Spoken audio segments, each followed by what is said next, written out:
There was absolute silence in the forest. You could hear every sound in the blink of the leaves. It seemed like there wasn't a single living soul in this forest. On one of the branches in this forest sat a common magpie. It was the only one that made sounds in this forest. Looked from side to side, it seemed to her that danger was approaching. Therefore, she immediately decided to change her location. Flapping her wings, she took off.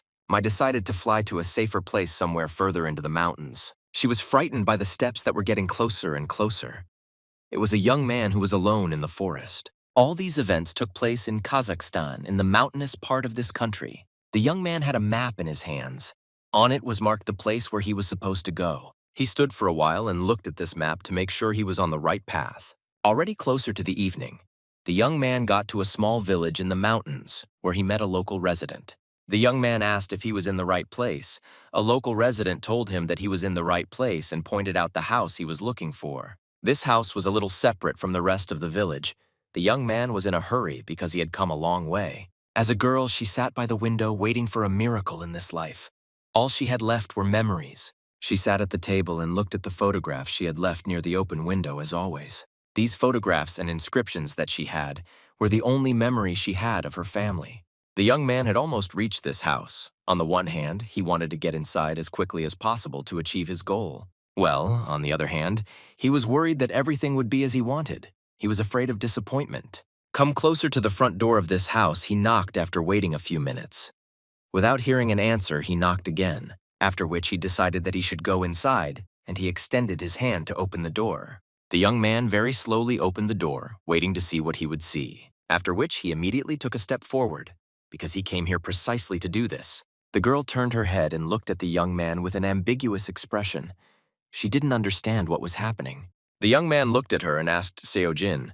The girl looked at him and said nothing, after which the young man decided to take off his hood. Maybe this way she would be able to recognize him. Why did he say that they finally met after many years of separation? At that moment, when he took off his hood, the girl was so surprised she saw this young man and understood that she also wanted this debt. She immediately recognized him because it was her brother. She was filled with feelings because he was the most precious person to her. They stood there for a while, looking at each other and couldn't say a word. The pages of the book that lay in front of her began to turn over in the wind. What was written there? It was all for the sake of dragging his only sister. There were photographs and his notes. It was the story of one killer. And if we say correctly, it was the story of one killer who chose the path of Asura. It was the story of a young man who chose the path of war or the fight for his existence. This is the story of a young man who was left completely alone and had no choice but to learn to protect himself, and also learn to take revenge on all his offenders and all those who brought evil into his life. He learned to survive despite all the ups and downs he encountered. In fact, his whole life was a series of deprivations of his memories, and there was nothing joyful or good. It all started at the very moment when he first lost his parents. Then he was put in prison and he thought that his life was over. He didn't understand how it happened, that first one thing was taken away from him and then another, and ultimately his freedom was taken away from him. It was very hard for him, and he didn't understand what to do, but somewhere deep in his soul, he thought that he needed to survive. While in this prison, he did not understand how long he and his sister would be in this place. So day after day passed, the young man was in despair. I don't understand what will happen to them next. One morning, he heard some kind of sound from the other side of the bars, and he raised his head. It was then that he saw two guys. One of them sat down to look at his sister. This guy was very surprised because he realized that his sister was an albino. The young man tried to cover for his sister. He was very worried about her, that this was the only thing he had left from his family. These two standing on the other side of the bars said that they would take this girl today. The young man was simply in despair. He did not know what to do. He was filled with anger and hatred towards these people. When one of the guards entered, the young man shouted that if he took another step forward and even tried to touch her, he would definitely kill him. The guard didn't listen to his insults for long. He swung his leg and struck the young man right in the chest, after which he staggered and fell. The guard told the young man that he still didn't understand what was happening. The guy tried to cough after being hit, after which the guards kicked the young man in the chest several more times with all their might. He told him that he wanted to see how he would finish him off and whether he could repeat what he said. The girl was very upset. She rushed to help her brother. She was very worried about him. The guard didn't think long before he swung his leg and kicked the girl right in the face. The second guard told him to hit her lighter because he could ruin her body. Then the guard leaned over and told the guy not to worry because his little sister was going to a good place. The young man looked at the guard. He couldn't answer him. He hated him more than anything in the world. The guard looked at him and told the second one to look at this guy's gaze, after which the guard grabbed him by the sea and struck him several more times. The guard ordered him to answer or he would kill him right here. The guy grabbed his hand and sent him. The young man gathered all the strength that was in him and sent him very far away, after which he spat in the direction of this guard right in his face. The guard threw the young man aside so that he fell to the ground. The man came in and took a napkin out of his pocket and wiped his face. He was very angry at this guy. He ordered the second guard to take this girl, and he was ready to teach this guy a lesson so that he would remember it for the rest of his life. The guard grabbed the girl by the hand and started to pull her. At that moment, she screamed for him to let her go. The guard grabbed her, put her on his shoulder, and started to carry her away. The girl tried to grab her brother, but it was too late. The young man was in despair. He didn't know what to do or how to help his sister. He shouted to her only Gina. The second guard who stayed told the young man to take better care of himself, at which point he raised his leg to hit the guy. The evil with which the young man looked at this guard was much greater than the pain he felt. 2 years later, his life had changed almost nothing during this time. A bucket of water was poured on him to bring him to his senses. The young man was lying on the floor. It seemed like he was barely breathing. It was unclear whether he was already dead or still alive. Now he had nothing left but his own life. The people who stood on the other side of the bars where he was were talking about how they thought they couldn't use him, and that 2 years had passed and it was better to get rid of him. He was practically unconscious, but his eyes were still open. The next moment, his eyes closed. At that moment, he could lose the only thing he had left, this life. While in the cell, he heard screams coming from outside. He heard that they were being attacked. The young man tried to open his eyes and see what was happening around him. He could only see that someone hit the guard hard, and that guard fell to the ground. The young man did not understand what was happening. He sat silently. He did not even have the strength to get up. Someone approached his cell and asked through the iron bars if he was dead. The young man lifted his head and looked up, and then this man saw that he was alive. Finally, they came for him and called him out of this hell. He saw that the door of his cell opened, and in front of him was a man. His face was all covered in blood. The man extended his hand to the young man and told him to get up. The young man, when he saw his face and the fact that it was the man holding out his hand to him, realized that this was his chance for salvation. He grabbed his hand and tried to get up, but he didn't have the strength to do it. His savior turned out to be some unknown man. He freed him from the cell and took him with him. Why did they go together to the place where this man was? The man said his name was Kim Shin, and he explained that he was wandering along the Heilongjiang River with his teacher and was training. It was at this moment, by a lucky chance, that he came across him, that is, the camp where the young man was located, after which he freed him. Time passed very quickly, and the young man did not have time to look back as he was already attached to them and was training with them. When the young man was already completely in Vixa with a new way of life, Kim Shin suddenly left him. After some time, one of the people accidentally stumbled upon his savior and recognized him. In a conversation between them, it turned out that his savior Kim Shin had become a killer during this time. They went together to fights without rules, where the fight continued until the moment when one fighter did not kill the other. In these fights without rules, only the strongest could survive, only the one who could be called a killer. They stood together and watched everything that happened in the ring. The young man asked his savior why he became a killer, because in fact he thought he was a good person. Kim Shin thought for a while, and then he answered the young man. He became a killer only to get what he wanted. Then the young man asked him if he could become a killer, and whether he would be able to get back what was taken from him. Kim Shin explained to the young man that everything depends on the food, and that it will be as she wants it to be. And then he added that one way or another she always returns to the person, so most likely he will be able to get what he wants. After which they turned around and each went in his own direction. The young man looked after his savior for some time. At that moment, Kim Shin stopped. He had something else to say to this guy. Without turning his head, he told the young man that there was, however, something he had to understand. If there is something for which he is ready to risk everything he has, and he is not afraid of losing it, then he needs to become a killer. After which, he very quickly began to leave. He thought for a bit, weighed everything up again, and remembered the words of his savior. He decided that he really needed to become a killer. Becoming a killer was not easy at all. It was daily training and sparring with the enemy. But despite all this, he endured. He was ready to endure everything in order to become what he wanted to become. Therefore, he did not spare himself at all, and he trained almost the whole day, leaving little time for sleep. He couldn't let anything be taken away from him again. He couldn't let himself be weak. Moreover, he understood that he needed to return what was taken from him at some point. A young man stood in the rain in the night city. In his hands was a huge dagger. He could not stop, and so he went forward despite the weather and other obstacles. It was then that he chose this path for himself, the path of Asura. He was ready for any struggle for his existence. A year later, people who were ready to accept him into the team of killers came to see him. They noticed that he had really changed a lot over the past year, and Tigro deserves credit for that. The young man stood in front of them.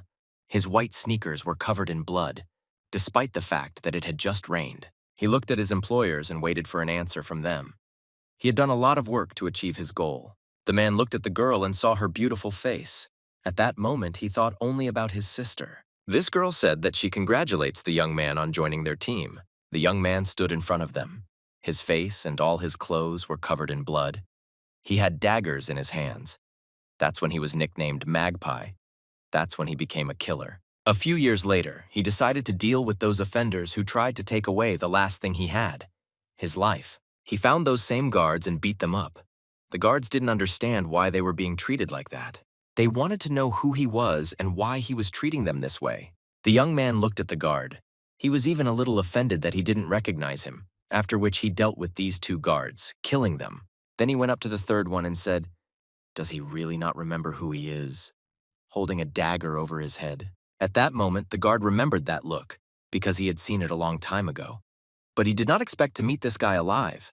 This time, the young man looked completely different. He told the guard that they hadn't seen each other for a long time, and now his time had come. The young man wanted to find out only one thing from this guard: where he sold his sister. Otherwise, he would simply kill him. The guard couldn't remember what he was talking about. The young man then asked him again where he had sold his younger sister. The guard began to remember that there really was a girl, and she was an albino. The guard said that several years had passed, and he could not know where she was now. Having not received a clear answer, the young man understood that he had no choice but to punish this guard as well as the others. But he needed to know where his sister was. The young man swung and hit the guard in the chest, just like he had once hit him. Then he grabbed the guard by the hair and pulled his head up. At that moment, he said that he still didn't understand what was happening, exactly those words that he said to him then. After which he threw his head to the side and held it.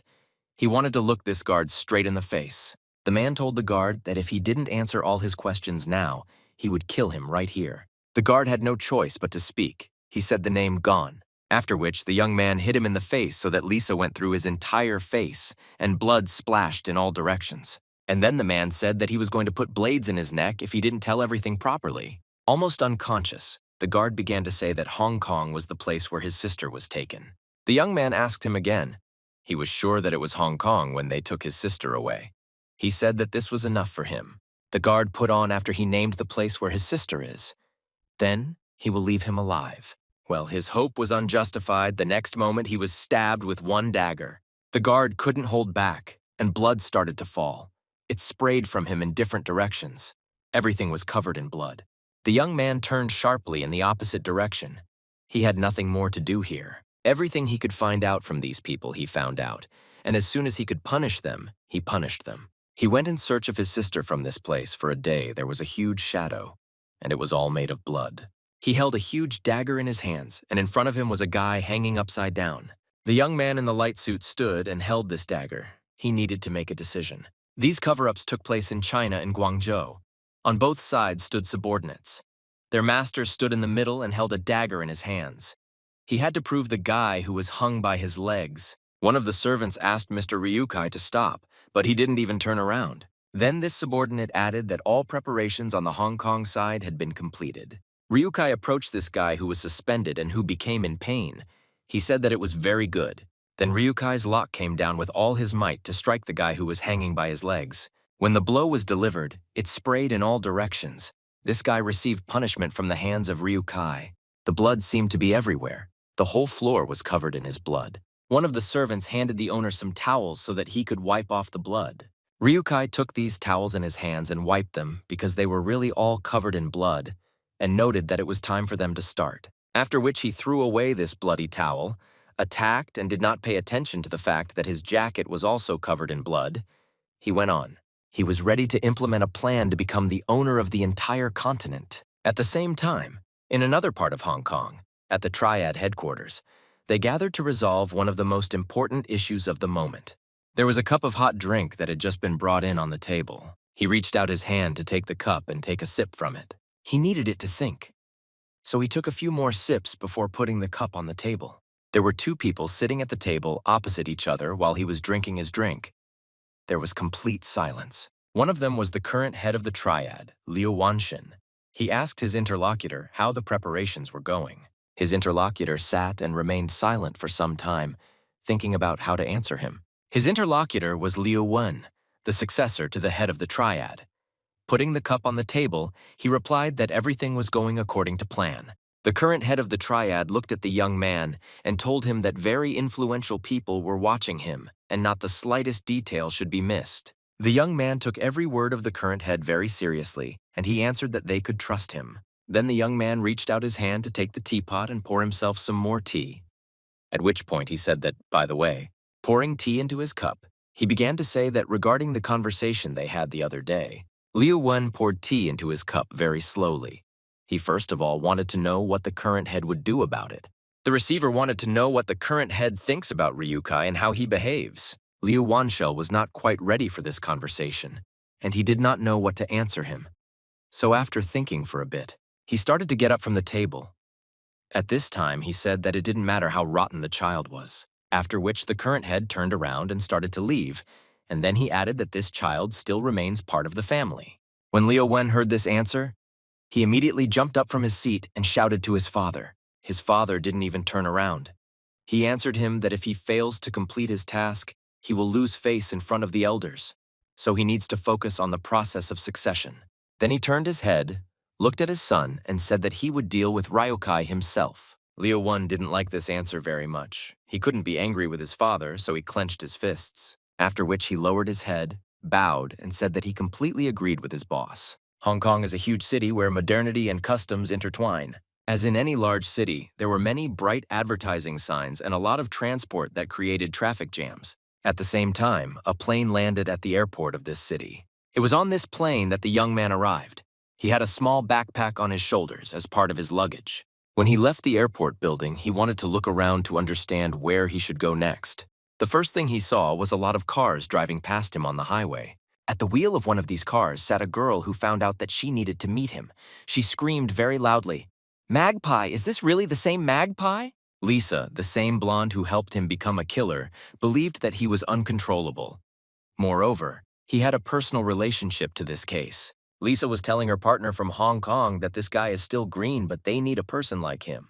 Magpie will be a valuable resource for them if they can channel it in the right direction. The girl who was driving, she listened attentively to every word of her partner, and she understood that the situation in Hong Kong was not very good.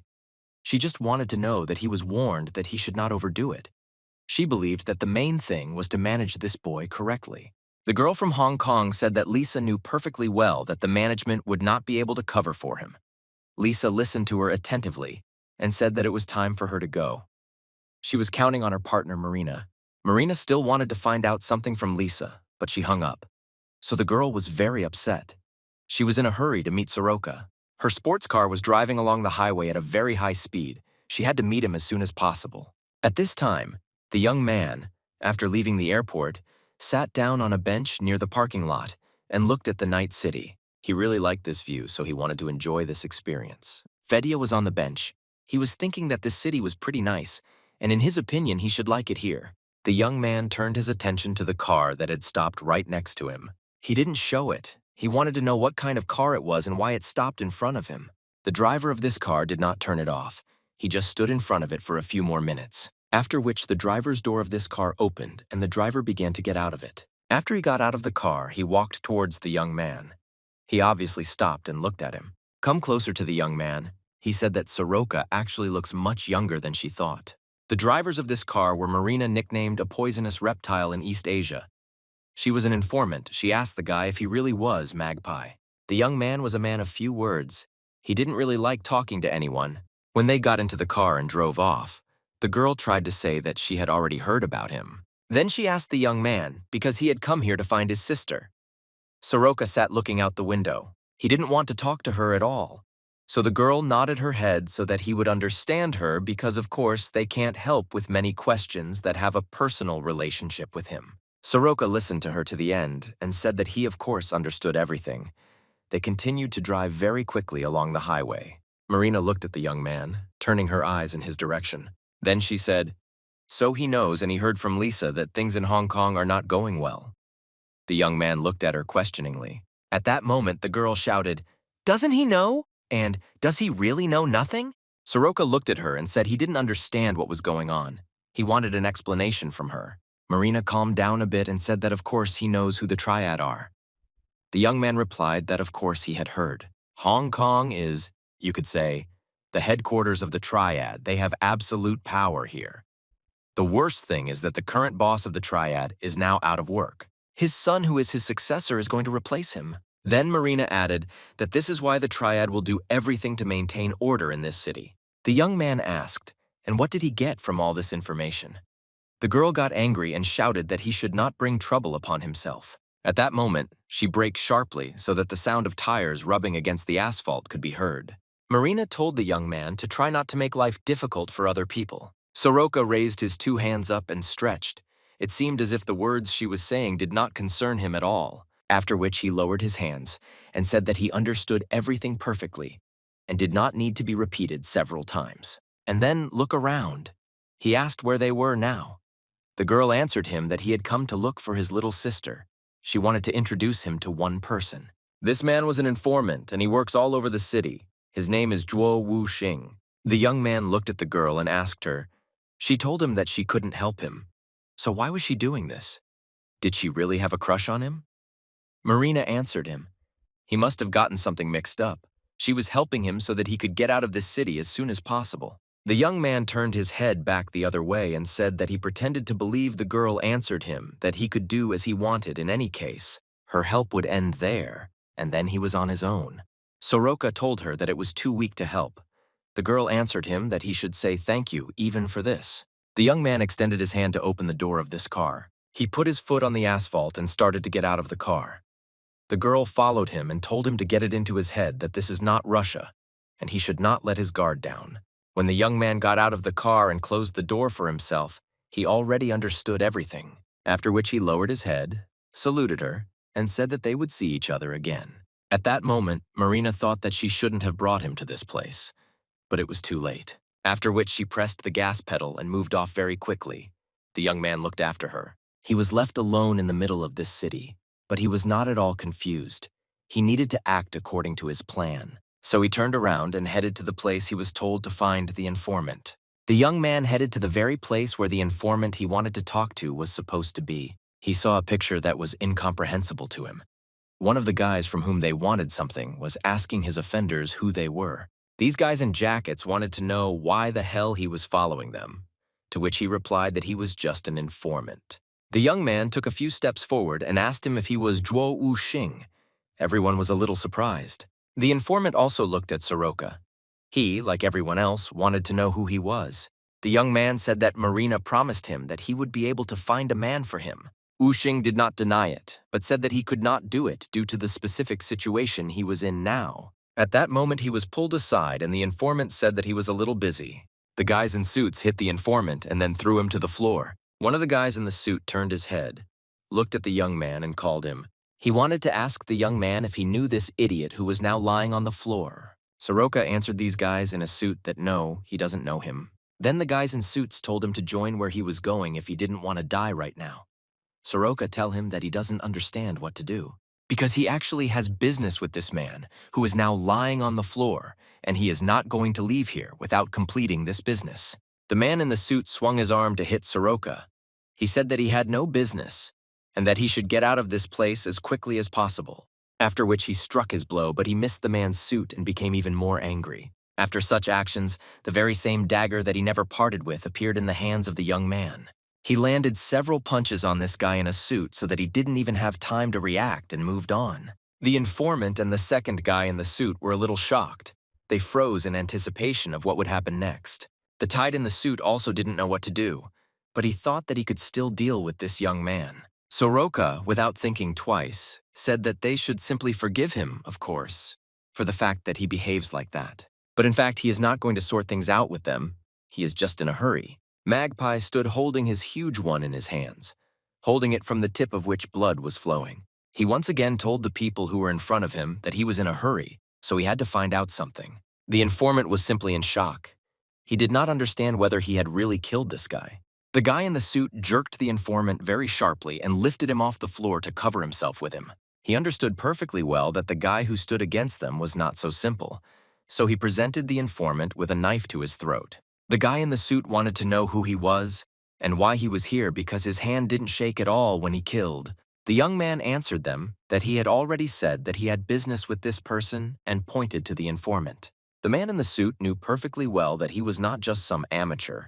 This guy was a real professional. The man in the suit asked if he was in cahoots with him, and he continued to hold his knife near the informant's throat. The young man answered him that for a man who would soon die, he was talking too much. The informant turned his head and looked at the man who was holding him hostage. This man thought that the young man was most likely some kind of foreigner, and he did not understand their laws at all. In any case, he needed to somehow sort out the current situation. That's why this man said that he doesn't know what's going on, but apparently he needs this informant, and it would be very sad if this person died immediately. The informant told the young man that this man was right, and he should listen to him. He didn't know what was wrong with him there, but he was sure it would wait until tomorrow. The young man stood and looked at the two who were clearly afraid for their lives, after which he turned around and went the other way. He said that of course he could come tomorrow. The man in the suit, I said that this was the best decision he could hear today, but the young man added that he did not know what to do, after which he turned around sharply and threw his knife at the man in the suit. It hit him right in the face, so that it sprayed in all directions, and he began to fall backwards. He hit the man right in the head. The informant froze in one position. He was afraid to even turn around. Soroka said that he had already told them that he was in a hurry. The informant continued to sit on the floor. He was afraid to make any movement or say any word, after which he took a cigarette and lit it to find out what business this guy had with him. After listening to this guy to the end, he said that it turns out he is an ordinary killer from Russia. The young man did not deny anything. He shook his head. He was not very verbose. The informant told him that even if he kills people for money, he needs to be careful. The young man didn't understand what he meant. The informant tried to explain to him that the two he killed might be members of a triad. For the young man, it was unexpected that he actually finished off two people of the triad member. The informant tried to explain that in Hong Kong there are no fools who would cross the path of the largest criminal organization. And then he added that he doesn't know how they do things in Russia, after which he took another drag on his cigarette and exhaled the smoke. Then he threw the cigarette on the floor. The informant said that however here Hong Kong should act differently. The young man was a little upset because Marina told him not to create problems, but he had already ruined everything before he even started. The informant put out the cigarette with one of his feet, which he threw on the floor. He told the young man not to worry, he would help hush it up. Then he went forward. The informant said that by the way about the person he is looking for, because he said that he was most likely sold to Hong Kong. The young man confirmed that this is exactly how it was about 5 years ago, and now she is about 21 years old. One of her features is that she is an albino. The informant turned around and looked at the young man. I asked him who she was. Was she really his girlfriend? Soroka answered him that he didn't necessarily need to know. The only thing he had to say was that he could find her. The informant thought for a bit and replied that it would not be easy at all, but knowing her age and such a rare appearance, he could try. And Diamond added that they have a chance, and he will try to do something in the near future. This answer suited the young man just fine. Now he just had to wait. The informant took a step forward, raised his hand up, and shouted, "Taxi for code." It drove up. The young man asked the informant what about the payment. The informant approached the taxi, opened the door, and began to get in silently. The informant couldn't just answer how much he was willing to take for this service. He thought that he didn't know him at all, but he was willing to watch him. So, opening the back door of the car, the informant said that he would take payment for the service. The young man did not understand what was being discussed, and so asked him what he wanted. The informant said that if he encounters a person he doesn't like, he will contact him in that case. And at this time, he will be looking for a person for him. This is exactly the kind of payment he offered. The informant said that he had to eliminate one person for him in exchange for the service that the informant would find where his person was. After which he said that if he agreed, then first they needed to go to Lan Quan Fong. The magpie asked again what kind of place it was where they were going to go. The informant told him that this is the largest nightlife and entertainment place in Hong Kong, so they will go there first. He explained that if he wanted to find someone, he had to start from this very place, from Lan Kwai Fong. In just a few minutes, they were on site. There were quite a lot of people in the area who came to have fun, specifically on the court. There were many shops there, and the young man stopped in front of one of these shops. He decided that he needed to change his sneakers. He needed to buy new ones. And also, along with the sneakers, he decided to buy himself a bomber jacket and an informant. When he saw the guy, he was very surprised. He even told him that the things he chose suited him. The young man did not understand why he needed to change these things and what relation this had to the informant's case. He was told that it had a huge relation because every detail was important. He explained that in this form they will not arouse suspicion. People will think that they want to buy something and nothing more. Then they went to one of the discs where they were selling glasses. The informant asked the seller to look at his goods. Then he told them to give him one of these glasses. He is their brother for the young man. The informant approached him and turned to him, handing him the glasses. He told the young man to cover his heavy gaze with these glasses, which was noticeable from afar. The informant extended his hand and gave him the glasses and told him to hold them. The young man did not resist. Make glasses if it is necessary for the matter, then he was ready to wear them. When he put them on, he went to one of the cars to see if these glasses suited him. In fact, he looked pretty good, and they suited him, after which they went to the night pub Wildflower. When they arrived, the informant said that they were already there. The informant added that it looks like an ordinary bar, but every girl who is sold in Hong Kong goes through it. When the young man heard this, he immediately tensed up, and this tension was visible from the outside.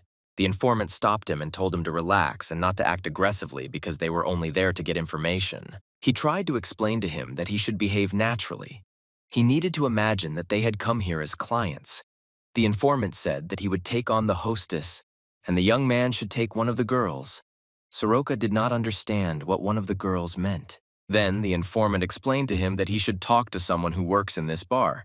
She was probably also sold into slavery, so she should know something. When they went inside, they saw that there were many girls on the way who were ready to sell themselves. The informant saw the owner of the club. He raised his hand and shouted to her that they had not seen each other for a long time. The owner of the club was sitting at the table. She turned her head and answered him.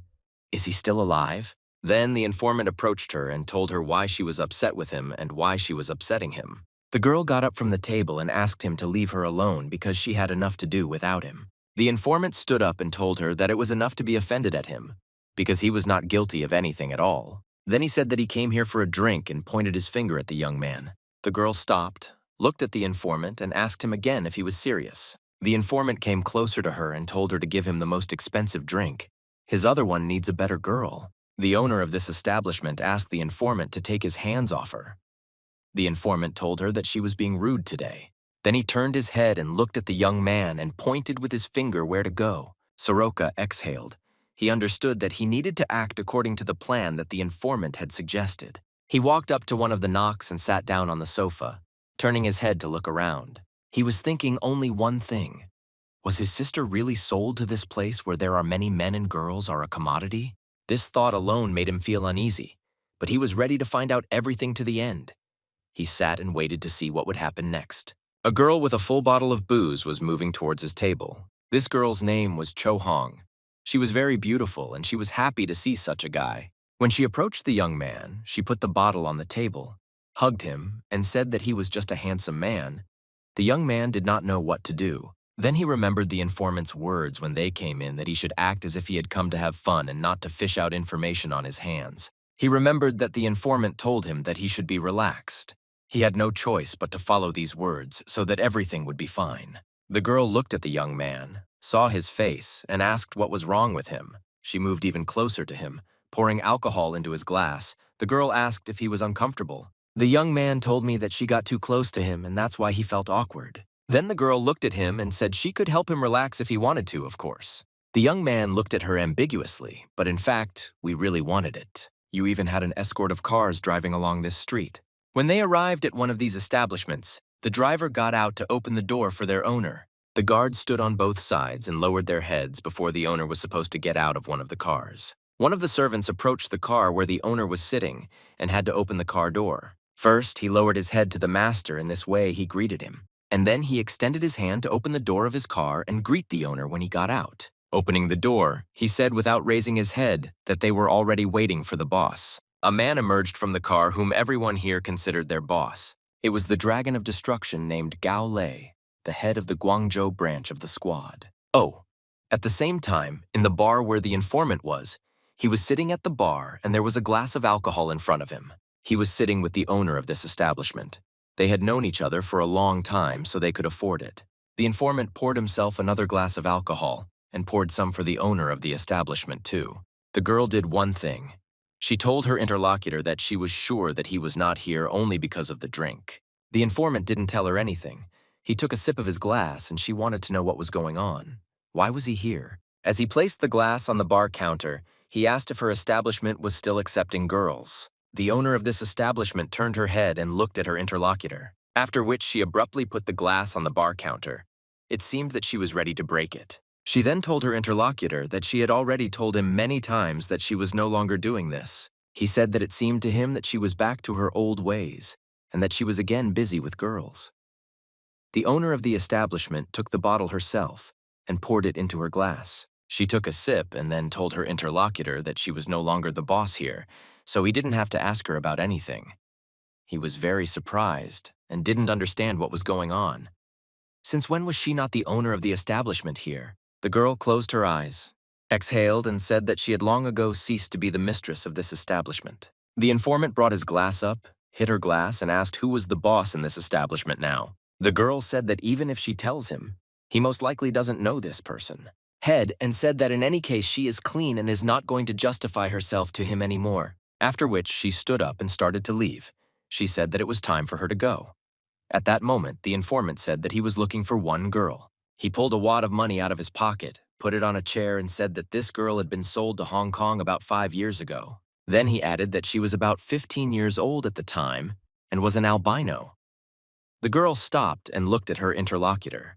The informant wanted to find out from her whether she had met this girl before, because he was ready to pay the wad of money that was lying on the table. After that, she sat back down next to her friend and said that he came too late. Their new boss got rid of everyone who worked there before. After which the informant moved the wad of money closer to the girl and said that he understood everything because she said that she was going to quit and he was sure that she would need it. Then she thought about it. But she wanted to take that money, so she had to tell him everything. When she took the money, she said that during her entire time working here, she had only had one albino girl. She added that the girl was completely out of control, so she sent her back. The informant thought that they were unlucky because now they don't know where she might be. The girl said that he was indeed right that she was unlucky. If she had behaved quietly, after which she bent down to get something from the shelf that was under the bar counter, and she took out one of the folders. The girl said that if she didn't have such a character, she would have many clients. Then she pulled out this folder, put it on the bar counter, and said that the guy who came with him was the one looking for this girl. The informant picked up this folder, looked at what was in it, and answered his friend that this is exactly it. She wanted to know who this guy was. This girl's informant carefully read everything that was written in this folder and looked at her photo. Continue reading? He answered her that he doesn't know who this girl's boyfriend is. He didn't introduce himself to him. At the table on the sofa where the young man sat and his new acquaintance who laid her head on his shoulder, she said that this is how she got here. She told her whole story. Soroka listened attentively and he replied that now everything was clear to him. The girl asked him not to make such a face. She said that it was not as bad here as it might seem to everyone. He was outraged by her words, which means it's not so bad because his sister was about the same age as her when she was sold into slavery. At this point, their conversation was interrupted by an informant who approached their table. The girl did not understand why he was behaving this way and asked the young man what he wanted. The informant looked at them and said they were having fun. It seemed to him that the young man even liked it, and he thought that this guy was very fond of women, despite the fact that he said something completely different. The informant handed the young man a photograph and told him to look at it. He wanted to know if this was the girl they were looking for. The young man extended his hand into the hall. He had a photograph. He also hoped that maybe this would be some kind of clue. When he saw the girl in this photo, his eyes seemed to be on fire. It was indeed his sister Gina in the photo, and he was very happy in his heart. At this point, the informant asked how he was feeling and whether he had come to his senses. The young man really came to his senses. He wanted to find out the informant where she was now. At that moment, the young man put a photograph of his sister on the table. The girl who was sitting next to him involuntarily looked at this photograph. When she saw this photo, she said that this is a photo of Gina. The guys looked at the girl. The informant asked if she knew her. The girl said that they were together when she first came here. The young man turned around and asked the girl sitting next to him what she meant. At that moment, someone could be heard entering the establishment. The informant turned his head back. He wanted to see what kind of people were coming inside. In fact, this is the show boss surrounded by a large number of security guards and assistants. One of his assistants said that soon all 9 dragons will arrive in Hong Kong. His boss was very pleased because he believed that everything was really just beginning. People who were in this establishment started to leave it. They didn't want to meet these people. One of these people came up to the table where the young man was sitting with the informant and the girl, and said that they were finishing their work and that these people should come next time. The informant thought it would be better not to create problems, so it would really be better for them to leave here. So he told my boyfriend that they were going to leave now. Soroka categorically said no, he was not ready to just leave. The informant approached him and started saying that he had drunk a lot and did not understand what he was doing. They would come next time and he would finish communicating with this girl. Soroka demanded that he let him go. The informant put his arm around the young man's shoulder and began to say that he had allegedly gotten very drunk and had a strong smell of alcohol. The former owner of this establishment greeted Mr. Gao Lei and asked how he had ended up there. At that moment, the informant realized who had arrived at this establishment. Was it really that same Gao Lei? The boss who arrived said that today was a wonderful day, so it would be a sin for him not to have a drink. After which he ordered the former owner to bring him better alcohol, and he grabbed the girl who was with the young man and said that he would take her. The gentleman looked at the chair where the young man and the informant were sitting, and on this table, in addition to a bottle of alcohol and a glass, there was a photograph lying. He pushed the girl aside and went to this table. He wanted to understand what kind of photograph was lying on this table. Taking this photo in his hands, he thought that she was very young, very beautiful. It seems that she was with the white dragon. Then he thought that until that moment he was sure that he had deleted all the data about this girl. The informant, when he was leaving this bar, looked back again and realized that this was the new boss that the owner of this bar was talking about. The young man looked at the informant and asked who the guy was who had entered the establishment and thrown them out. The informant answered that he was also interested in finding out, so they should watch. They remained standing near the entrance to this establishment. They quietly observed everything that was happening inside. The gentleman started shouting what kind of photo it was that he found lying on the table and where it even came from. The girl who was sitting on her knees started talking about how she had recently met with a client. The gentleman asked again, and what was the matter? The girl then said that this client was looking for this girl and he came to this establishment to find her.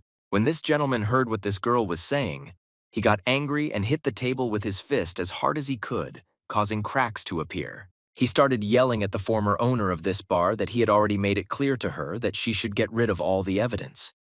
The owner replied that she had done so, but it seemed that the client himself had brought this photograph. After which this gentleman grabbed the former mistress and hit her with all his might. The mistress fell to the floor.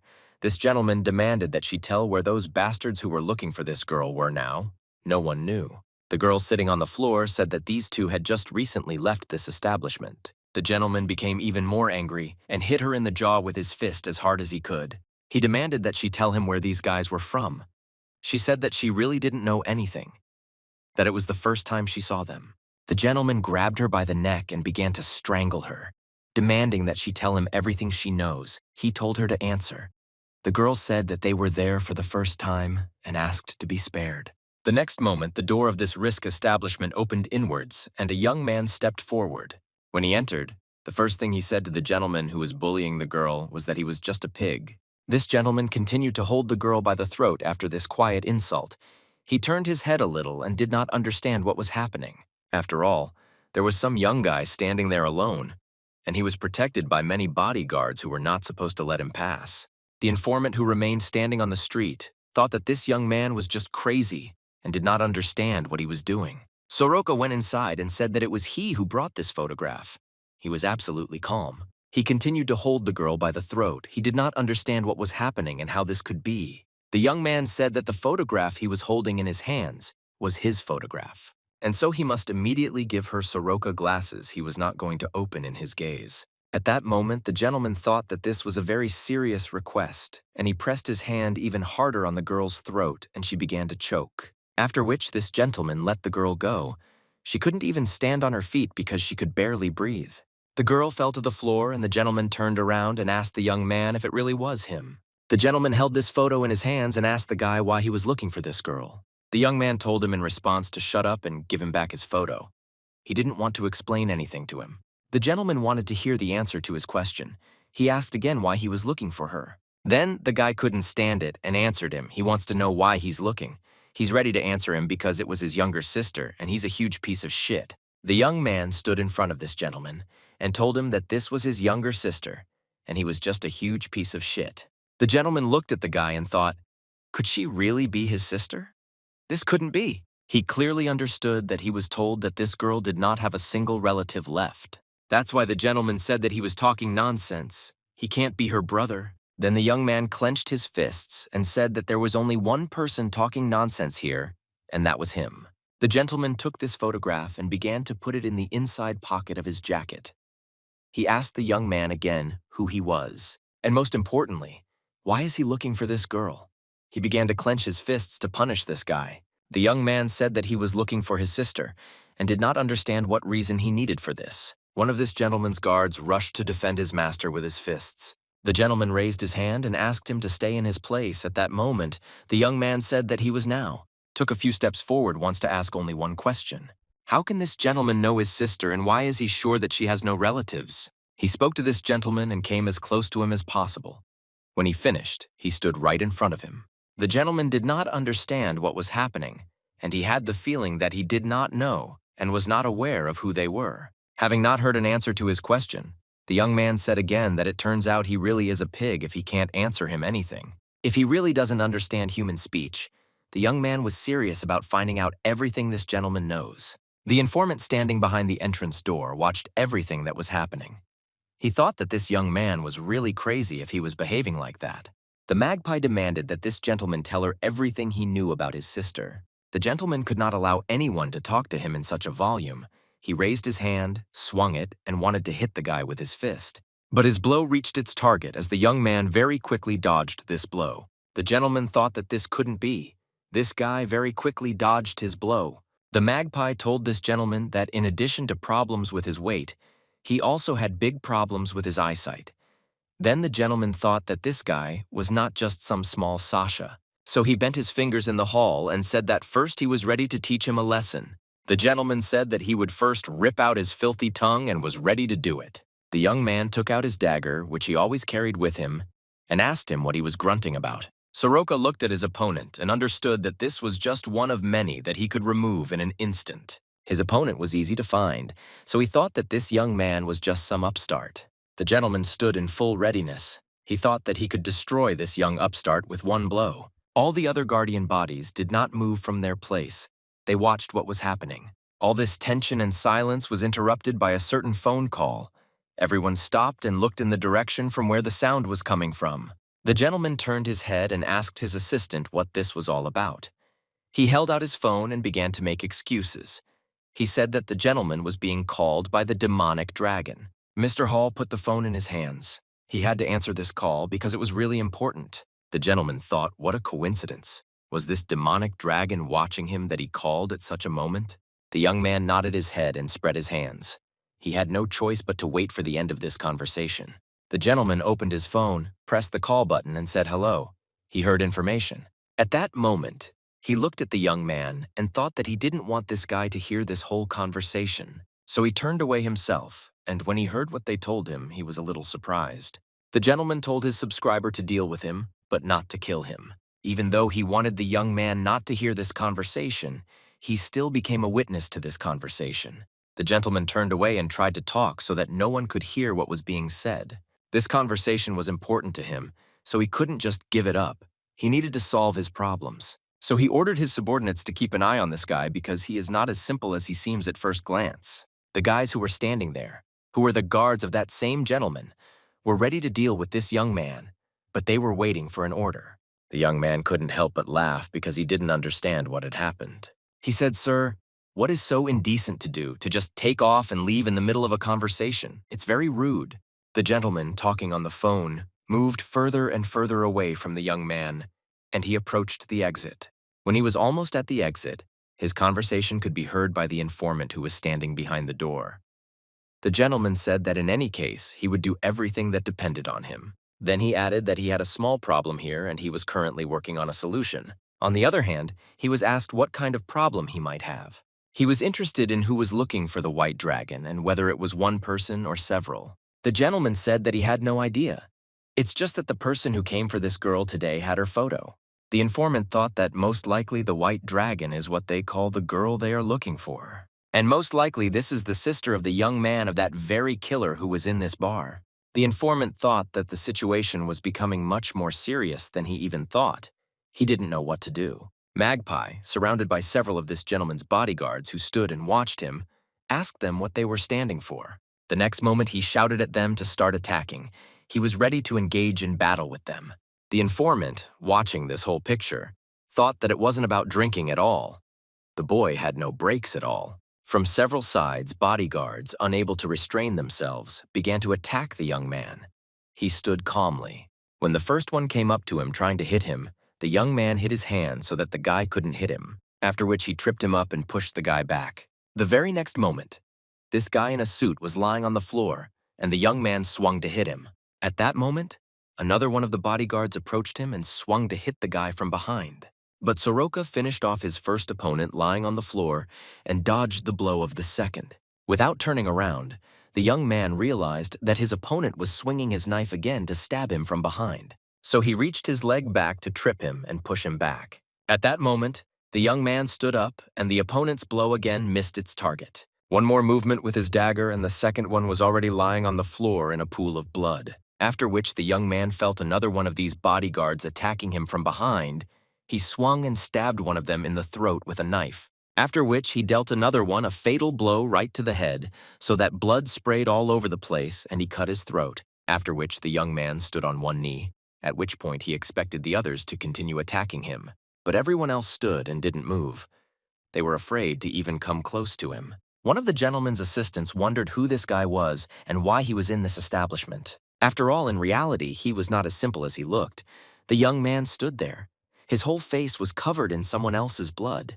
For some time, the young man stood there, not understanding from which side the attack would be made on him. He was ready to repel any. So they see that none of them dares to come closer to him. He jumped up and kicked one of his opponents. He kicked this guy right in the chest so that this guy staggered back. On the other hand, at that moment, another of his opponents began to attack the young man.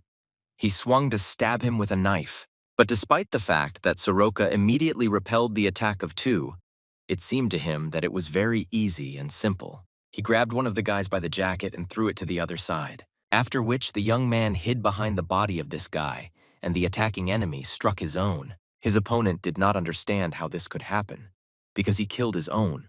The young man cut the throat of the second enemy, and so he became two less, after which he looked around. He was ready to destroy the remaining ones. Over the next few minutes, he destroyed several more of them, and they were already lying in a pool of blood. After which the young man turned around and saw that only two were left. The rest were all lying on the floor in pools of their own blood. The informant observed everything that was happening, and he understood that there was a huge difference between them. But he saw that this young man in Odd-No-No was killing people, so the difference between them and the head of the cut was reduced. One of these Rez tried to engage the young man. He swung to hit him. Soroka cut his throat with one movement of his dagger and moved on. The young man had only one opponent left. This was his assistant. He was the last one to try to attack him. Swinging and trying to hurt the young man, his attack was repelled. The next minute, the young man held the guy by the throat so that he was suffocating. He pinned him to the wall. He needed to find out information, so the young man asked this assistant who they were. The assistant didn't say anything. He just started insulting him about how he was a fucking bastard. Soroka answered him that his answer was correct, but this answer does not count. He asks again who they are. The informant stood watching everything that was happening and thought that if this continues, the situation will become more and more dangerous. Soroka stood in the middle of this bar. Around him on the ground lay the bodies of the assistant and the guard of the gentleman. Soroka understood that all of these were finished, and now he needed to figure out what to do next. At that moment, he heard someone getting up from the floor and saying that he had to get out of that place as quickly as possible. The young man kicked him in the back and the guy fell and continued to lie there. Soroka looked at this guy and said that he was the only one left. The guy was very scared, and he didn't know what to do. The first thing that came to his mind was that he began to beg for mercy from the young man. Soroka explained to him that it would be unfair to his friends and he couldn't do that. So the next thing he did was he cut his throat and the pool of blood got even bigger from the guy's blood. After which the young man went to the exit. He said that he thought that he would have to extract information from that pig. When Soroka came out of this bar, the informant tried to stop him, but it was all useless. The young man approached the gentleman who was talking on the phone. He said that he would be there soon. At that moment, his conversation with Soroka was very unexpected for the gentleman because he ordered to guard this guy. He turned his head ambiguously. I don't understand what happened and how it could happen that this guy interrupted his conversation. The young man told Mr. Dean that he had left in the middle of a conversation and that this was not the way to do it when he was talking to him. The gentleman was even more surprised, but the young man repeated to him once again where he had gone in the middle of the conversation. I looked at him and asked him discontentedly why he was interrupting when the gentleman was talking on the phone. Then, the young man answered him that he had finished off all of his lackeys, and that was obviously why he was now standing in front of him and interrupting his conversation. The gentleman was very surprised that this young guy could really kill all his people. Then he looked to the side and wondered what kind of guy was hanging around near the door of this bar. The young man took another step forward and asked if he was still talking on the phone and still not ready to talk to him. The gentleman on the phone said that it seemed like this guy was a real pain in the ass. And then the man asked him again if he was really talking to a girl and he should wait. These words really hurt the gentleman, and he said in a telephone conversation that he would deal with this guy and also call back. The gentleman had no choice but to end this conversation and close the phone. The person he was talking to didn't understand what was going on and why their conversation was cut off so abruptly. He stood by the window looking at the city at night, and it seemed to him that all this was very suspicious. Then he took a few steps to the side, stopped and thought, could it really be? The only thing that came to his mind was the beginning of a war really planned? This was precisely why their conversation had stopped. At that moment, the young man asked the gentleman if he had finished and if they could continue their conversation. The gentleman looked at the young man and saw that his hands were indeed covered in blood, and he was most likely telling the truth. The magpie told the gentleman that he had some questions for him, so he wanted to hear the answers from him. The gentleman thought that this prey managed to kill his guys in such a rush in time, so he should not be treated with disdain. The gentleman took off his jacket and said that he was very sorry, but he could not help this young man. Then he grabbed his head and said that today he would not get a single answer from him. The young man was very determined, so he was ready to attack him. He asked if it was true. If he doesn't give him a real answer, he's ready to listen to his pig squealing. He stood ready to attack the young man. He couldn't allow this guy to point at him like that. The young man struck one blow, but the gentleman very quickly dodged the blow. Despite the fact that the young man did not achieve his goal, he said that the gentleman was very agile, despite the fact that he was an ordinary pig. The young man did not stop. He took a step forward and swung the knife again, trying to attack his opponent. Despite the fact that it seemed his opponent was very close, he managed to avoid this blow, after which the young man turned his knife over in his hand to cut from the other side. Soroka took a step forward, struck and stepped away from his opponent. Blood spurted out. The gentleman was injured. Blood was pouring from one of his hands. The gentleman did not notice this, so he continued to tease his opponent and moved from side to side. The young man noticed that he had wounded his opponent, so he asked him how he felt about that. At that moment, the gentleman thought that the speed of his attack was very high, and it really surprised the gentleman. In fact, I didn't even have time to notice the wound until I saw the blood spraying everywhere. But despite this, the gentleman shook his huge fist, on which his clean watch was worn, and swung to strike the young man. At that moment, the young man dodged the blow and inflicted another wound on the gentleman's hand. The blood spurted out with even greater force. The gentleman tried to strike, but he couldn't do anything. Despite the fact that he was attacking, the young man very quickly dodged his blows but inflicted defeats on him. With another such blow from the gentleman, it turned out that he was able to reach this young man, but his hand with the knife went all over his body. The gentleman made the young man fall back and hit the wall, taking a few steps back. The young man really felt that there was a wall behind him, and he had nowhere to move. Magpie thought that he needed to do something very quickly. Otherwise, this gentleman would be able to hit him. The gentleman swung and tried to strike. At that moment, the young man ducked and dodged the blow, and the gentleman struck the glass display case, breaking it and sending shards flying in all directions. The speed of the young man's movement was very high. He immediately stuck, then turned over, and then he found himself in another part of the room. By the time the gentleman turned his head, the young man was far enough away that he could no longer reach him. So the gentleman told his opponent that he was running like a rat, trying to provoke him even more. The young man thought that this gentleman was not so easy. He could attack without stopping. It was a very interesting technique. He also thought that their fight could take too much time, and he didn't have that time. So he decided that he should speed up, and he would start using not one knife but two at once. The young man saw before him an enemy that had to be destroyed at any cost, and before destroying it, he had to obtain all the information. He thought of only one thing, that he needed to finish everything as soon as possible, so he rushed to attack him again. Sir, despite the fact that the young man began to attack him, he also decided to attack him in response. Their attacks were mutual, and each of them avoided the attack of his opponent. The young man tried to strike with a knife after a strike. He was trying to find a position from which he could deliver a fatal blow to this enemy. At some point, he thought that it was already possible. He locked himself in order to strike him from above, and he succeeded when he struck this blow. Blood spurted in all directions, but his opponent was the same. The young man thought that this was very good, and his opponent had most likely already been caught. Mr. Pita swung and struck at his opponent, but the young man kept dodging his blows. After one of these blows, when he found, he jumped up and did a flip to get into a better position. When he was in the air, he realized that something was wrong, and his opponent was able to reach him. The gentleman was able to grab him and throw him aside. At that moment, the young man managed to group himself and fall so as not to get hurt. After he fell, it seemed that he would no longer be able to get up. He could barely raise his head. It seemed that this was already the end. The informant stood and watched everything from the side. He thought that this gentleman was really very strong and also had good fighting technique. It seemed that only the young man was carrying out the attack. Well, in reality, it wasn't like that, and this big guy was simply avoiding a critical attack and making his opponent impatient. In fact, he intentionally opened up on one side to attack. That's exactly how it happened the last time he got injured, after which he grabbed the young man and hit him. The informant thought it would be very interesting to watch a killer with 2 daggers and a thug who confronts him with his bare hands. It really was an incredible couple. At that moment, the thug tore the shirt off his body because it was all in blood. At that moment, the informant saw that the thug's entire body was covered in tattoos. Now everything became clear to him. The tattoo he had on his back was not simple.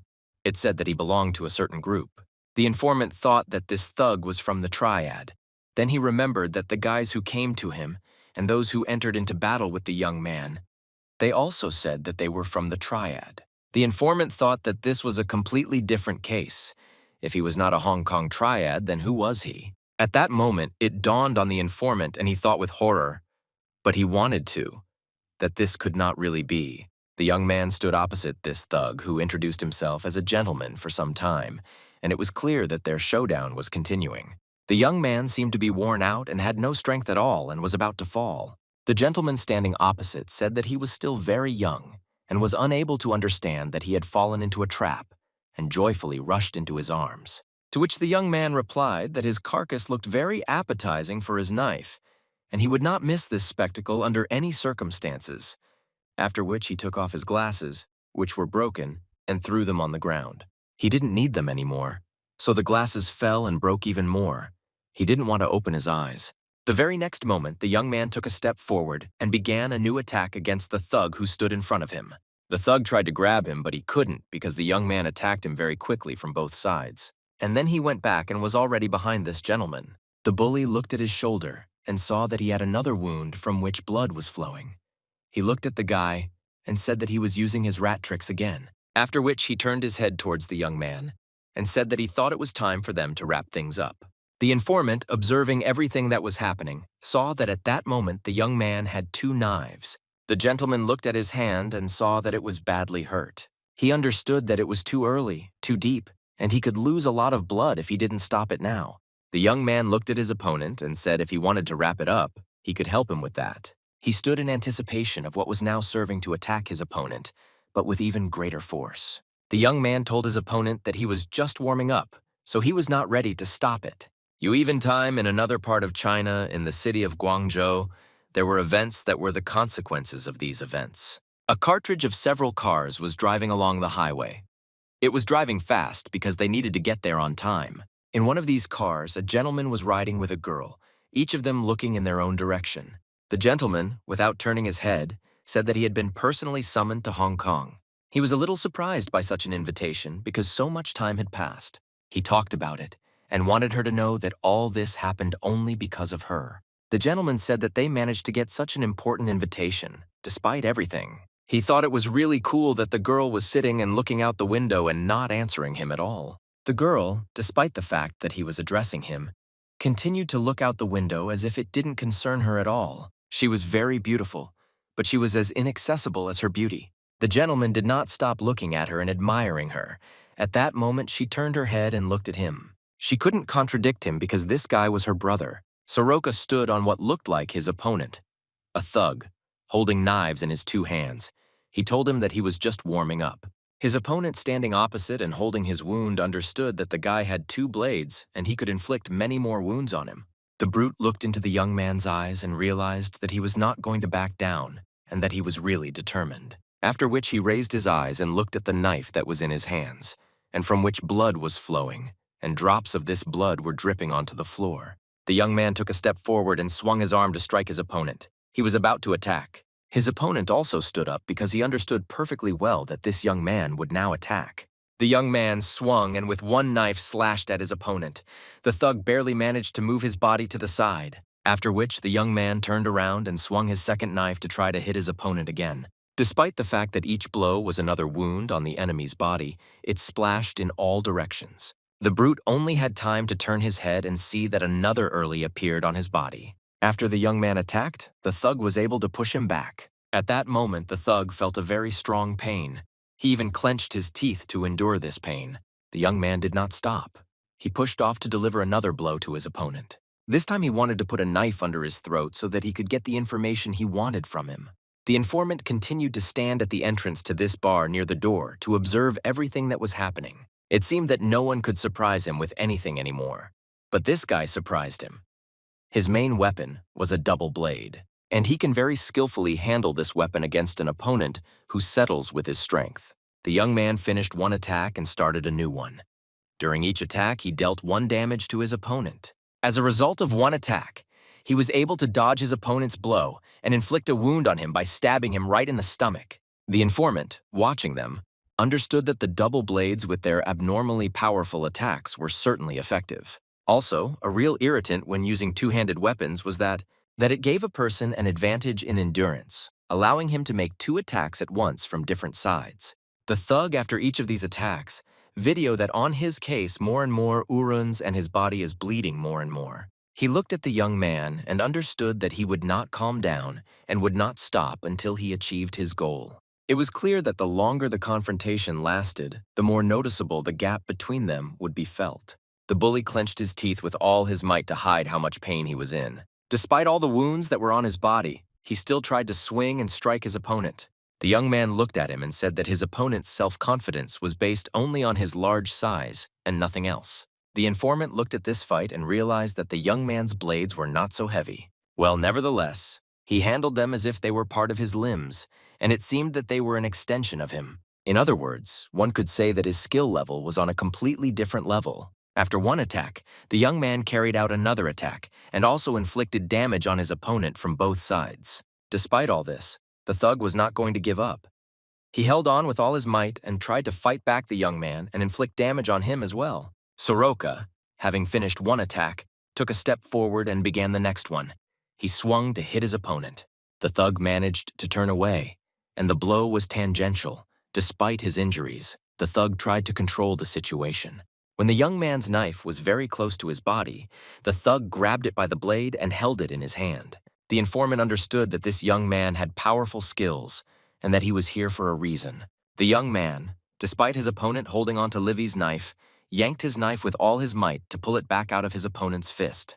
But the thug at that moment gathered his strength and pulled the blade so that it fell out of the young man's hands. The young man really couldn't hold the blade and let go of his hand, leaving the blade in the hands of the thug. But because he jerked the bully with great force, he staggered and began to fall backwards.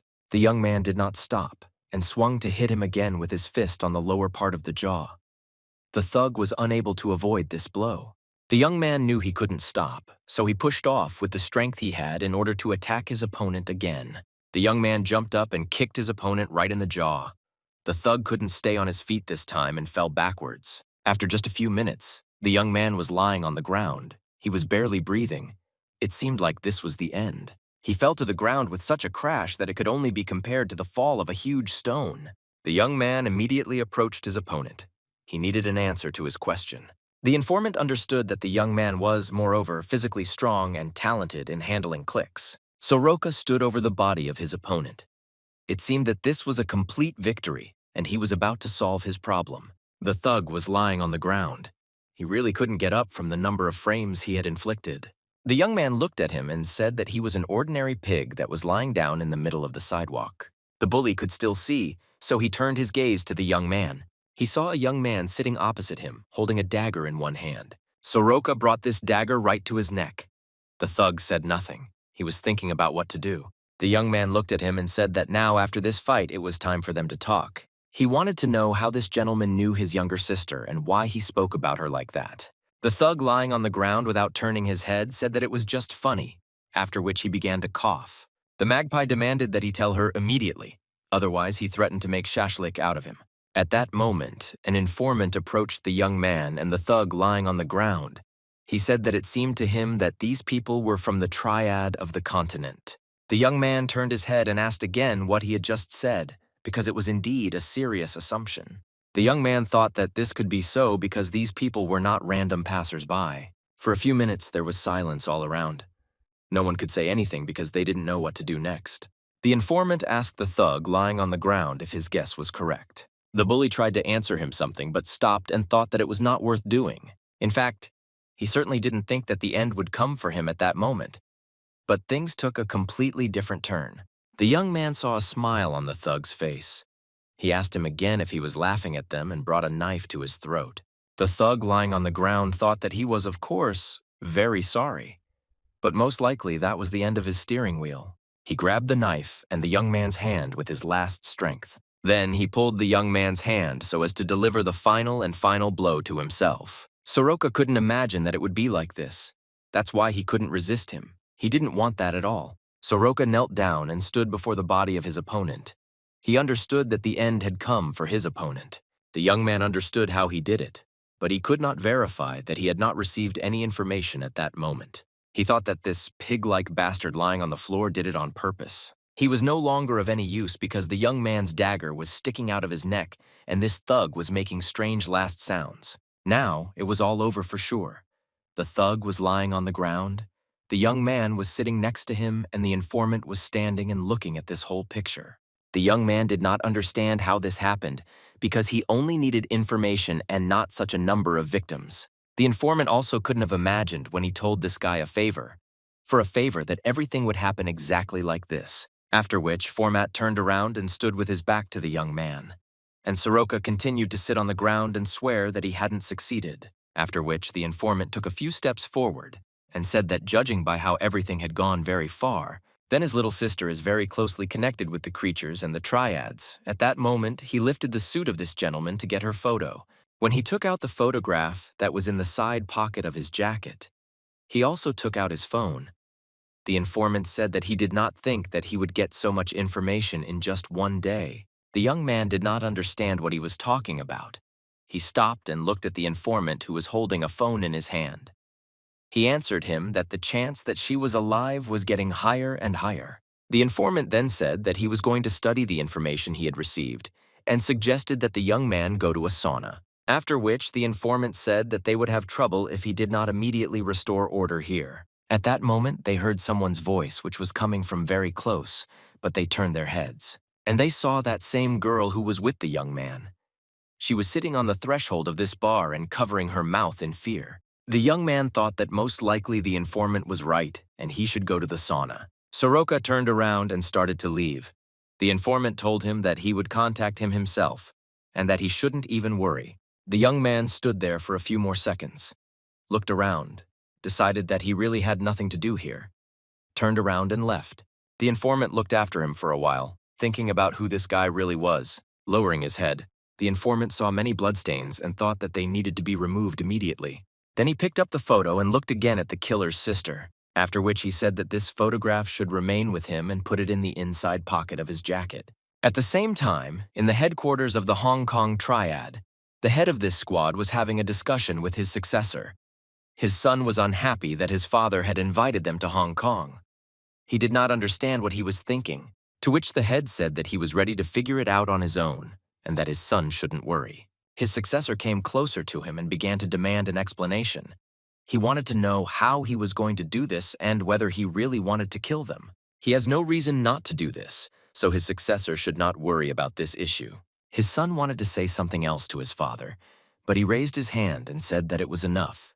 He didn't want to talk about this topic anymore. And then he added that they hadn't seen each other for a long time, and he didn't want to discuss this topic anymore. At that moment, they both heard a knock on the door. The receiver turned his head and asked who was there. The current head of the Triad said that everything is fine. This is the Keeper of Secrets. The successor asked if he is really under his control. The man who stood behind that door said that he would come again when the current leader was alone. The current head said that everything is fine and he can enter because he has a person with him who is his successor, the current head of the Zoo Teapot, and ordered the man to enter this room since he has no secrets from his successor. The man who was standing behind the door agreed, and he was ready to enter this room. The successor of the current head of the Triad looked at the door without taking his eyes off. The door of this room opened, and in front of them stood a man. His face was not visible because he was in the dark, and also because his head was lowered and he was thus greeting the current head of the Triad. This man, without raising his head, said that he was the keeper of Zhuo Wuxing's secrets. So he greeted the current head of the squad, and he said that he was glad to meet the boss. It was the same informant. This son, a little delayed the keeper of secrets, stood for some time without raising his head. I greet, and the successor of the current head did not take his eyes off him. On the contrary, the current head of the squad was absolutely calm. He ate, took his cup, and took a few sips from it. The Keeper of Secrets also took a few steps forward at this time, and approached the table at which the current head of the Triad was sitting. The Keeper of Secrets got down on one knee and lowered his head down. He was waiting for permission from the current head of the Triad. The successor looked at his father without taking his eyes off him. He decided that he could already sit down in his place. The Keeper of Secrets, without raising his head, tried to report that he had arrived to report about what the current head of the Triad had asked him to check earlier. The head put his cup that he was drinking on the table and remarked that he was afraid that this would not be very good news. The Keeper of Secrets said that this news will be about Chief Liu Kai. The receiver asked again what Lol Liu Kai means. Then he couldn't hold back and shouted at his father that all this could mean he wanted some kind of explanation from his father. The Keeper of Secrets did not raise his head. He watched everything that was happening. The current head of the Triad told his son to calm down and let the Keeper of Secrets explain everything. The Keeper of Secrets continued to kneel, holding his hand in front of him in a way that showed his respect. After he was allowed to speak, he began to explain that in recent months they had identified people in Hong Kong who were engaged in illegal activities. The Triad leader's successor asked what prohibited activity meant. He did not understand what was being discussed. The Keeper of Secrets went on to say that given their official connections, the Triad banned things like human trafficking and drug distribution. The receiver turned his head and looked towards his father. He didn't ask any more questions. Then the Keeper of Secrets said that on the orders of the head of the dragon, they tracked down their patrons.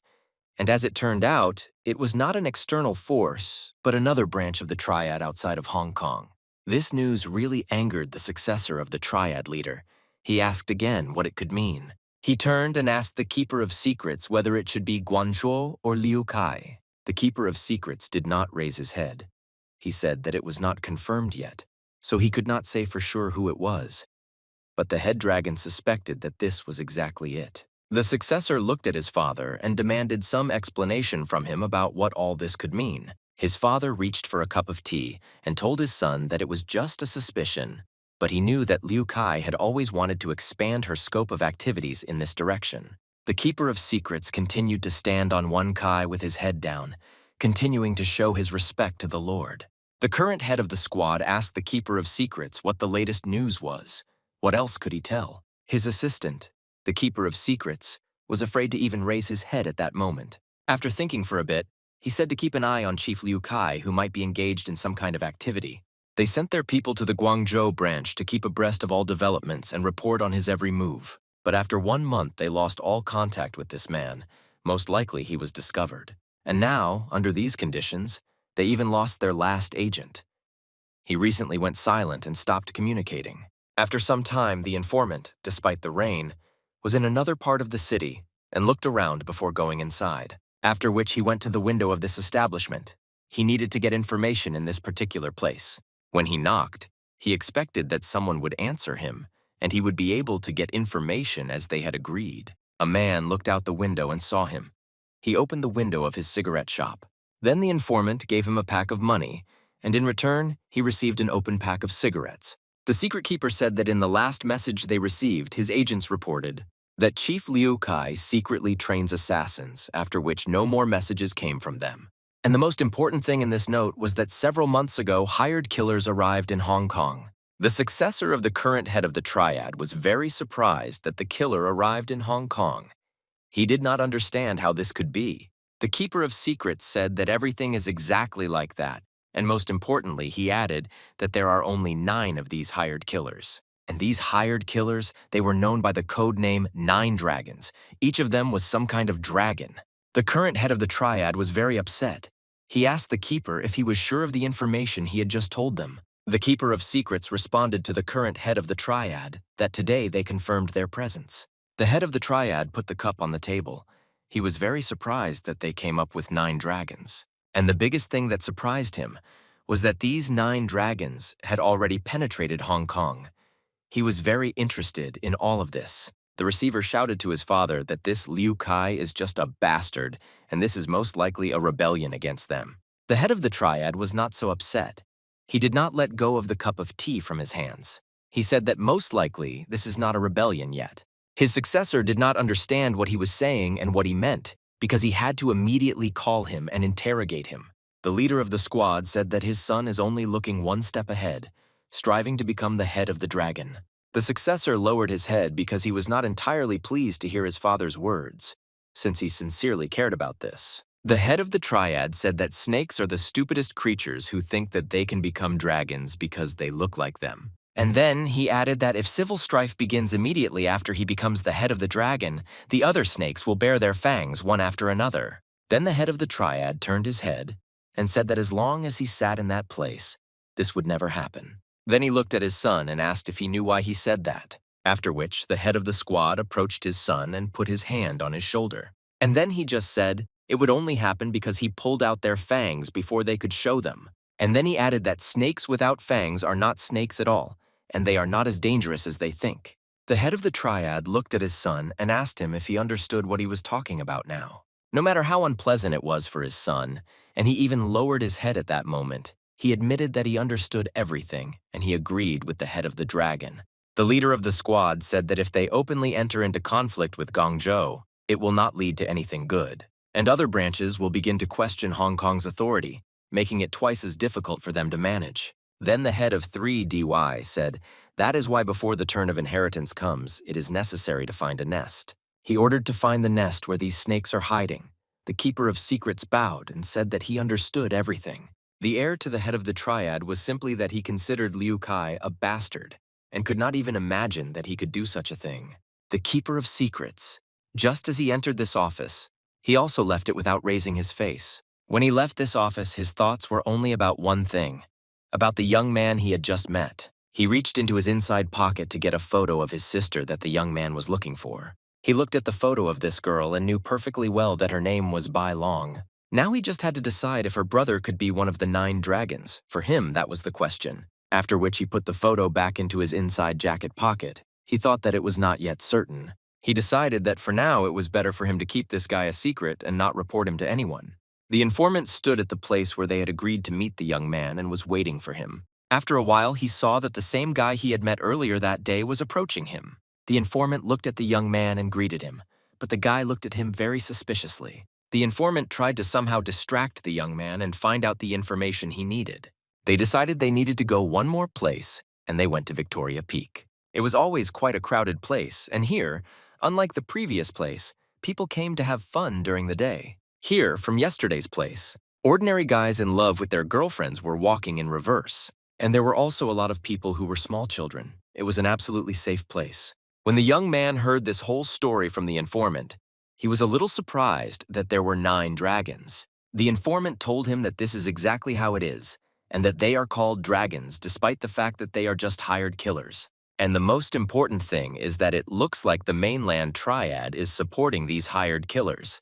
The young man asked again if the mainland Triad could really do something like that. The informant continued to tell the young man that if Hong Kong is the headquarters of the TRIT, then the branches scattered around it are something like outposts. The informant says that the Triad branches on the continents, even if they are just branches, act more like separate factions, creating tension with the headquarters. The young man asked the informant again if this was simply a struggle for power, to which he was told that it most likely looked like a struggle for power. Then he continued that in any case, the key point is that they are supported by the mainland and not Hong Kong. The young man then said, "Does he really mean to say that these 9 dragons kidnapped his sister?"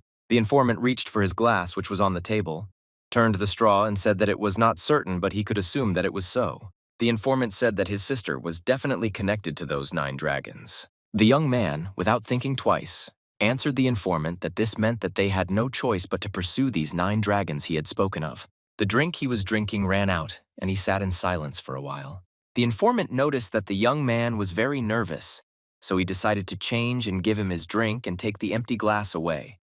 He said that the young man understood everything correctly. Soroka took a glass full of drink and started drinking it. He wanted to get as much information as possible about his sister, so he listened carefully to everything. The informant took out the phone that he had taken from the thug and said that there was only 1 number saved on the phone. The young man listened to his every word and did not understand why only 1 phone number was saved. The informant continued to say that this saved number was under the name Dragon, and then he added that it looks like they use it to communicate with him. The young man looked closely at his interlocutor. He wanted to understand what they should do next. The informant said that they needed to meet with this dragon who was registered under this number, and he had already arranged this meeting. The informant raised his head, looked at the young man, and said that this dragon should arrive soon. The informant said that most likely he has not arrived yet and is not here yet. Then he turned his head and looked at the newly arrived carriage. The informant said that he was most likely there. The young man looked carefully at all the people who were in that direction, and one of them seemed to him to really look like a dragon, just like the informant described. It was a well-built young man, physically fit, who was climbing up the steps. This guy thought it was not a good idea to drag him to the top of Hong Kong. The informant, when he saw this guy, he said that it looks like this dragon is already here. The young man turned his head and looked at him. This dragon adjusted his hair. He understood what was being discussed and with whom he had an appointment here. It was an azure dragon. His name was Zhao Kang, and he was one of the 9 dragons. He thought that it looked like he wouldn't need a warm-up. The azure dragon rose and looked around. He tried to figure out who invited him here. He was very different from all the other visitors to this place. It seemed that he was very confident in himself. At some point when he was in the middle of this area, he screamed very loudly. The others who were nearby covered their ears from this scream. The magpie and the informant, hearing this cry, turned their heads and looked at what was happening. Soroka asked the informant if this was the same demonic dragon they were here for. The informant said most likely that no, he would not have come in person, and even if it had been impossible to check whether he was real or not. The informant added that at the moment it is not important for them whether it is a demonic dragon or someone else. After which the informant noticed that he took off his glasses and began to wipe them. It seemed that he was thinking about something. Then he added that at the moment, the most important thing is who will be in league with this demonic dragon. Soroka listened to the informant to the end and wanted to know what he was proposing to do at the moment. To do this, he took the glasses, looked at his reflection in them, and asked what they would do now. After which the young man put the glasses on his eyes and looked at his interlocutor. He understood that the informant most likely had a plan, and in fact that was the case. The informant began to talk about how on Victoria Peak, where they were, there is one of the highest observation platforms in Hong Kong. That is why every year many tourists come here to get to this observation deck. Some of these tourists take a tram to get to this observation deck and ride in it. Others, on the contrary, want to see everything with their own eyes and they climb up the path on foot. On the way back, everything happens the same as on the way up. There are only 2 ways down.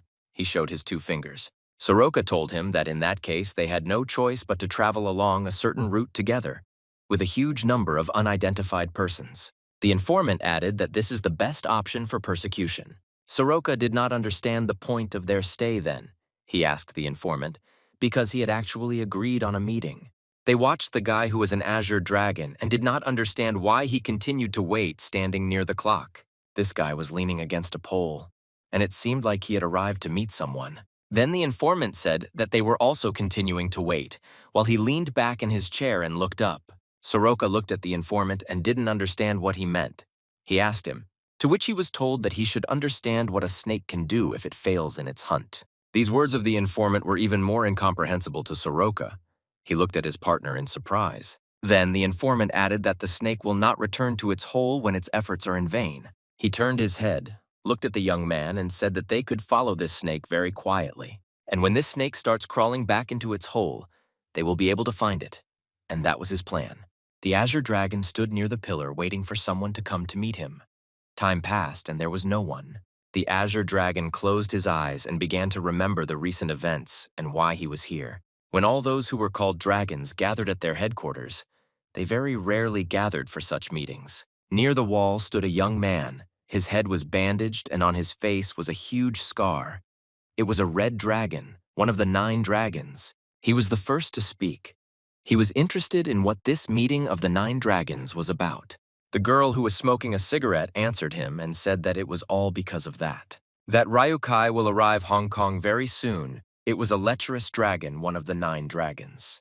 The black dragon, who was also one of the 9 dragons, joined the conversation and said that, by the way, he does not see the azure and blue dragons. The demonic dragon, the leader of the 9 dragons, standing near the huge window with his back to them, said nothing at first.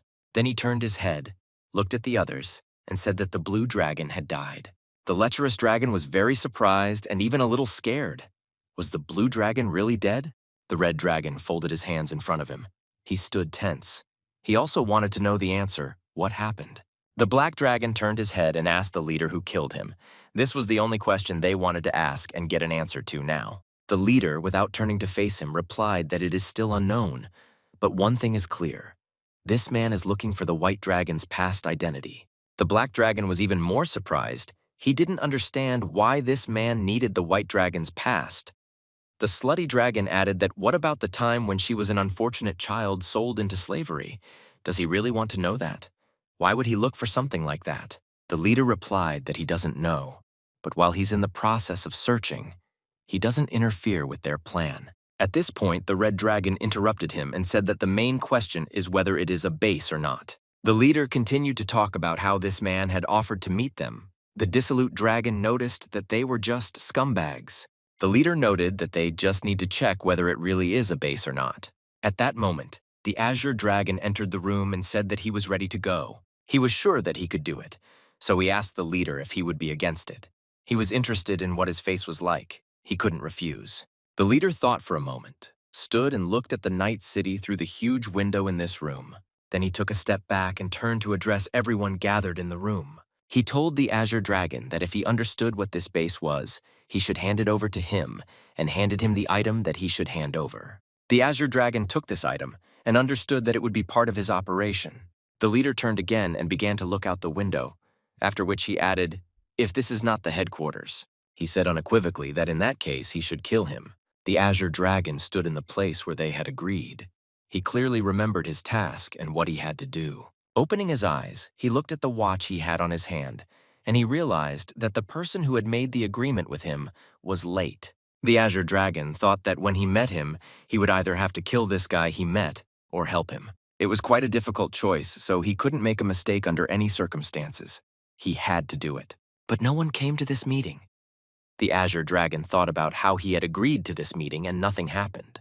He didn't have time to wait anymore, so he turned around and started to leave this place.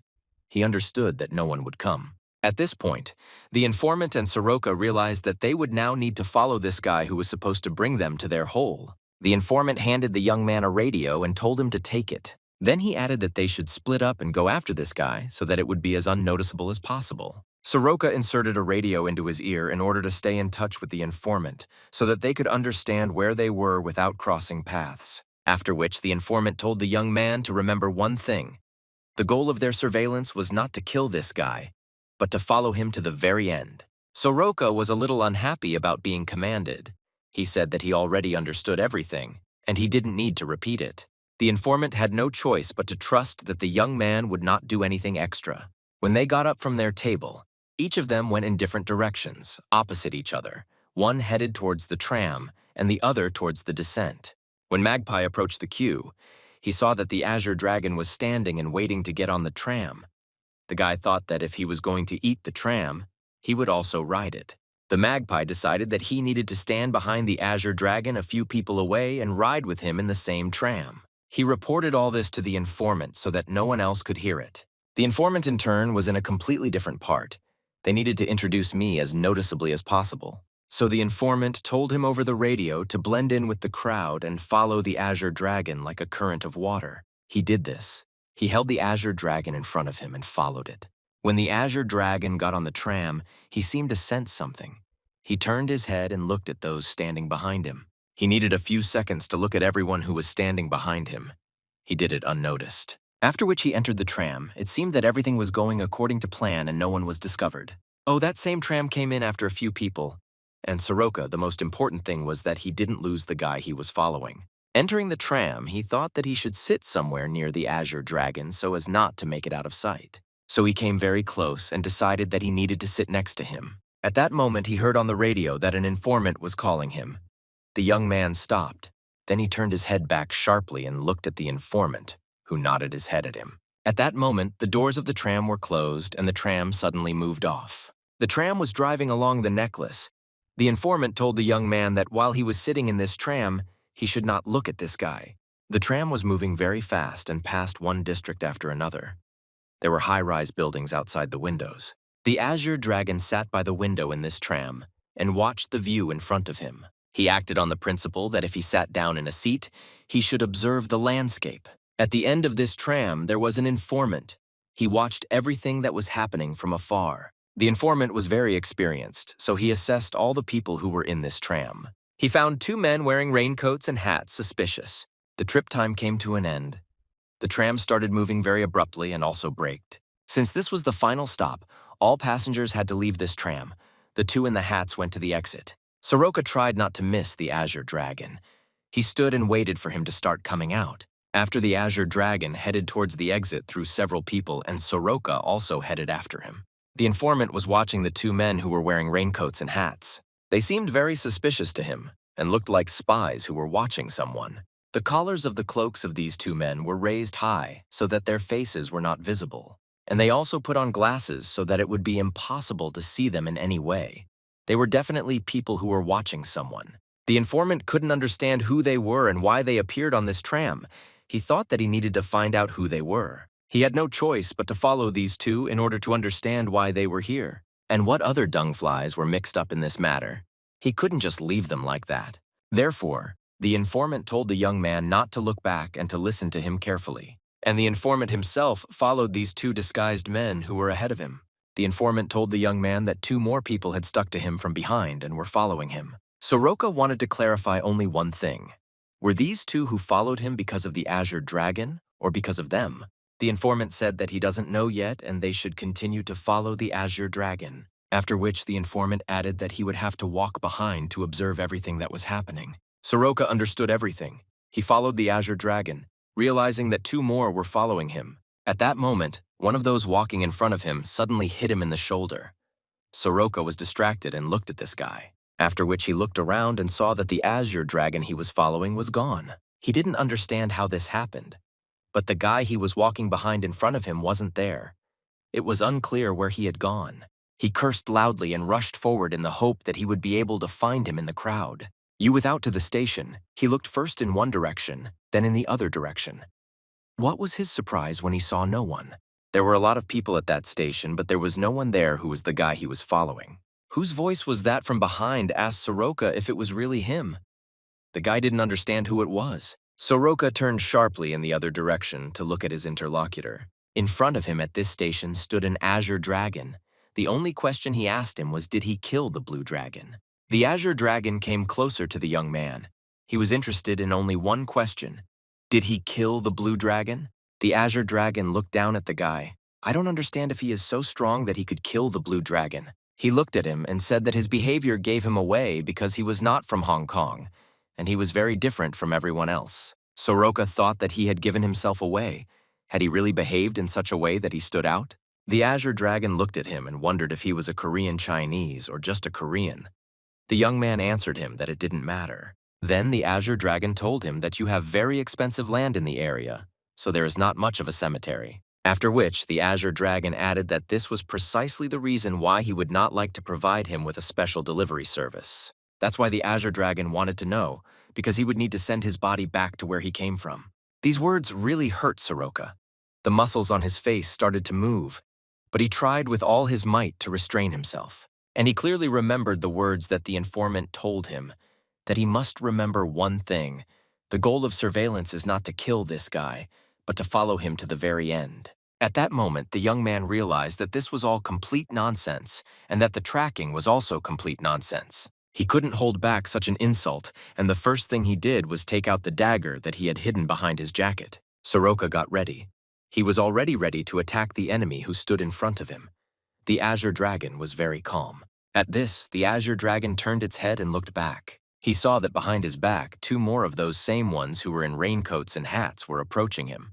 The azure dragon, seeing these people, asked the guy if he was not alone and looked at the two approaching.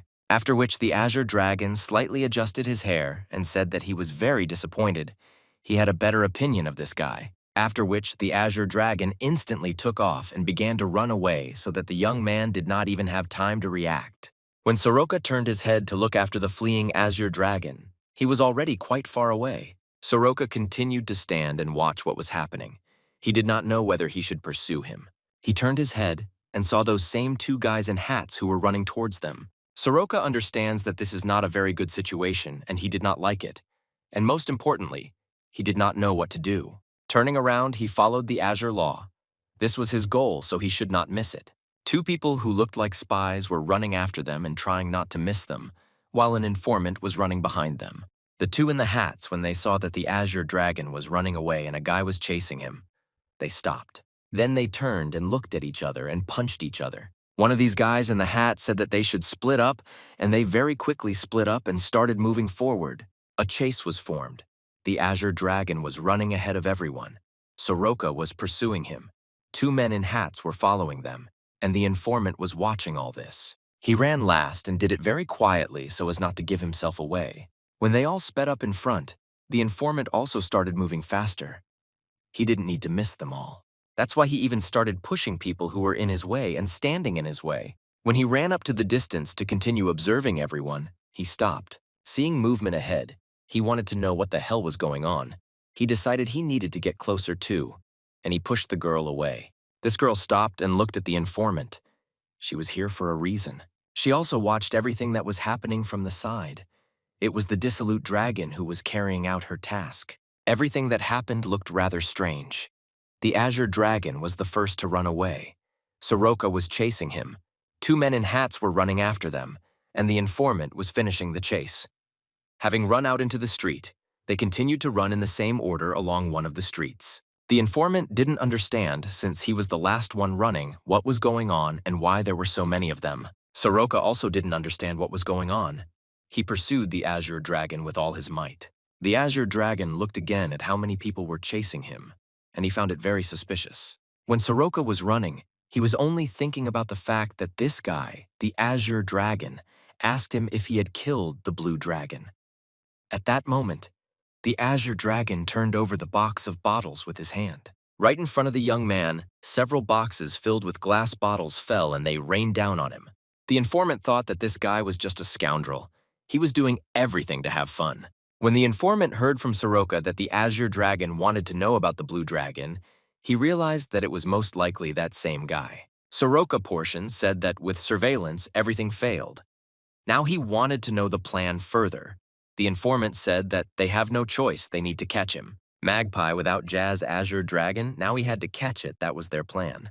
The Azure Dragon ran up to the descent of the long staircase that led down. He thought that he would be able to break away from them. He looked back and saw a guy running after him and two more chasing them. So the Azure Dragon, unexpectedly for everyone, jumped up so that he could go down the railing. After which, he very quickly began to slide down at such a speed that it was unbearable to catch up with him. Soroka stood at the top and watched as the Azure Dragon in an instant found himself at the very bottom. Therefore, the young man had no choice but to repeat what the Azure Dragon had done.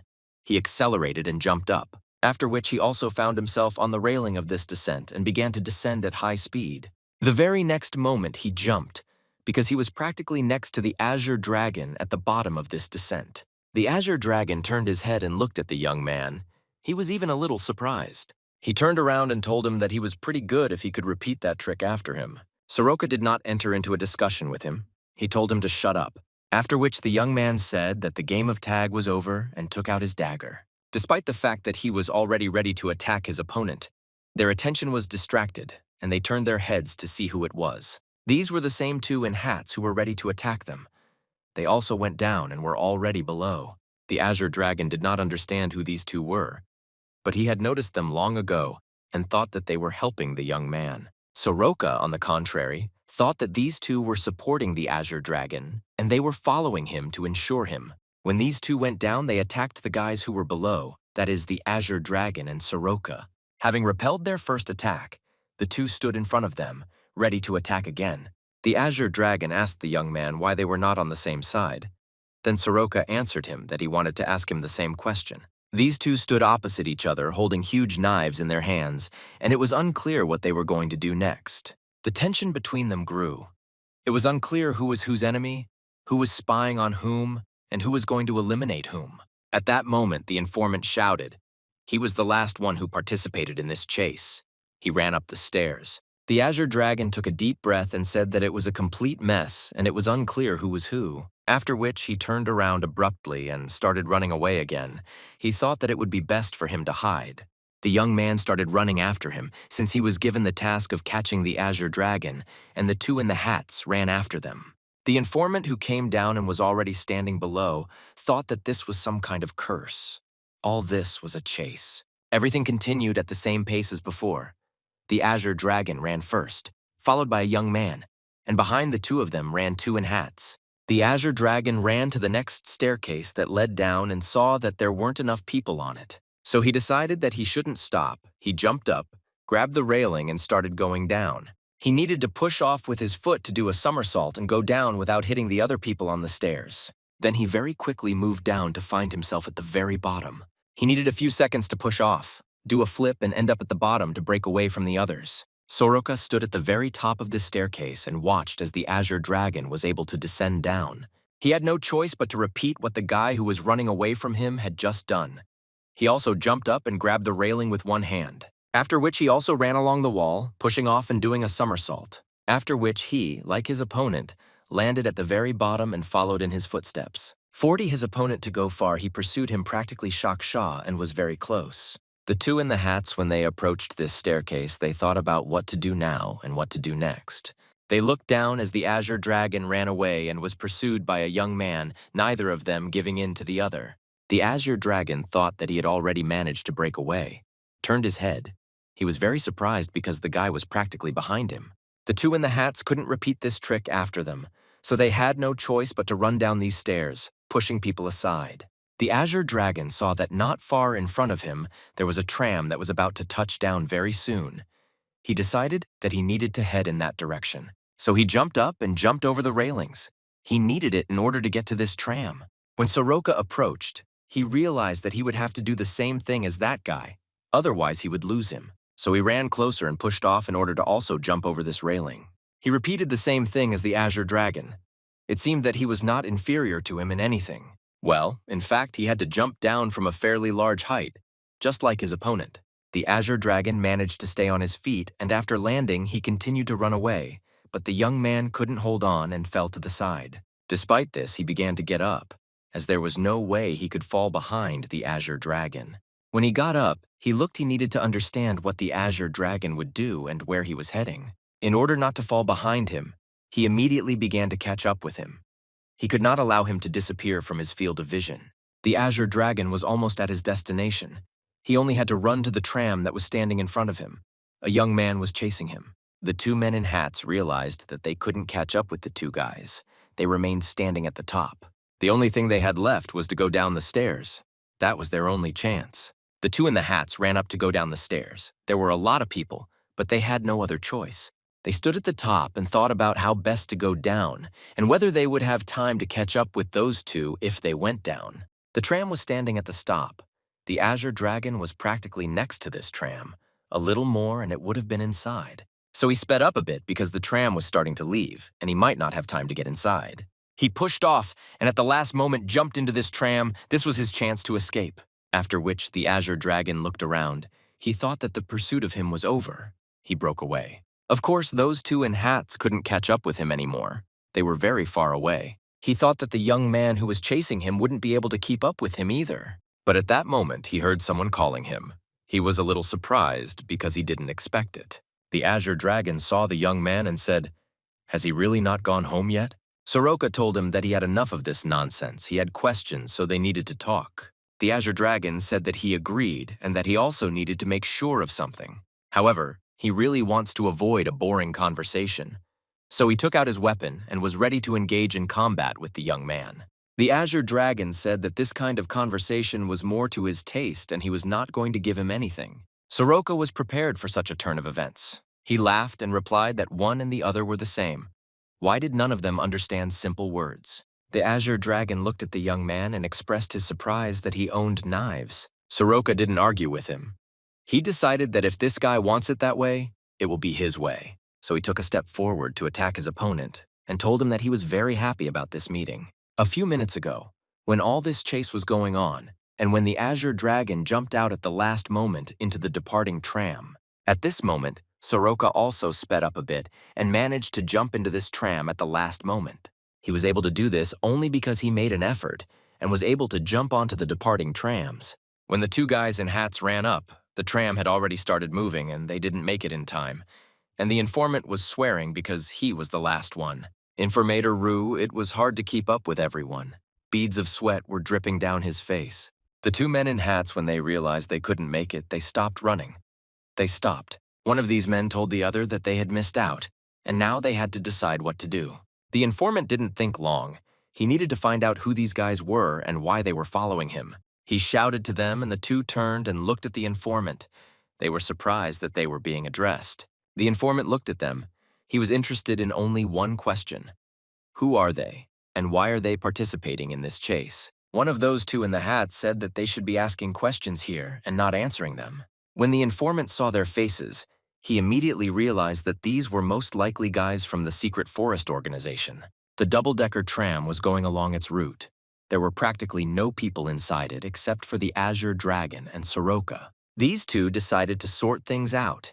Each of them prepared to attack by taking the first step towards their opponent. Already the next minute, Ruhi, each of these guys hit the enemy's weapon, and not both were quite strong opponents. The Azure Dragon said that his opponent screwed up with surveillance but skillfully wielded a knife. Soroka was a little surprised that he was given such a compliment about his skill with a knife. At that moment, he threw his opponent a little further so that he could attack. He then pushed off with his foot to strike his opponent.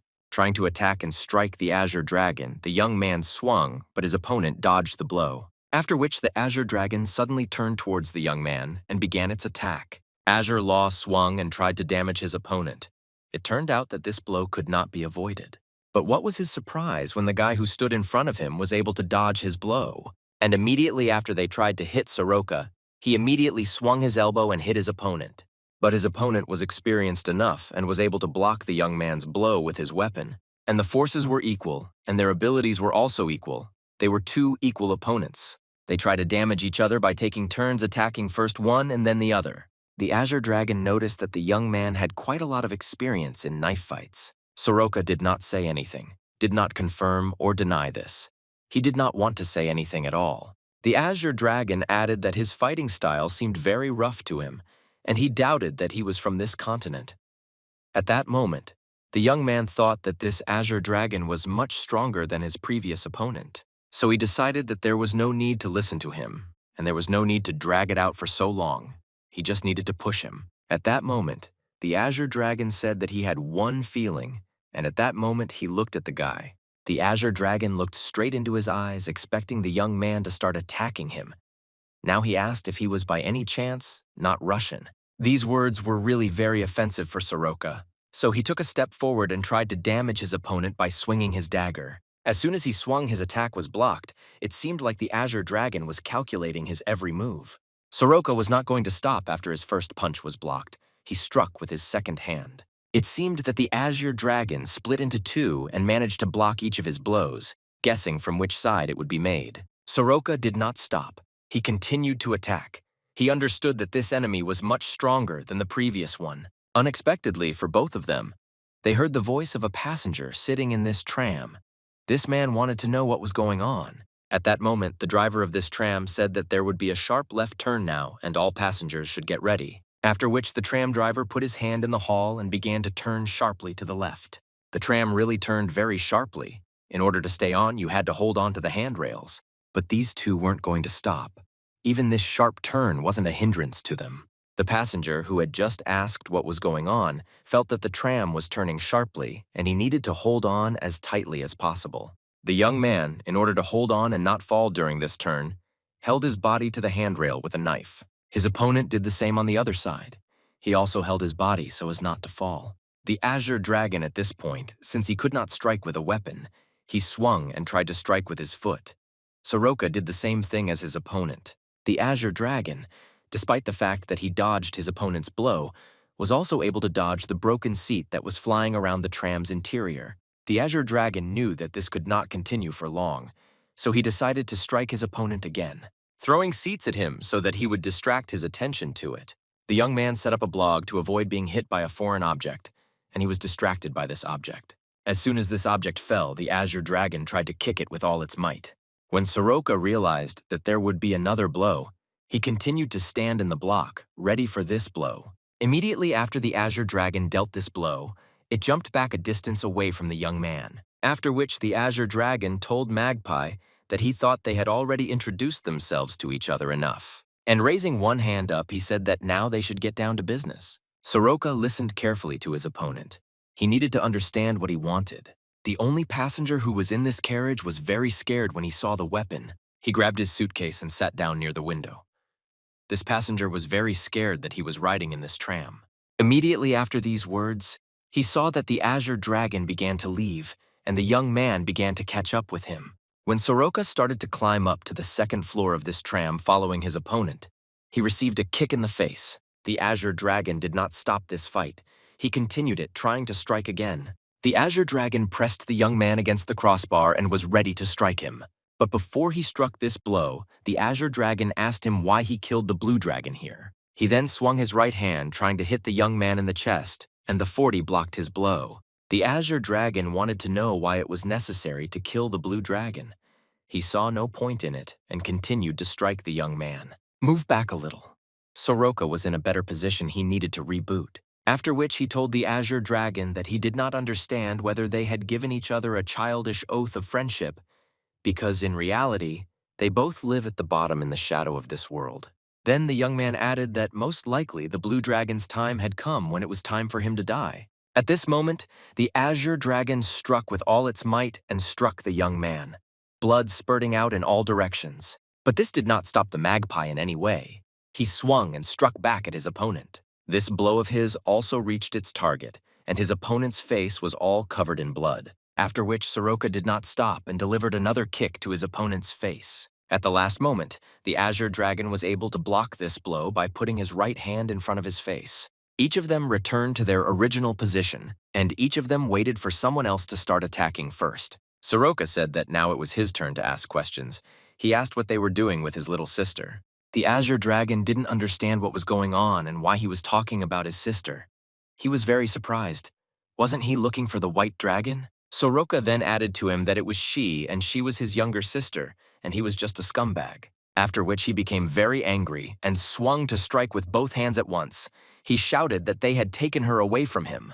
The Azure Dragon did not expect such a turn of events, and at the last moment blocked his body to prevent damage. They, as at the beginning of the fight, stood opposite each other, looking at each other and holding each other's dia. The Azure Dragon asked the young man what taken meant and what his sister's name was. At that moment, the magpie said to the Azure Dragon if his memory had really returned when he was almost dead, he very suddenly began to remember.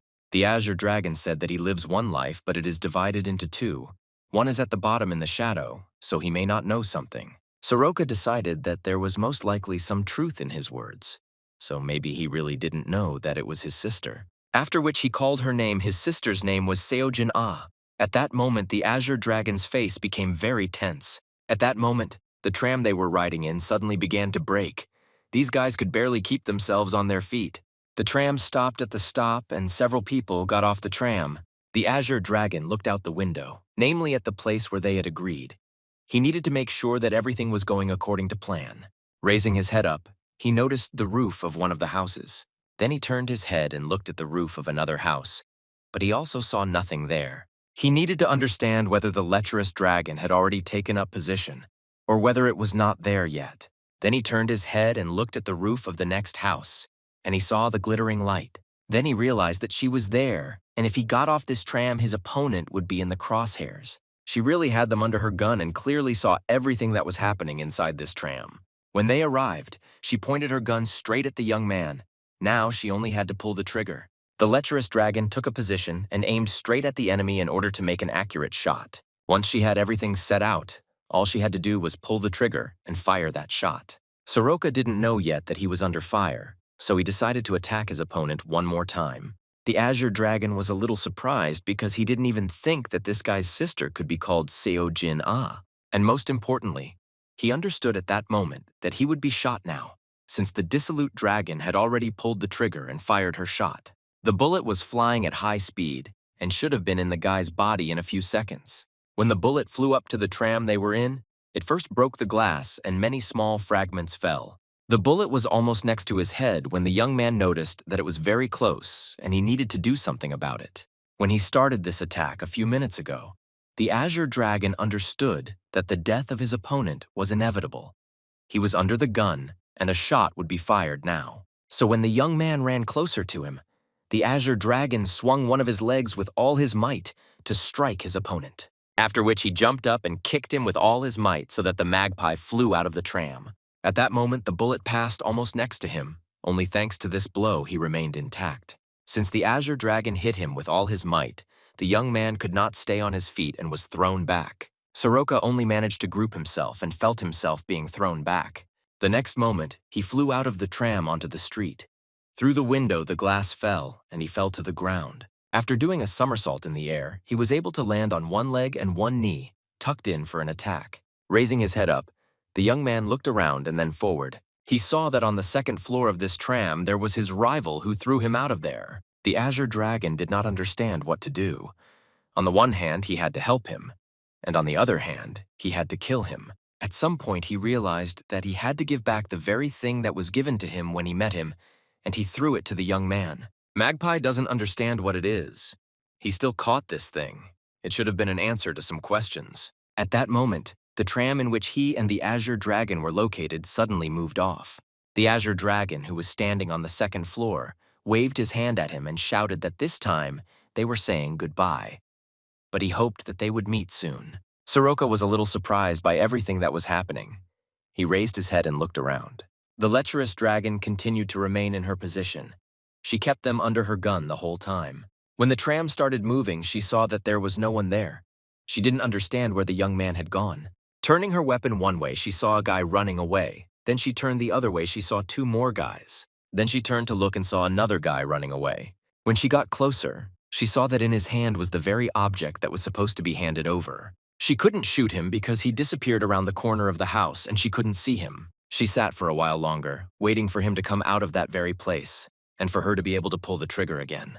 The young man stood around the corner of the building, waiting for her to leave this position. He had no choice but to wait for her to leave in order to survive. He saw that she had collected all her weapons, turned around, and began to leave the position. After waiting a little longer and observing the position, he made sure that there was no one there. Only after that did he take a deep breath and thought that now he could calmly leave his shelter. He held in his hand this object that the Azure Dragon gave him. He was very interested in what it was. He thought he should see what this item was and why he handed it over at the end of their battle. When he opened this box, he didn't understand what it was and why he needed it. At the same time, the informant's car was driving at high speed to its destination. The informant was sitting behind the wheel of this car, smoking a cigarette and thinking about what to do next. There were two people sitting in the back seat of his car, the same two people who had taken part in the chase. When the informant took them to an abandoned factory and dropped them off, he wanted to know if they were Liu Wen's people. The informant asked them because he did not understand why they would burn candles at someone else's party. One of the men in the hat, it was the left shadow, replied that Mr. Liu Wen does not want you to inherit even the slightest variable. Then, he entered into conversation with the second one. It was the right one. He said that Mr. Liu Wen wanted to deal with the situation of the White Dragon on his own. The informant then asked the two if this was a direct order from the dragon head Liu Wen. One of these guys replied that no, this is the wish of the person who is going to become the head of the dragon. Then the informant said that there is such a thing as circumstances, and wouldn't it be better for them to discuss everything in advance? The left shadow responded to the informant that he is not reliable. He created problems and suffered a collapse. And the right shadow added that he has already cited his own freedom many times, major and minor bloodshed in Hong Kong. The informant then said that he had sufficient authority. Sometimes small incidents happen during work, and most likely they crossed the line by secretly monitoring a secret agent who is directly subordinate to the dragon's head. The left shadow lifted his hat and said that in that case, why doesn't he provide a report before saying something like that?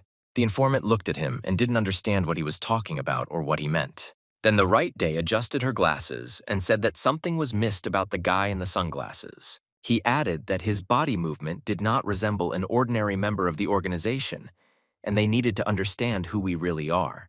The informant smiled, raised his hand, and began to explain that there was no need to touch on such things. He simply hired this guy. He was from Russia and a very useful guy. The informant took a step forward and added that everything has become chaotic lately. This is an investment just in case. After which he turned and started to leave. He said if he was done with his business, then he could leave, waved his hand at them, and said that they would see each other again. Then he turned his head, raised his index finger, and said that if they ever crossed paths, they should not pretend to know him. After which he said that he had already explained everything to them and waved his hand at them. The left and right remained standing in place for a day. They had nothing more to say. As soon as the informant stepped forward, they suddenly told him to stop. The informant stopped and turned his head back. He did not understand what else they needed. The right shadow said that his phone rang, and it was Liu Wen, and so that he would pick up the phone and answer him. He handed him the phone. The informant didn't think twice about this phone. He was ready to answer the dragon's head. When he saw who was calling, he thought that this guy had already taken over the duties of the dragon's head.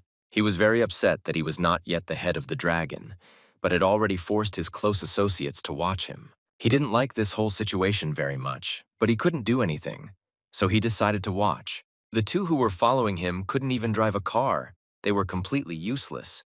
The informant thought that so many events were happening without his knowledge that he couldn't even imagine it. He was well aware that as the date of inheritance approached, he was becoming increasingly impatient. The informant thought that he was becoming very bold to the point of indignation, and that this should be reported to the current head of the dragon. While he was away, he was thinking about what else he should do, and Ryukai was now on their way to Hong Kong. He was also worried about the brothers who, when paired together, could cause a lot of trouble. Something had to be done about it. After some time, a whole delegation consisting of security guards stood at Hong Kong International Airport. The future head of the dragons, behind whom stood the left-right day, and also several more people from the security stood and met at the airport. One of those people who were present at this was the informant. He watched everything and observed. The future head of the dragon was very indignant and said that it was very reckless. If someone wanted to come, they should have said so in advance. The informant tried to catch his every word and every action in order to report to the head of the dragons. The glass door suddenly opened and two people came out of this airport building. One of them was the great dragon, Cao Ren, one of the 9 dragons, and he was really huge. The second one was opposite the small dragon Cao Chen. He was also one of the 9 dragons. The security that met us looked at these 2 dragons and thought, what kind of build is this? One is just huge and the other is very small. The huge one took out an umbrella and pressed a button so that the umbrella would open automatically. Then he picked up this umbrella and held it in front of him. It seemed like he was holding this umbrella for someone. Indeed, he held this umbrella not for himself, but for the third person who arrived with them and whom they all met here. As soon as this person made check, he said that they had tried well. It was Liu Wen. He was as always completely confident and behaved defiantly. The little dragon also opened his umbrella and raised it up so that nothing would drip on their master. Liu Wen turned his head and said that he was ready to introduce his sister now. He extended his hand to her. At that moment, you all heard a girl in heels approaching him. Liu Wen then she came closer to him. He told her to go out and greet those who met her. The girl took a step forward. Then she put her hand on her chest. Dad lowered his head in this way, greeting everyone gathered. After she raised her head and they couldn't see her, she had very sad eyes. She was simply beautiful, her long white hair that you couldn't take your eyes off of, and her white skin. The men who came to greet her looked only in her direction. The informant who was among them was also very surprised. He did not understand who she was, but he guessed. He knew it was most likely Ling Ji Xia, but in reality it was the white dragon Seo Jin Ah, and she was one of the 9 dragons. Ryukai extended his hand to the girl and told everyone present that his sister's name was Ding Ji Xia. After he took her hand into the hall, they walked further past the security guards who stood on either side. When the informant saw the girl, he thought that she was of a completely different age. But there was one feature that distinguished her. When he compared her with the photo he had seen before, he realized that she was the same albino with purple eyes. From her appearance, it was clear that she could be that guy's younger sister. I thought that most likely she is the same Seo Jin Ah that her older brother is looking for. The only thing that the informant doesn't understand is why Ryukai introduced her as his younger sister. He didn't understand what was going on here. When Ryukai reported this, he was perplexed not only by the informant, but also by the future head of the dragons. That's why he looked at Ryukai and couldn't help but ask him what his sister meant. The future head of the dragon asked Ryukai what he was up to, because it was not without reason that he introduced her as his sister. The girl stood silently under the umbrella, lowered her head down. She didn't say anything to anyone. Ryukai answered him that he wants to know what he is up to. Then he is ready to answer him that there is nothing that he could not say to him directly to his face. Liu won. After which he put his hand on the future head of the dragon's shoulder. Thus he wanted to say that he had no secrets. And then he approached him, and very quietly added that she was his younger sister on his mother's side and not on his father's side. The future head of the dragons at that moment thought that he did not know that he had a half-sister. Well, on the other hand, he didn't mind that I introduced him to his younger sister. The girl raised her head and looked at the future head of the dragons. After her look, he felt uneasy. He even felt like he was choking and started coughing. If you look at the two of them from the outside, and if you don't know who she is, you could say that they are not real brother and sister. The informant thought it was hard not to believe that they were real brother and sister because they looked so similar. The future head of the dragon at that moment grabbed his head and said that his father would not like this at all. After which he took one of his legs and put it to the side. He took the position of an attacking person. He needed to show that he was the most important among everyone, so he shouted for everyone to follow him to the headquarters. Everyone else agreed. Ryukai, watching everything that was happening, smiled and thought it was even a little funny. The guards who met him lowered their heads, showing their respect for such important guests. A completely different part where ordinary people lived and where the population density was much higher. The young man kept looking at something on his phone and thought that this would be an important meeting for him. He approached one of these houses, turned to go inside, looked at the address on his phone, after which she showed him on the phone that he needed to go up the stairs. He followed the instructions. When he got to a certain floor, he came to one of the doors. It was the very place he was heading to. At first, he decided to knock, but he heard nothing in response. It seemed a little strange to him. He decided to try. Maybe this door is open and he can come in, but it wasn't so. That's why he decided to knock on that door again, but this time to do it a little louder. Only on the second time did he hear a female voice from inside allowing him to enter the apartment. He extended his hand, opened the door, and went inside the apartment, but no one had met him yet. He heard someone behind him closing the door and the click of the door lock. The next moment, the girl grabbed him by the jacket and screamed, "What was he thinking about? And why is he making a fuss with his knife fights and pistol fights?" After all, she told him not to interfere in the affairs of the Triad. Didn't he see who was bringing order to this mess? Soroka stood silently. He had nothing to answer her, because what she said was all true. The girl continued to explain to him that this was Hong Kong, and that he had no idea how hard it was for her to cover for him. Soroka couldn't help but take off his glasses, but he didn't answer her.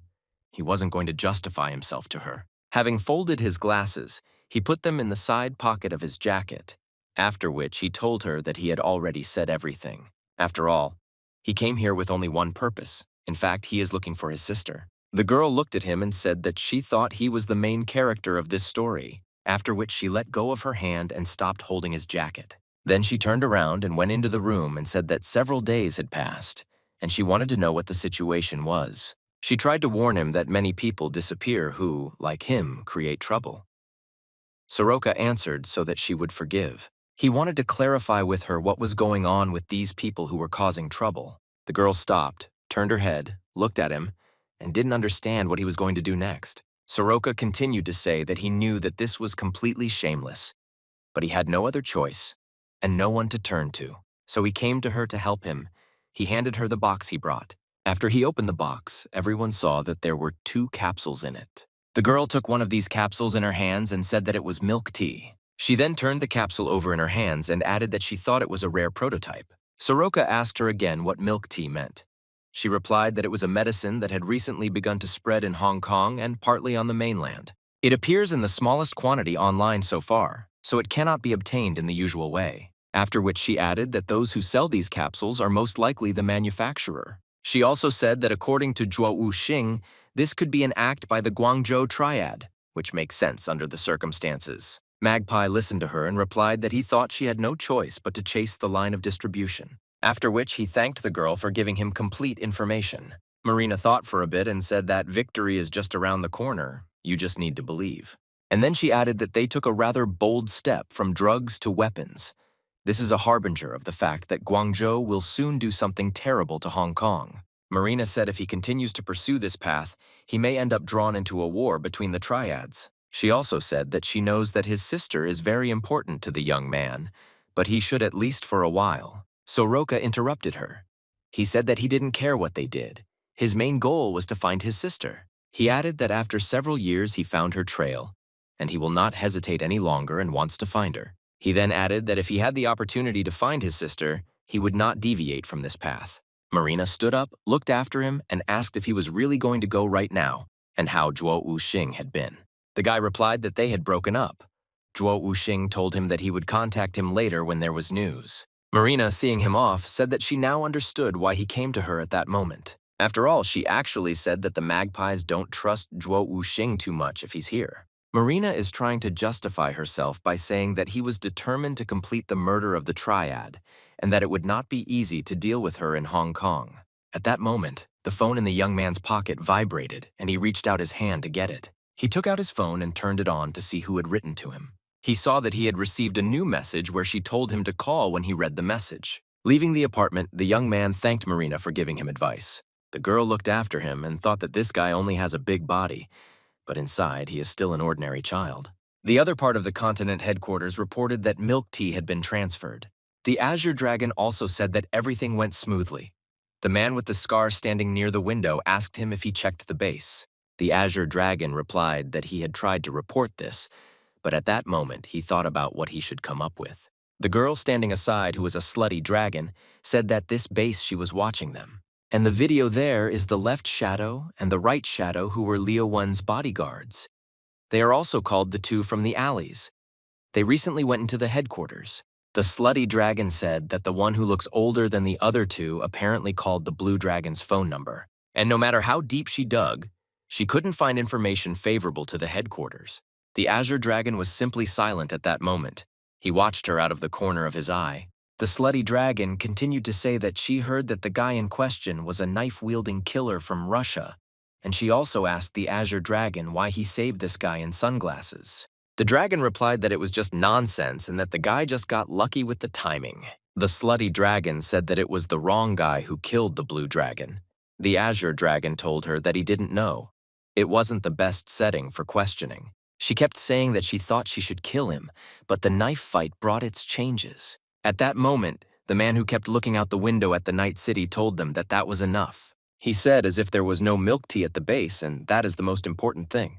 He also said that since Ryukai had returned to headquarters, they could move on to the next stage. After all, their plan can't go down the drain because of some trifles, after which he headed for the door. Opening the door, he said that this is why he called the person who will not allow even the slightest variable to arise. And this man whom he invited will appear at their headquarters very soon. Since he should have already arrived at the place, all he has to do is get to the headquarters. This man would have gone out and headed without luggage to the place he chose me for his task.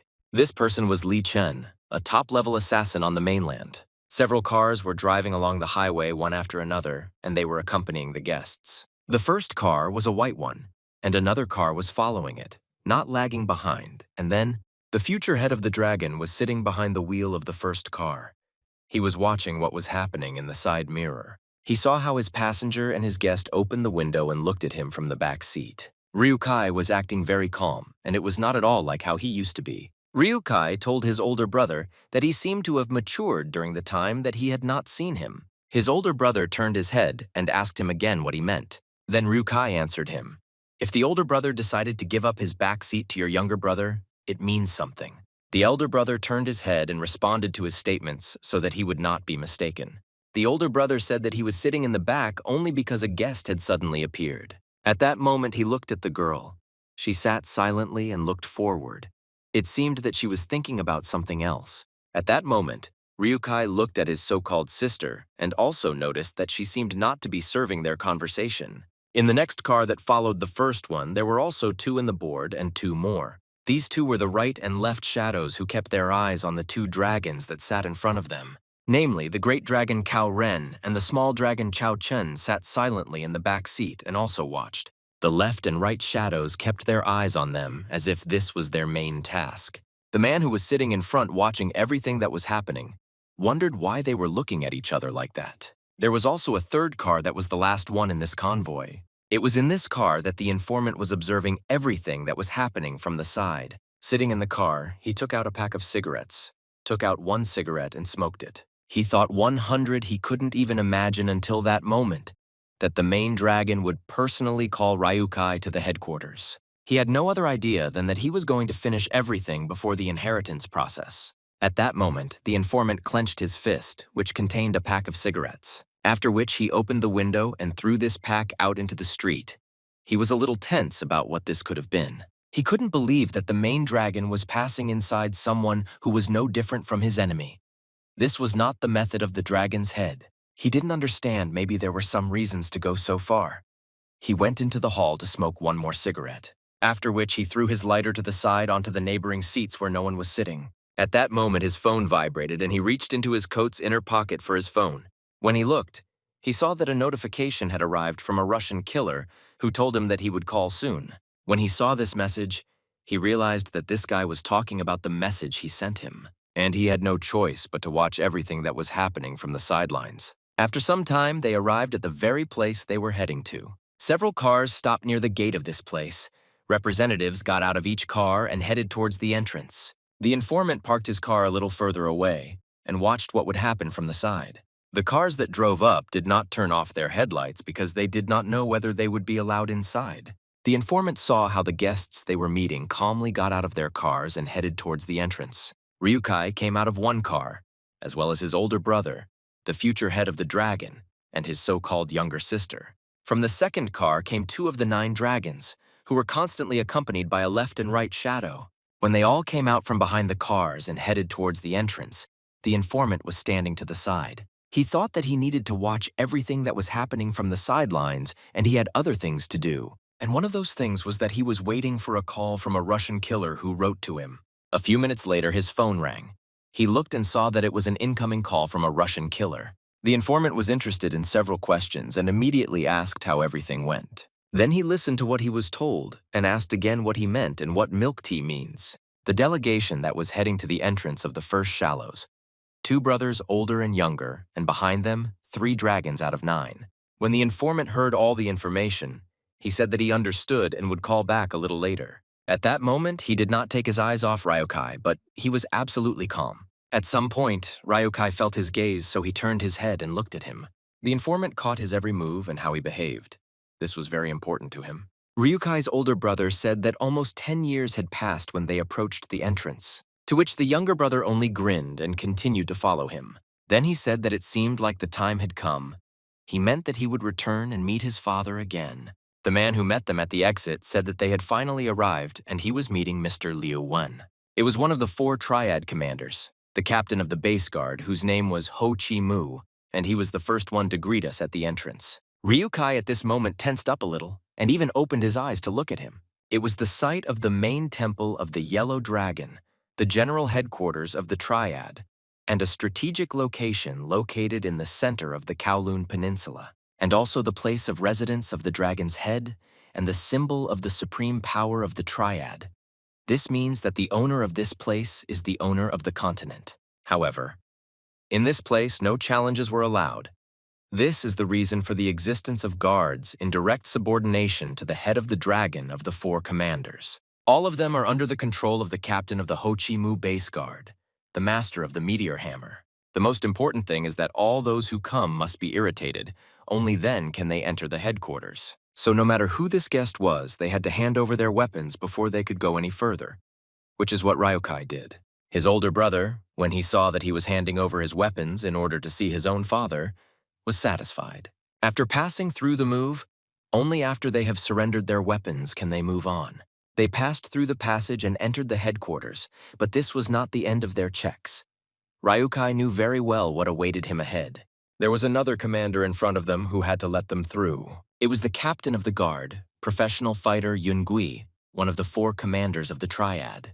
A master of wrestling who has no equal and clashes with even the most impassible person. It could only end in disaster, so no one even glanced at him so as not to anger him.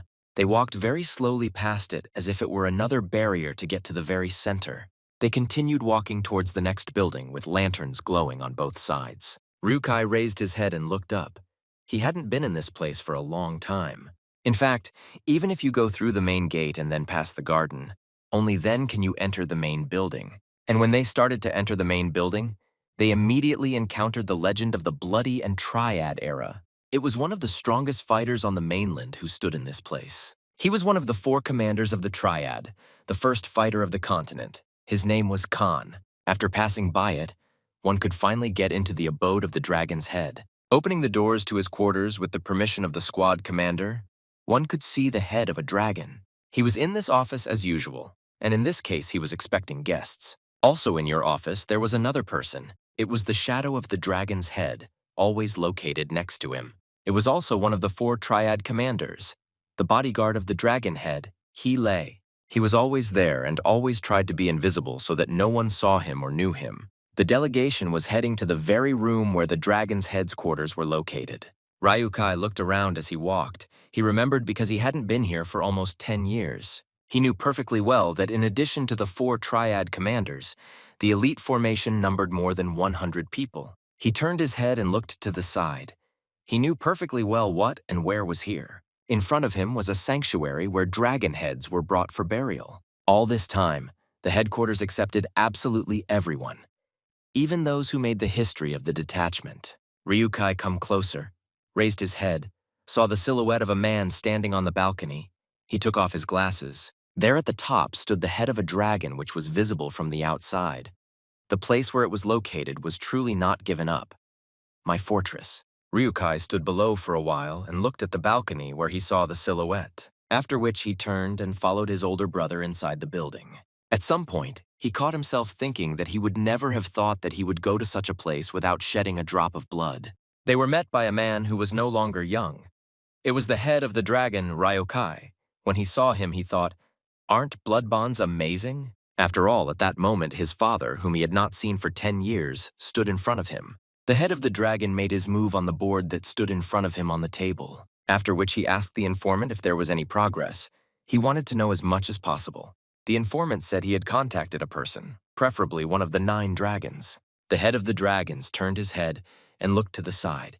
He wanted to get as much explanation as possible. Then his informant reported that the surveillance had failed due to the appearance of an unplanned variable. The head of the dragon did not understand what he meant by the words unplanned variable.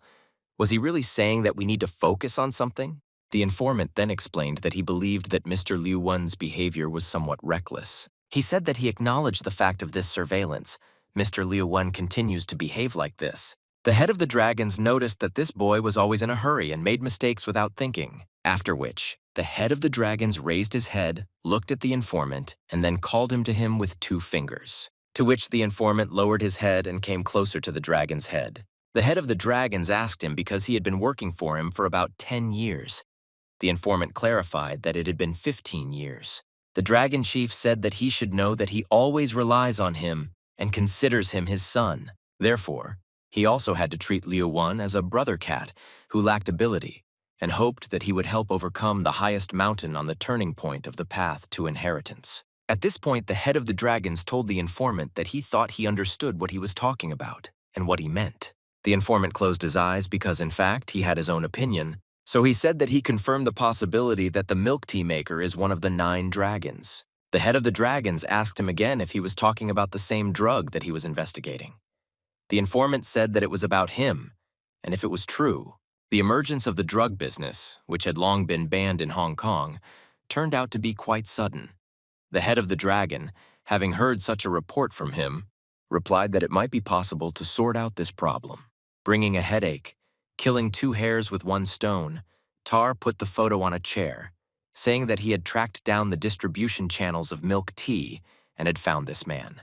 The dragon chief took this photo in his hands and looked at it carefully. On the other side of the photograph was written the name of the man who was trying to engage in illegal drug business. The head of the dragon looked closely at this photo because in this situation, it was his problem. He wanted a full report from his informant about this man. It was Gabriel Chan, that's what it said on the back of this photo. The informant said that the theory of his belonging to the 9 dragons has not yet been confirmed, but given various circumstances, he is at least connected to them. The head of the dragon stood up, went to the window, and said that he had worked hard and he would give instructions to Liu Wen. At this moment, the informant stood up from his seat as he had already reported all the information and took the photograph from the table. The head of the dragons was looking down at the people approaching him through his window at that moment.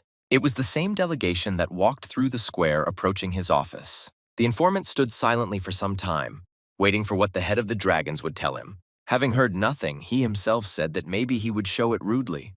But this approach is not typical for the head of the dragons. The head of the dragons asked again. He means that he called Ryukai to the headquarters and is ready to talk to him.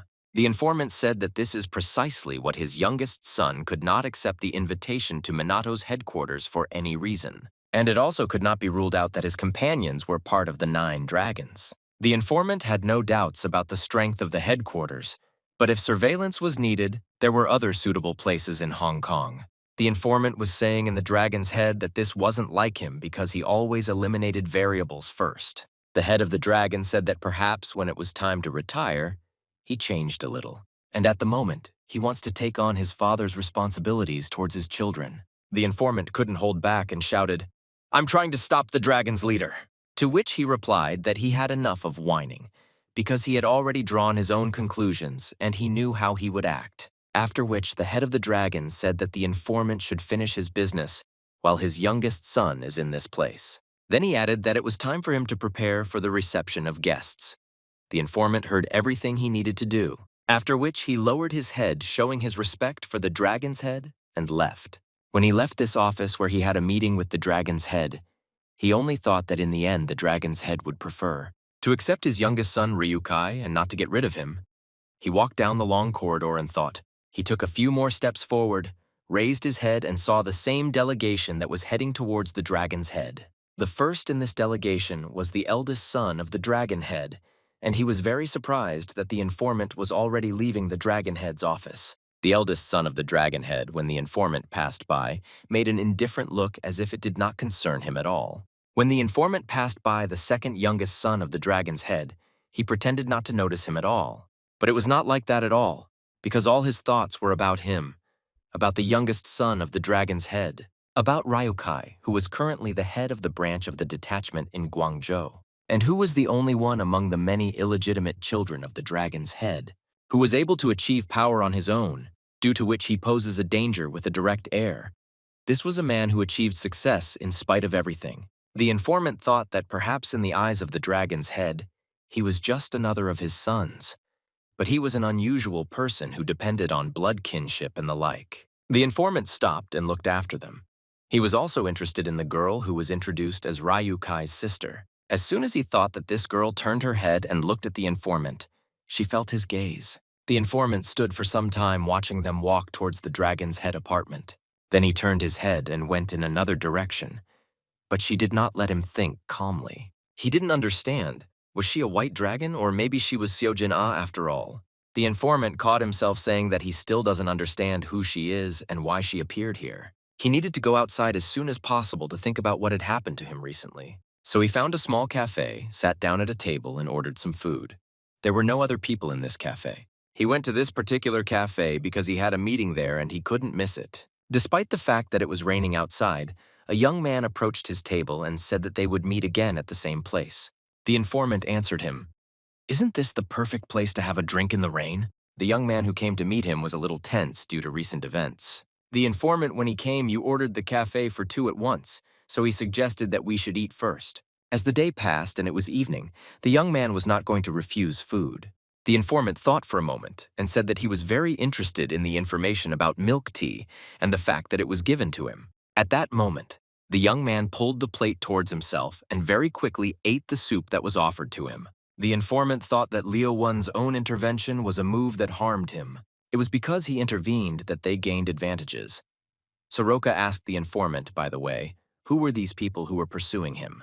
He meant the two men in long coats who were following him. The informant said that they were Liu Wen's bodyguards, and he also said that he didn't know how, but he needed to make them understand that they were not enemies. And he also told the guy that if he was talking about them, then they are most likely the Hong Kong Triads, the young man asked again. They are among those who are fighting with Guangzhou. The informant moved his portion towards himself and said that yes, and it just so happened that these people have a sufficient reputation. When Soroka heard about this, he replied that if the Hong Kong Triad is targeting 9 dragons, wouldn't it be better to act together? The informant thought about such a proposal. He put the chopsticks on the table and thought that this guy's words were not without meaning. And he also thought that it would be better if he himself revealed everything and took some actions without his participation. He still didn't know how to tell him that maybe his sister really was one of the 9 dragons, and in the worst case, she could be on Ryukai's side. The informant thought that he didn't have enough information and that he still needed this guy. The informant extended his hand forward and took a bottle of beer, saying that this is what they think. It is not known what opinion their opponents hold. He also added that they need to complicate everything by interfering in the struggle for power. The young man extended his hand in which he held a glass so that they would pour him some beer as well. The informant said that their goal was to find his sister, and this time the informant didn't pour the young man any drinks to deal with the 9 dragons. Soroka didn't understand why they weren't pouring him a drink. The informant said that last time he had done too much. Soroka understood that if he didn't take on even more work, he would be ashamed in front of Marina. He finished his glass of beer and then put it on the table very loudly so that everyone could hear the sound. At the same time, he said, no matter what, they made a move and they need to play it right. After which, he took a photograph from the inside pocket of his coat and showed it to the young man. Soroka took this photograph, looked at it very carefully, then turned it over and read what was written there. The informant poured another glass of beer and said that they needed to hit this donk first. It was raining heavily outside, and the green light came on for pedestrians at one of the intersections. Despite the fact that there were solid puddles around and it was raining, I waited for the green light to cross to the other side. When he crossed to the other side, there were already hired killers waiting for him, ready to kill him. Crossing to the other side, he found himself in a circle of people who were not supposed to let him go, but were supposed to carry out the order to kill him.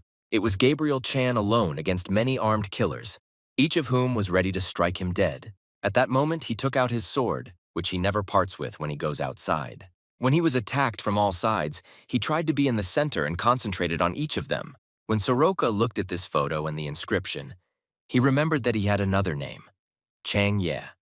and now it was clear that he was a key figure in the milk tea trade.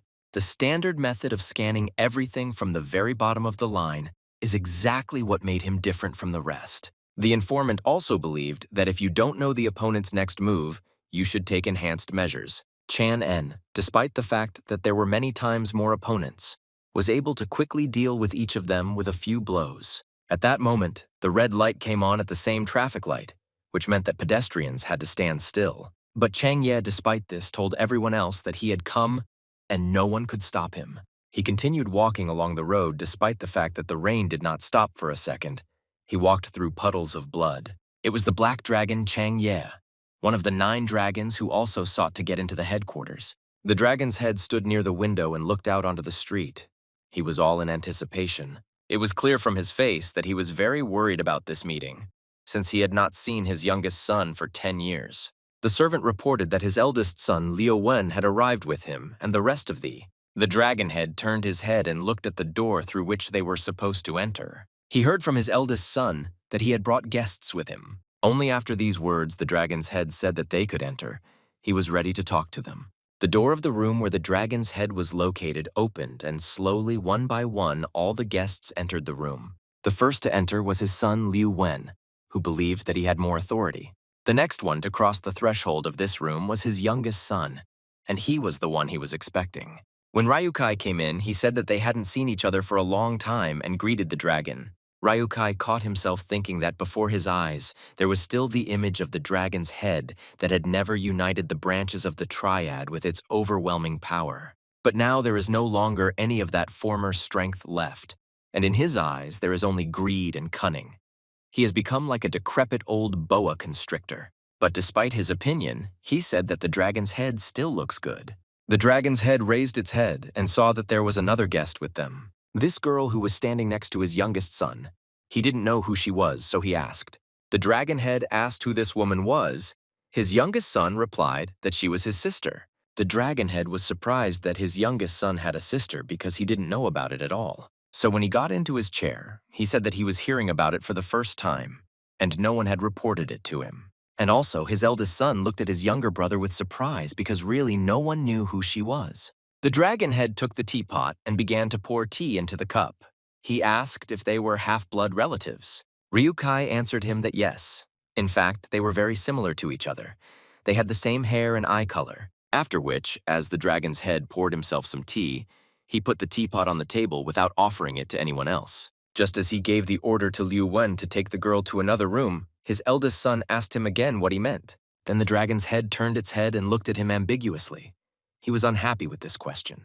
After such a look, Liu Wen understood everything and answered the dragon leader that he would immediately do everything. He approached the girl and pointed to the exit with his hand. He was supposed to take her to another room. She followed him. After they left, the dragon head turned to the branch manager Ryukai, his youngest son. He took a few sips of tea and then said that he wanted to go for a walk with him. Ryukai lowered his head, showing respect to him, and said that he, of course, agreed. A few minutes later, they left this office and were in the garden walking along one of the bridges. The dragon head told his son that his sister was strikingly similar to their mother. When Ryukai heard this, he also remembered his mother and wanted to say something. But the dragon head continued to say that after the expulsion, they had to go through many trials. And he, despite his miserable and weak origin that was given to him, managed to build the most powerful department in the Triad. That's really impressive. The dragon head told him that he was not like those insignificant parasites who call themselves Liu Shen's children. And then he turned his head and looked at his youngest son and said that these parasites are trying to snatch at least a mug from his table. Ryukai lowered his head and said that his father flattered him. This was only possible thanks to his support of the dragon's head. Ryukai didn't think long. He asked why the dragon's head had called him to Hong Kong. At that moment, they were standing on the bridge, and their reflection in the water was clearly visible, which was blurring. The chief said that the carp living in the lakes of Qinghai province in western China say they swim against the current to lay eggs and survive, so he wanted to raise his youngest son. He said that when he looks at him going against his destiny, he reminds him of these Karpovs. The dragon chief noticed that his eldest son Liu Wen was not like that at that moment. He fed the fish in the pond. He said that his eldest son looks more like a decorative koi carp that does not resist at all but only swims up when he is fed. This carp is very beautiful to look at but very fragile, just like its older son. which, like the carp that grew up in the pond under the protection of his home, after which they continued to walk along the bridge. The dragon head said that the upcoming ceremony of transfer of power is an important event that will once again confirm the primacy of the Liu family in the Triad. In addition, representatives of all major branches of the mainland, as well as organizations such as Dongtianfeng, will attend. The dragon head said that it was quite a difficult time for one Liu One at that moment they entered the temple. When they didn't go inside the temple, they stopped near the statue of Buddha and stood silently looking at it for a while, after which the head of the dragons came up and lit one of the candles on her table in front of the saint. After he did this, he had to pray because it was a certain ritual. He lowered his head and put his hands in front of him. At that moment, he was praying.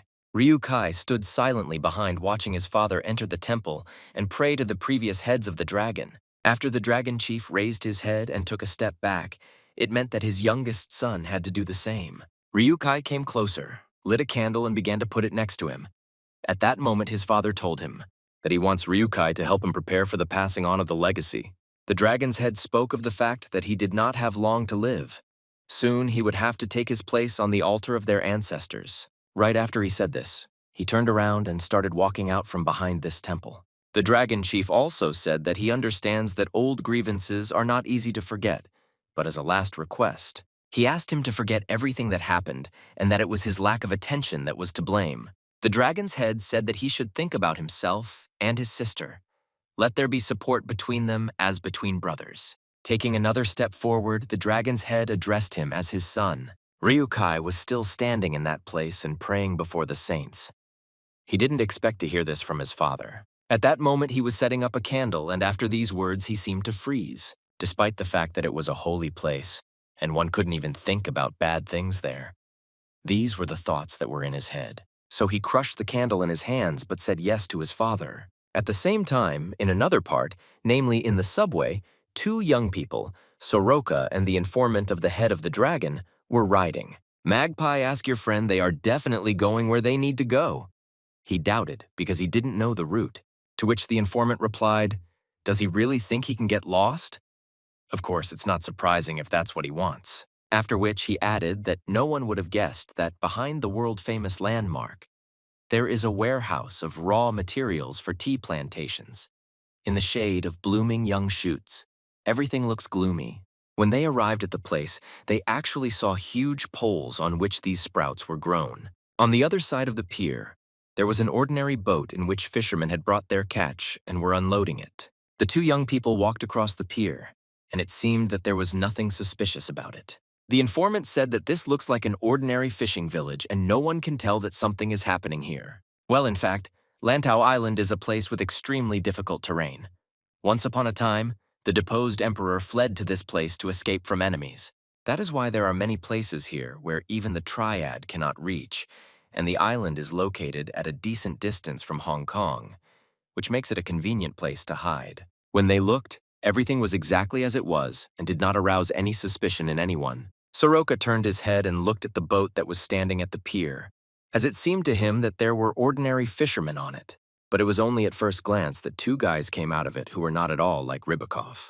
The informant looked down and told the young man to come up and look in that direction. They saw two people walking along the pier, and these people were not fishermen at all. It was all a bit strange because after the two guys left, another one showed up, but he was already dressed in a suit. He looked more like a gentleman who was talking on the phone telling someone that he had arrived. This man, when he looked around, he said that this was some kind of stinking hole. It was Namgung Hyuk, the executive director of Sejong. After he finished speaking, he raised his hand and showed where the car that was meeting them should drive up. Then he turned around and told the gentleman to follow this car. He had everything ready. At that moment, another gentleman in a suit walked along the pier. He walked quickly and lowered his eyes down. Apparently, it was the man that CEO Namgung Hyuk worked for. Two guys were standing on one of the balconies and watching everything that was happening below. The informant said that Gabriel Chan is exactly what this person is called. Or what else can you call him? Chan Ye. He was being followed at the request of another client. In fact, he is not a manufacturer, but he stores raw materials in this place and receives an order and delivers it to the manufacturer. They could watch this through binoculars. The informant said that this particular person knows the manufacturer. Magpie carefully watched what was happening and what they were carrying from one place to another. And he also watched the people who were down there. It was not clear to him. So he asked again what they were all doing down there and why there were so many of them. The informant answered him that during the day they simply move goods from one place to another. Soroka continued to watch what was happening down below in this warehouse.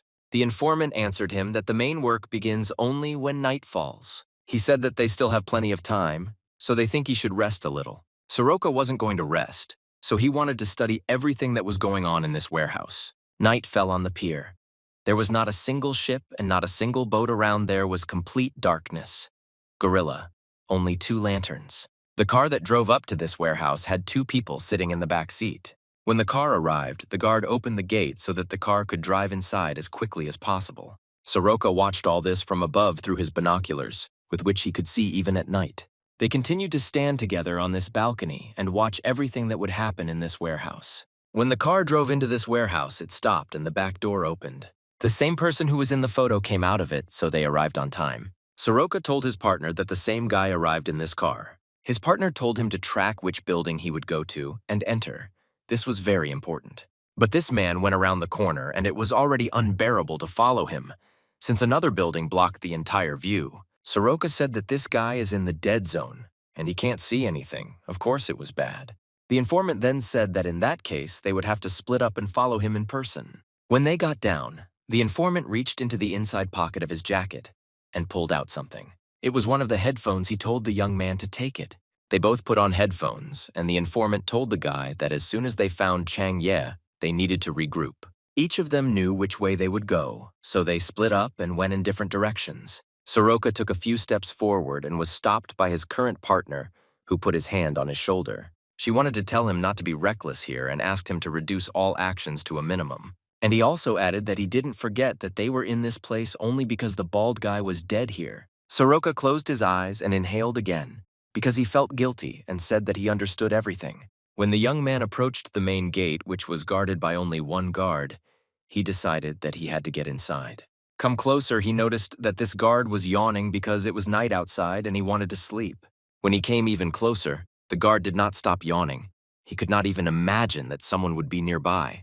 When he saw the guy, he thought what kind of young man he was, but it was too late. Soroka very quickly snapped his neck with 1 grab. The guard only managed to make some very quiet sounds because he had no chance. The guard's hands that were trying to resist and grab the guy's hand began to slowly fall. In just a second, his hand dropped down, which meant so much that this guy was no longer a vest. He brought the golden guard magpie to the wall and placed it near the entrance so that no one could see him. Then the young man looked to the side and reported to his partner that the way was clear. His partner was on the other side of the gate at that moment, and the fact that they could move on was good news. They stood near the entrance and needed a solution on how they would get inside without attracting attention. They needed to figure out how many more people were guarding this place and how to get around these people. The informant looked at what was happening inside and it seemed suspiciously quiet to him, after which he decided that they needed to split up so that they wouldn't be able to get inside without being noticed. He turned to his partner. Soroka looked at him. He had to understand what to do next. The informant raised his hand, pointed with his thumb at one of the buildings, and said that he would go there. And then he pointed to the second building and said that the young man should go to the other building, after which he once again reminded the young man that as soon as they found their target, they should regroup. Very quietly, they opened the metal gates that led into this warehouse. Go inside and don't go in different directions, saying that, then they will see each other later. From the outside, it seemed that nothing was happening in this warehouse. It was dark everywhere, and there was no movement of people at all. Chang Ye walked in complete darkness down a long corridor with his sword in his hands. This guy always walked with his sword because he understood that at any moment someone could attack him. Approaching one of the doors, he raised his hand and knocked before entering. After that, he came in and said that most likely everything was in vain again. He said this to the person standing with his back to him. The girl turned her head. It was a dissolute demon. She said that she was so brazenly inserting herself, it seemed like someone's rich son again. The man standing near the window said that this method was clearly not Bilin's style. But if it is Bilin, they will definitely go to Liantu Island, as if he foresaw their actions. Chang Ye replied that if that was really the case, they would have to stay there for a while. Also, the man who was looking out the window said that they say the killer was wearing sunglasses. The girl replied that everyone here wears glasses. Of course, not counting those 2 who walk in pairs, the left and right shadow, they also have sunglasses. Well, the guy she saw was too reckless for Beelin, and she thought it was the perfect moment to lure them out. The man standing near the window said that Yinglong would take care of Beelin as planned. And then he said that if this guy with glasses appears again. The girl turned her head and looked at him. He continued and said that they must definitely eliminate him. He should not interfere in his affairs. Chang Ye at that moment answered them that this guy in sunglasses is here. When he walked down the long corridor, he felt like someone was watching him. Most likely it was that same guy. So Chang Ye decided that he needed to go out again and walk down that same long corridor. He looked around carefully, expecting that at any moment he would most likely be attacked. He took one step forward very slowly so that he could be seen from around the corner. But around the corner was that same young man who was wearing glasses and whom he was looking for. Chang Ye took out his sword without thinking twice to strike his opponent. He didn't intend to deal with him for long. The informant turned his head to the video of the guy they were looking for and realized that he had been discovered, after which he only managed to avoid the enemy's blow to his head to the side. Well, after the first blow, Chang Ye immediately gave him a second blow, and with even greater force, the guy stepped back, knocking his step off. Chang Ye is not Astana. He swung to deliver another and third blow. The informant sawed only to lower his head as it should be. His head whistled the sword. He crouched down and looked up at his opponent, thinking that he would take it further. The informant will come out at that moment, take off his glasses, and throw them to the side of your opponent to distract his attention. The sword divided these glasses into two parts. With one blow, the informant was not mistaken. Chang Ye's attention, and the informant was able to escape from this place at that moment. Chang Ye thought about where he could go, but he didn't have a clear choice. He could only hide behind one of the corners. And so it was. The informant decided to tell his partner everything because he had a difficult situation. He reported to him that the situation was, of course, so-so. But there was something that should have made him happy. This is what he found Chang Ye, and this guy is heading down the hallway looking for him. When Soraka entered the very room where the informant directed him, he didn't find a single soul. There were only shelves on which lay huge bags. The young man wanted to see what was in them. Coming closer, he saw that one of the bags was damaged. He wanted to know what was inside.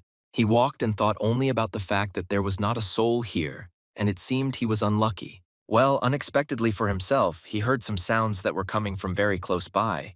He was surprised. Then he decided to hide behind one of the racks with bags and watch what would happen next. Unexpectedly for him, in the huge hangar, the light turned on and the color was very bright. Even at one point, the young man closed his eyes very tightly because this light blinded him. He didn't understand what kind of leak it was, why it suddenly turned on, and he also saw shadows of people. Opening his eyes, he saw better that these were not shadows, but a large number of people, many of whom were armed with clubs. His partner asked him in the headphones if he heard what he told him. Soroka answered that he heard everything, but he has a real jackpot here. There was a large number of fighters standing before the day, and from their faces, which were all covered in scars, it was clear what would happen next. One of them stepped forward and started saying, "Oh, oh, oh," when he saw this guy, realizing who he was with. But he didn't see. It was a man from the Black Society Chose who had the third place in the hierarchy. Li Xionggung, he asked who was there. His whole face was disfigured. The informant stood near the wall with one hand he held early. He did not expect that they would be attacked from this side. He thought that they couldn't have known that their target was Chang Ye, so it was unclear why he attacked him. He held his wound as tightly as he could. Fortunately, the wound was not that deep and he could move. He walked to the edge of the wall to see if Chang Ye had left and if he could move further. But he saw his opponent approaching him, and he had a sword in his hands. The informant was a little confused because he didn't understand what to do next, and besides, he was still wounded. The only thing he understood was that the road ahead was blocked. Now he had to decide what to do next. The only thing he decided to ask his partner was what they would do in such a situation. He also wanted to know what the jackpot was that his partner was talking about and whether he could handle it himself. Soroka realistically assessed his strengths. He said that he couldn't handle them alone, so he needed his help. "The head is," Wanda asked the young man who he's talking to. "I don't understand what he's doing at all." When the informant heard everything that was happening at Soroka's, he was surprised by this tone. That's why he asked him to describe these guys in more detail, their appearance, signs, and something like that. Soroka answered, "Well, what are the signs?" Because in front of him stood only ragamuffins. And one of them, coming closer, pulled out her weapon from her pocket and asked why he wasn't answering him. After he took the axe out of his pocket, He asked the young man again if his words made no sense. Soroka looked at this scum who had knocked down another Shah and was ready to pounce on him with this axe. The informant heard everything perfectly well in the earphone that was in his ear, and that from the other side his partner would come to fight the scum. The informant continued to stand by the wall. He wanted to hear where exactly his opponent was. Looking out from around the corner, he saw that his enemy was already very close. A little more, and he would be near him. Then he thought his enemy was very close, and he needed to do something or distract him with something. He turned his head and saw that at the end of the corridor where he was, the door was open. This was his salvation. He moved with all the speed he could to arena to this door, realizing that he is in the ass. His opponent, when he approached him, saw how the guy quickly runs away, who is the most door. Chang Ye, having found his opponent, swung and tried to hit him, but the informant bent down and dodged the blow, after which his opponent tried to strike low a few more times, but he swung so hard that he hit the wall. The informant told his partner that firstly, he should not attack thoughtlessly. He needs to tighten up the time. And then he tried to say something, but his opponent was very close and swung to strike from above.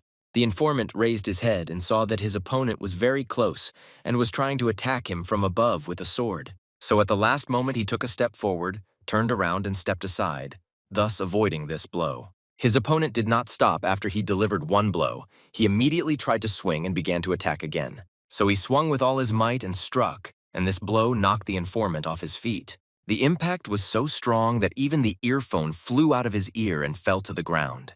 The informant also fell to the ground and tried to open his eyes to understand what was happening. But after one blow, he received another blow and fell to the ground with all his might. At that moment, you could hear on the phone that it was not the right time, and then you could hear him liking. His opponent, without thinking twice, approached his earpiece and stepped on it with all his might, crushing it. The informant was a little disappointed that he got into such a situation, and he tried to raise his head. Well, when he looked up, he saw Chang Ye standing above him, the very one they were looking for. Soroka didn't understand why his partner stopped saying anything, which meant something went wrong. And the most important thing is that these guys who were ready to tear him to pieces continued to stand in front of him. Soroka couldn't hold back. I asked my partner what he wanted him to do with him. Despite the fact that the informant's position was not the best, he was lying on the ground. He tried to move as far away as possible. His opponent was serious, so he said, did he really think that they would be hungry for anything? When his opponent saw him trying to get out of this situation, the informant asked if he had really sent the sixes. Apparently, in fact, for him it was just a rehearsal. He was thinking only about one thing: how to get out of this situation. Chang Ye continued to talk about how disappointed he was, so he took his sword with both hands to deliver the finishing blow. At that moment, he reached into the pocket of his jacket with one hand. His opponent swung with all his might and decided that he should deliver the final blow, but the informant pulled out a pistol and shot him. At the same time, he said that he himself was most disappointed when he saw the eyes of his opponent, and how his opponent couldn't land the finishing blow on him. After the informant fired the first time, he repeated it again. In another room where Soroka was, the guys who heard the sounds of gunshots looked at their friend and didn't understand what was going on. Magpie that only his partner can shoot, so he understood that this is the very moment when he can attack. He decided to do it first, so he pushed off and ran forward to attack the first of them. He ran closer in order to become taller and stepped on one of the bags that were lying on the pallet, after which he swung his leg and hit one of the guys who was standing in front of him in the shoulder. And then he jumped higher so he could jump over these guys and get away from them. When he jumped over these guys, he landed and immediately tried to leave this place. One of these bandits shouted to the others, did they really come for a walk? Should they praise him? After which the crowd rushed after him to catch up with him as quickly as possible. In another part where the informant shot his opponent, he hit him right in the shoulder and he couldn't hold the sword. And after that, he hit him on the leg to push off and run away from that place as quickly as possible. The informant wanted to hide behind the very door he had discovered and escape from the pursuit of his opponent. Chang Ye didn't give up, so he once again swung the hand that could hold the sword and tried to strike. Well, the informant was already at the target and he ran in. All he had to do was close the door. Chang Ye tried to hit him again, but it was too late. The door was almost closed. The informant closed the door at the last moment, and his opponent could do nothing about it. Chan En couldn't accept this, so he tried to strike one blow after another. But the door was metal and only sparks fell from the blow, and the door itself remained undamaged. Small scratches were visible. The informant understood that he was able to save his body only for a while. He needed to come up with something. After all, in reality, he was trapped. He couldn't leave this room because the cloud would be killed. Chang Ye can't calm down, so he tried to open the door somehow, but he couldn't do it. After which he calmed down and stood silently for some time near this door. At the same time, Soroka was running away from pursuit. A large number of bandits were chasing him. Since he understood that he would not be able to cope with such a number of fighters, he decided that it would be better for one to run away. The bandits who were chasing him thought that he was some kind of weakling and that they would be able to destroy him. The slutty dragon went out into the corridor and saw a crowd that was chasing the guy, and that was shouting that they needed their own. She called Chang Ye and asked him what he was doing. The girl wanted an explanation, to which he replied to her in a telephone conversation that she meant he said that the sunglasses were causing chaos. He wanted to know what kind of gunshot sounds she was making. The girl didn't understand if there were sunglasses there, so she asked again who the person she saw was. If she sees sunglasses, then Chanya said he has a keeper of secrets. He said he will go to another part. The informant saw through the upper part of the door, which was illuminated, how his opponent was standing. And after some time after this conversation, his opponent turned around and began to leave. During the time he was in this room, he smoked several cigarettes. He thought he had a little rest. At the same time, Soroka, whom they were trying to catch up with, stopped one of these guys by hitting him, after which another of the attackers tried to hit him from the other side. Well, the young man ducked at the last moment and the blow didn't hurt him, but it did hit this guy. Soroka thought that there were too many of them to neutralize without killing them. He understood that he would not be able to hold out much longer. The leader of these guys shouted that they were almost there and they needed to chase him. They started attacking him from all sides to drive him in and not let him escape. When they tried to get closer, the guy grabbed the iron rack and pulled it with all his might. This metal rack fell right on the foot of one of the people who published it and blocked their way, after which he grabbed the guy by his jacket and abruptly pulled the guy towards himself so that he was right in front of him. The very next moment, he was standing and holding this guy by the throat with a knife pointed at him. Soroka shouted to everyone else, "If they even move, then this bastard will die." Everyone else remained. To which the main one laughed and said that he doesn't even understand who he's standing in front of, because Lee Sung-gun himself is standing in front of him. This guy then stated if he is so strong, then he can try to kill him. Will he succeed? Soroka continued to hold the knife near the throat of one of these guys, and he raised his hands up. At that moment, his phone rang. He picked up the receiver and asked what was going on here. His partner said that he probably wasn't doing so well, but judging by the conversation, he could probably handle it. Soroka started telling him that Lee Song-gun was there, or he didn't understand it in some other way, but he definitely couldn't stand it. The informant thought that this was probably a unique manner of speech after all, only characteristic of Chosu. Soroka couldn't take it anymore and started screaming, "Won't they leave him alone? These guys were trying to attack him!" The informant thought that the Cobran Black organization was also dragged in here. He was a little upset. But if it really was a Chose, everything can be finished right here without consequences. The informant stuck, holding his shoulder with one hand. He said that he would come immediately. Approaching the door, he looked out the window to see if his opponent was still there. He saw that the corridor was completely empty, and it was unclear where his opponent had disappeared to. The informant said that he doesn't fully understand the situation, but it looks like these guys, and this is Chose. Soroka didn't fully understand what he was saying. He asked again what kind of Chosi. Then the informant said that these are the guys who are ready to sell even ordinary passers-by for organs for money, and then added that there is no need to feel sorry for them. After which he told him to catch one but not more. The young man answered he should have told him right away, and he cut the throat of the guy he had defeated. Everyone else stood silently. They were shocked just because they saw one of their own throats being slit right before their eyes. Soroka said that some decided that they had to survive at any cost. But if someone wanted to save at least their own life, it's better not to cross the line, and most importantly, not to cross his path. This guy with his throat cut fell down and lay right in front of a pool of blood. Magpie stood with his gaze down in his hand were knives which he masterfully wielded. At that moment, he thought how I expected a collision to be unavoidable. He decided that he had to do what his partner told him and choose another one of these people. Their leader shouted to everyone else that they were worth nothing and should just kill him. The rest of the guys made a check forward trying to attack him. At this point, he had already made his choice. The young man told them all that he had warned them before and that he had in fact already made a choice, after which he turned sharply, locked himself in, and began to bed. he asked Marina for forgiveness. At that moment, he threw one knife at the enemy. He was not going to leave anyone alive. This knife hit one of the attackers straight and pierced his shoulder. Immediately after this, the young man struck the guy and pulled his knife out of his shoulder, and the coffin sprayed in all directions. In fact, his goal was completely different. He wanted to calm down the one who considered himself the coolest. The leader approached him and tried to hit the guy from behind. Soroka put his elbow out and then hit him with several blows from the other side. He didn't even have time to understand. The magpie continued to attack him, landing several more blows and pinning him down with a rack.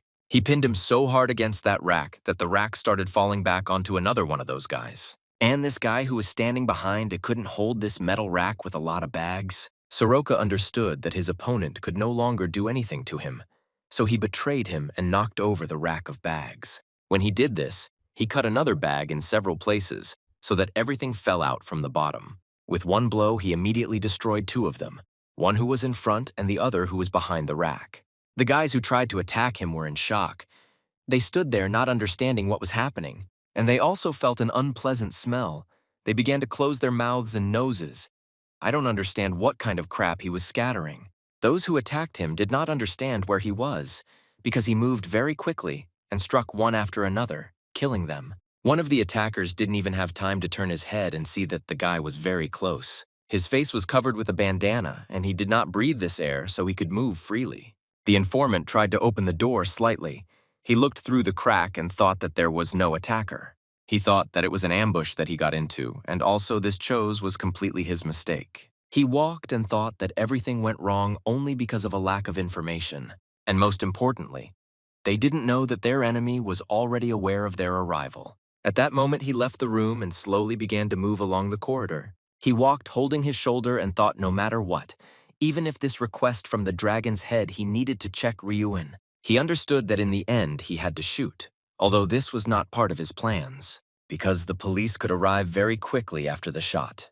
But it's just a matter of time. As he approached the next turn, he looked out the window and saw the silhouette of his opponent. At that moment, he rushed forward as expected his opponent was coming exactly one. He ran and thought that he needed to get at least the slightest clue before it all ended. Chang Ye approached the door, and all he had to do was open it and go inside. At that moment, his walk was restored because he heard sounds that were emitted behind him. Chang Ye walked up as it happened and saw the guy quickly deal with the attackers. He watched him and realized that he was in this very place, and he found him.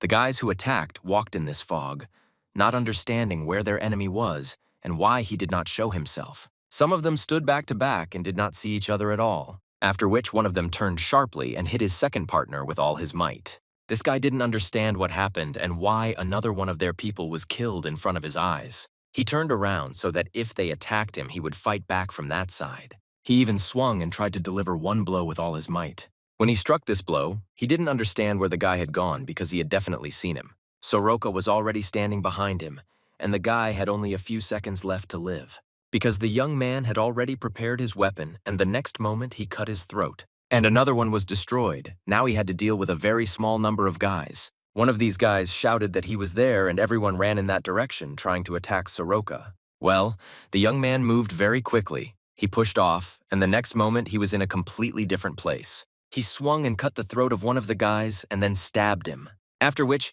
he dodged a blow from another guy who tried to attack him from behind. He also dealt him several blows that were fatal, and after which he could not survive. She said that these guys are not getting any smaller. They continued to attack Soroka. He had no choice but to destroy them all, or else they would destroy him. Therefore, he decided that he needed to push forward, striking one blow after another, one after another, at several people who were already mortally wounded. And having destroyed several attackers, he found himself in the center, and they began to attack him from all sides. He was not going to stop, so he dealt fatal blows to his opponent. Everything was covered in blood. Their main peer to their guys so that they don't stand like rams, they must fight back. Well, he himself did not understand how this could be done, and only commanded the young man's knife was on the ground near him. And when another guy had a knife right next to the fence, he didn't even have time to say anything. How the young man cut his throat and blood spurted all over the place. After which Soroka of the land was near, then tried to inflict Darth steam on him, that he would succeed. But his strike was stopped and blocked, nothing came of it. She said that the light in this room became even brighter.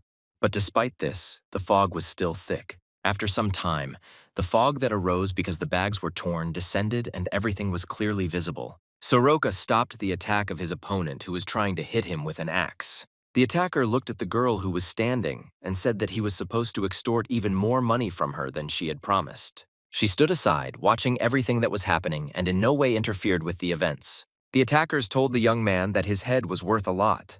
Soroka replied that it was not harmful to dream, but he first had to keep his head in place. Pushing his opponent back, he tried to figure out who to attack next. After all, there were several more opponents behind him who could strike him. So he decided not to stand still, and as usual, he turned towards his brother, after which he dealt 2 fatal blows at once, so that they didn't even have time to react. The attacker with the axe was in shock and tried to strike his opponent again. At that moment, Soroka ducked down so that the blow missed and no damage was done to him, after which Soroka tried to strike his own blow to Nico. But then he also stopped this blow. Several more times they tried to hit each other, but each of them avoided them. After which, Soroka turned around because 2 more were trying to attack him and he needed to stop them. He stepped forward and with 1 blow destroyed the 2, inflicting fatal stab wounds. The attackers with the axe caught up with him and then he was very close. He swung to strike the young man. At the last moment, Soroka turned around so that this blow would not reach its target. He pushed off with one of his legs in order to run away as quickly as possible.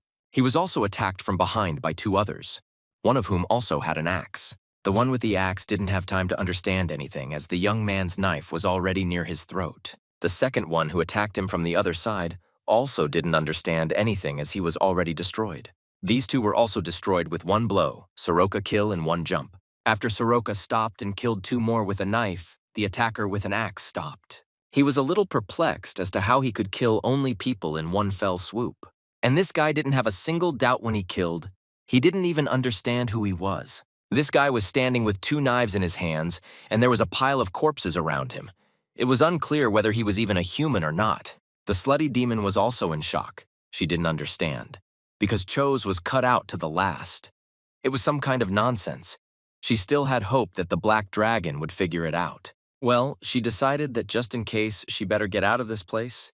She didn't know yet that they were rushing to help this guy. The informant ran along the long corridor, running with all his might to get to the rescue in time. Out of the corner of his eye, he saw below the same woman he had already seen before. The informant looked at her opponent who was standing near the door and was about to open this door and enter inside. An idea came to him and he realized that this was the key to everything. At that moment, he turned around and started heading towards that very place as quickly as possible.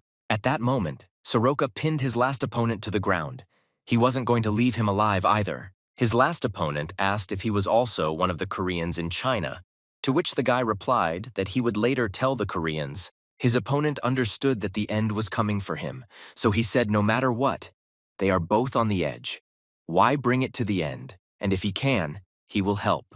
At that moment, the young man thought that at least one had to be left anyway, but he heard sounds coming from above. He raised his head and looked. At the top stood Chang Ye, watching everything that was happening and waiting for this very moment. This man's sword was aimed straight at Soroka. He wanted to deal with him. Soroka burped to the side at the last moment so he could avoid this blow. Well, the attacker who was lying on the ground couldn't avoid this blow and this sword hit him right. This man walked down the bloody floor. It seemed like everything around was just blood. He said he was waiting for sunglasses. Chang Ye, coming closer, pulled out his sword into the chest of one of the young men who fell. After which he repeated once again that all this time he was waiting for the sun protective glasses. He pronounced it like a mantra. Soroka didn't understand what he was talking about, but he understood that this was his main enemy with whom he would have to engage in battle. Chang Ye stood silently watching the guy. He was interested in the reaction to what he said, but at the same time, in front of his eyes, there were a bunch of dead guys who couldn't even try to harm this guy. Chang Ye turned his head and looked at him. The young man thought that this plan was essentially right. But the only thing we had so far was always that he managed to check the area at least a little bit. He was lucky. Chang Ye thought at that moment that just as the depraved dragon had said, he really was the cause of all these changes. The first thing he did was swing and try to pack Soroka, telling him that he was here and would bury him. Chang Ye stepped forward and tried to get closer to the young man and also tried to hit him. You even ran very quickly during the informant's time to fix this whole situation. He ran to the exit where the car was and saw that there were 2 people near the car. And one of those who was near this car was the same girl he had once seen. He decided that he shouldn't let her go, and that she is the cause of many troubles. The girl got into the car very quickly and slammed the door behind her. She wasn't going to stay in this place any longer. After which, the car immediately started moving at a high speed so that absolutely everyone could hear it. The informant did not understand what to do, so the only thing that came to his mind was to stand in front of the car and stop it. Well, the car was going at such a high speed that he only managed to burp at the last moment. It wasn't going to stop. Then he decided to act. He reached into the inside pocket of his jacket and pulled out another pistol, after which he took aim and fired several times towards the car. Several shots hit their target and the rear window was broken and shattered into pieces. Despite the fact that she was being shot at, the girl continued to drive the car and had no intention of stopping. Her goal was to get out of this place as quickly as possible and remain unharmed, so she kept moving. The informant looked at that moment at how else he could stop her and decided that he should shoot at the wheels. He took aim so as not to make too many shots, then pulled the trigger and fired at the wheel. This shot did not reach its target. It hit the disc itself, which ricocheted to the side. The girl continued her movement. She did not wait for the gate to be opened for her and drove on. The informant jumped out onto the road, trying to fire at least one more shot to stop her. But the car was so far away that he knew he wouldn't be able to shoot and hit it accurately. He thought it was very bad, but he had no choice but to admit his defeat. After which, he turned his head and saw a man running towards the gate to open it. The informant, without thinking twice, fired in his direction. The man stopped and crouched down, after which he fell to his knees. I lowered my head. He was very scared. This man held his hands on his head. Soroka managed to dodge the blow of his opponent, who was trying to destroy him with a sword at the last moment. Changye didn't think long. He began to attack and dealt one blow after another. Soroka only had time to retreat. The young man saw how his opponent's sword, which he held in one hand, was swinging in order to strike. And immediately after the final blow, he swung for the second time to try to strike again. Soroka at this moment understood that his opponent was really strong and it would be difficult for him to cope with him. Well, he had no choice but to dodge the enemy's blow and then try to attack him. At some point, Soroka stopped to figure out how to proceed. He was moving very quickly. He had no choice but to dodge the blows, so he had to move at high speed. Soroka tried to assess the situation he found himself in. He carefully examined his opponent. The first thing he noticed was that he had a wounded arm, which meant that it was definitely weakened, and if he aimed at that side, he could find a loophole. But the main thing was not to kill him. Oh, at that very moment, his opponent also assessed his condition and how much he could resist him. He believed that the young man was also very exhausted because there were a large number of guys against him. Changye thought that the distance was certainly on his side since he had a completely different weapon for the fight. When Soroka dodged his opponent's blow so that it wouldn't damage him, he waited for that very moment. It was at that moment when he lowered his head that he realized that this moment had come. His opponent had shown him a weak spot. Soroka did not wait. He needed to strike his opponent, but most importantly, not to kill him. Soroka didn't have time to strike before his opponent attacked him and struck him back. After the young man's opponent struck him, Soroka stepped back. Changye at this moment thought that against a two-handed weapon at high speed, it would be quite difficult for him. The main thing is who will win in the fight for control. He also thought that he needed to pull the upper hand and impose the rules of this fight. Changye also noticed at that moment how the slutty dragon got into the car and drove away very quickly. Soroka saw that his opponent was distracted, so he began to attack him, trying to stab him with a knife. Changye reacted in time to block, and Soroka's attack was unsuccessful. Immediately after such actions, Changye could no longer remain inactive. He decided that he should attack the enemy despite the fact that several shots were fired. Changye pretended not to hear the shots and did not react to them in any way. At that moment, Soroka decided that he should try to attack his opponent again. He took a step forward and swung to strike. One of his knife strikes hit the target, and he injured his opponent's shoulder. Changye was wounded on both sides. The young man did not understand what kind of enemy he had, and it is very strange that he did not even react to the shots. Watching Changye and the way he was acting after he was shot in the shoulder, it didn't look like his opponent was worried at all. Magpie, moving at high speed, tried to strike him again. He understood that from the enemy's side it was a complete absorption of his opponent. And the strangest thing is he really not going to worry? No matter what happens, his opponent was absolutely calm. And if you look at his face, he was constantly smiling. It turned out that he did not experience any feelings or pain at all. Chang Ye, despite his injury, swung his arm and tried to hit the young man. He swung several times, but Soroka controlled his every move and at that moment was able to dodge his blows. Chang Ye stopped. Soroka stopped too. Each of them wanted to know what his opponents would do next. Chang Ye lowered his sword down. He could no longer hold it in his hands, after which he felt that he could not stand on his feet and fell to his knees, trying to do something else. Chang Ye thought that it seemed like he was thinking too much about the battle there. At that moment, Soroka was watching his opponent. He moved the flap of his jacket to make it easier for him to breathe. At that moment, Soroka asked him if he was one of the 9 dragons, and if he hits him with it, he will kill one of the dragons. At the same time, in the headquarters of the Dragon Heads, everything was quiet. The Dragon Head and his eldest son were standing on the bridge. The Dragon Head told his eldest son that he knew he was watching Guren, after which the head of the dragons said that the keeper of the secret would finish everything and he needed to retreat. His eldest son was very strong and started screaming at his father that he could finish it himself. The head of the dragon Otto then told him that if he leaves the game, what will happen to the succession. His eldest son stopped and asked him what he meant.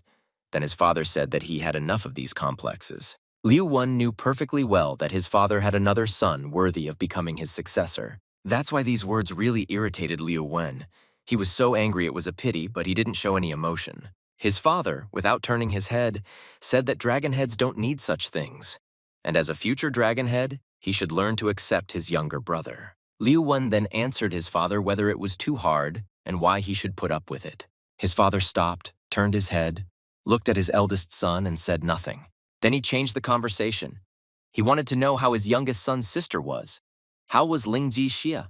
Liu Wen even smiled at that moment and said that she was a very modest woman. Then his father said if he couldn't completely tame the wild dog, then he just needed to make his cub follow him. Liu Wen was very surprised and asked his father what he meant, because they were a family and was it really possible? His father laughed and said that he did not expect his eldest son to say that. After which the father looked at his eldest son and said to Ryukai, since when did he even become their family? When Liu Wen heard his father's words, he knew that he would truly become the successor. His father kept saying that a wild dog had to be tamed and taken care of, and that the girl would remain under his responsibility. He also told his eldest son not to relax here and to take care of her properly.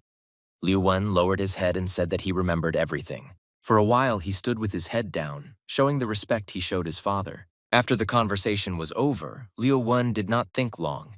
He decided that he needed to fulfill his father's will. The first thing he decided to do was go to this girl and talk to her first. Go to her room, he asked the guards. Lingji Xia is still in the room. He was told that she is there. He remembered his father's words, telling him not to relax and to take care of her properly. He approached the door of the room and asked her if he could come in, but heard nothing in response. He stood for some time near the closing door, waiting for an answer that he would be allowed to enter. Liu Wen, not hearing any answer, wondered if she was in the room and if the guards hadn't seen her leave. He plucked up his courage and opened the door to check if there really was no one in the room. When he put it inside, he saw that it was completely empty. He didn't understand what kind of nonsense it was and where it went. When Zaya entered the club room, he decided to also check the room where there was a huge bathroom. That's where he found it. The girl was standing in the water, and on her back there was a very large drawing of a dragon all over her back. At that moment, she turned her head because she heard some noise and she was a little surprised. Liu Wen, since he couldn't find her anywhere, the only place he thought she could be was the bathroom. He walked up to the curtain and pulled it aside to see if there was anyone there. He was very surprised when he saw her in the bathroom. She was as calm as before. Liu Wen at that moment screamed, "Was she really in the bathroom?" He was very scared that he couldn't find her anywhere, after which he began to apologize for disturbing her peace and went into the bathroom and saw her. The girl continued to stand silently. She did not answer him. She did not understand why he broke away. Liu Wen immediately left her room after that. He also remembered his father's words about how a wild dog needs to be tamed and taken care of. He really liked his father's plan, so he decided that he would start taking care of her. Even in another part of the warehouse, Chang Ye continued to fight with Soroka. The young man asked him again if he was one of the 9 dragons and he wanted to know if it was true. His opponent did not answer him. He was able to rise from his knee and raise his sword, after which he swung again to deliver another blow to the guy in glasses with whom he dreamed of fighting. Soroka was able to easily parry this blow by sticking out his knife and blocking this blow. But Soroka himself was not going to retreat, so he decided to also attack his opponent and finish him off. His opponent seemed to have anticipated this attack, so he was able to dodge another blow. And then he struck another blow at Soroka.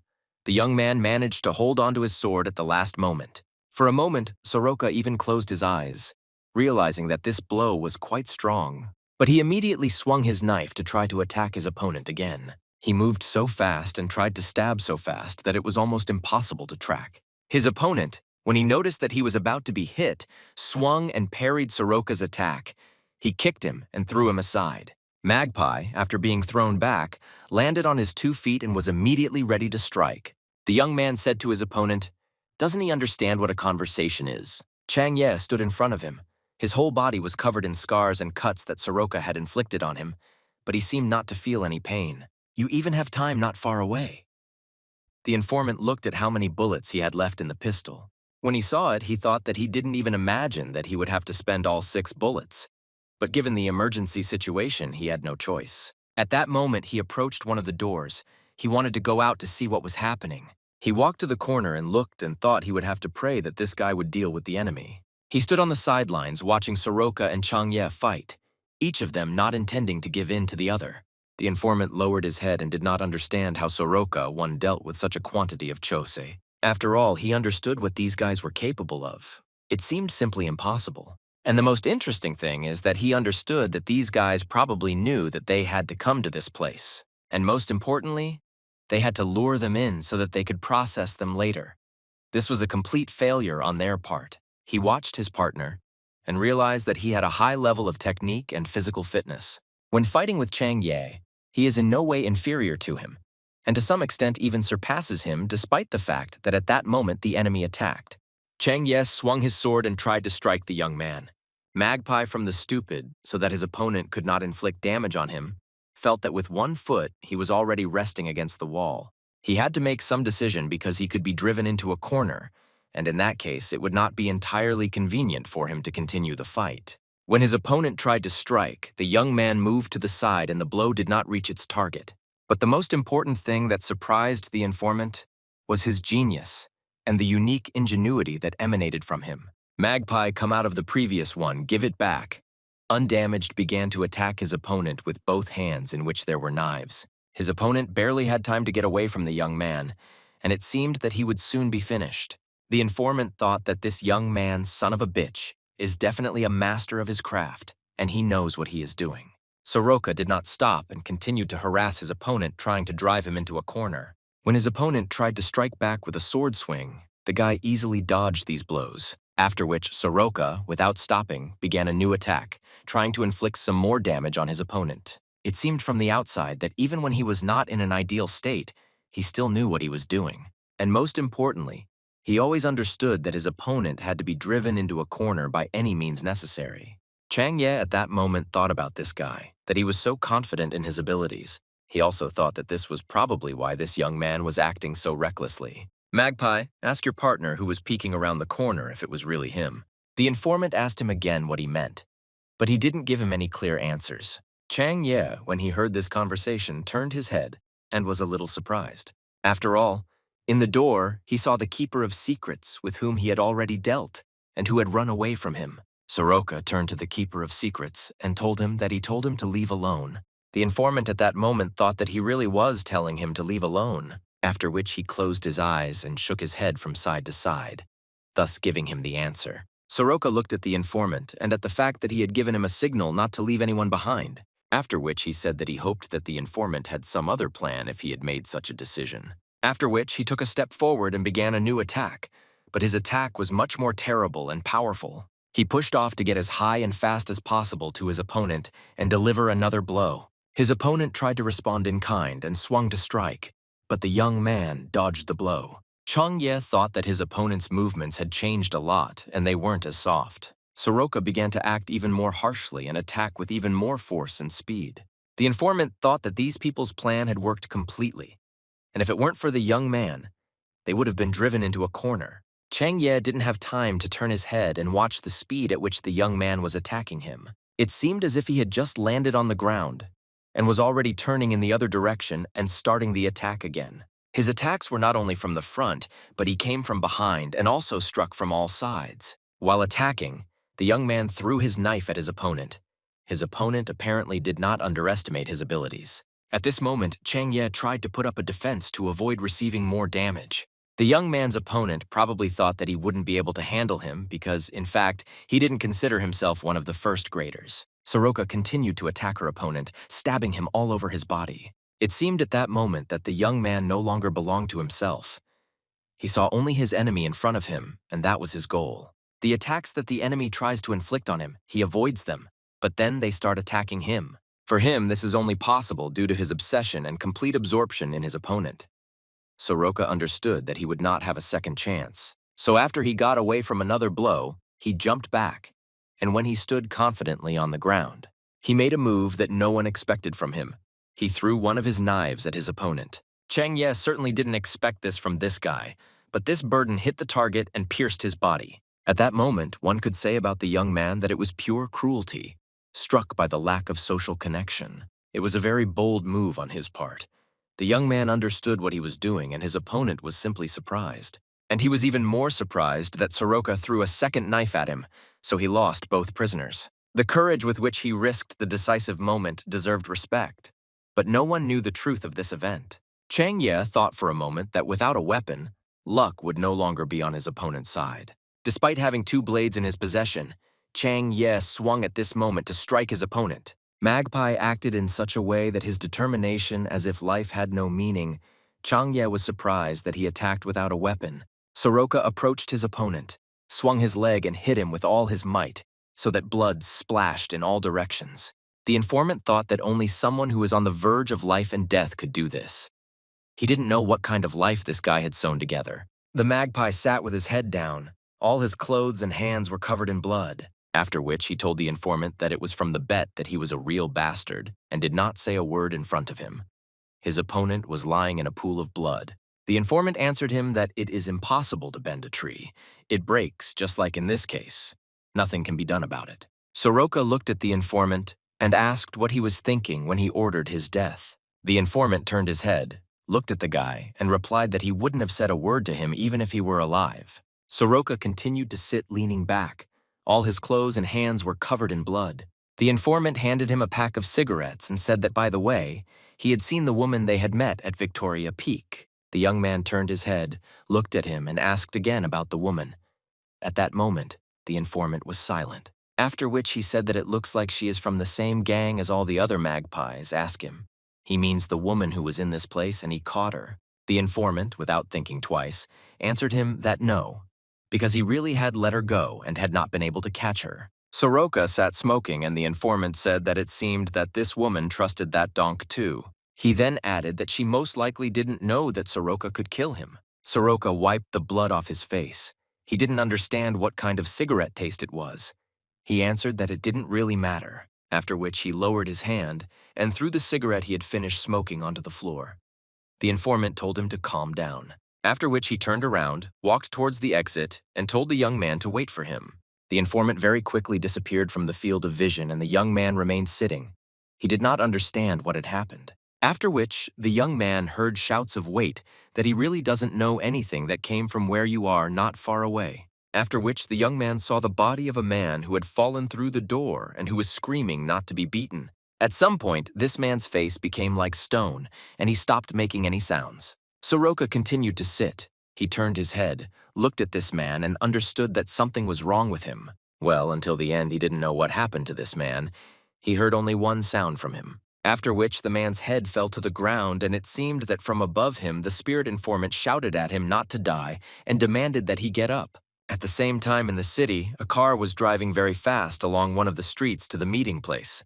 When the car stopped, two men got out of it, wearing well-polished, expensive shoes. These two men, one after another from the car, very quickly followed in order to enter this building. One of the men was talking on the phone.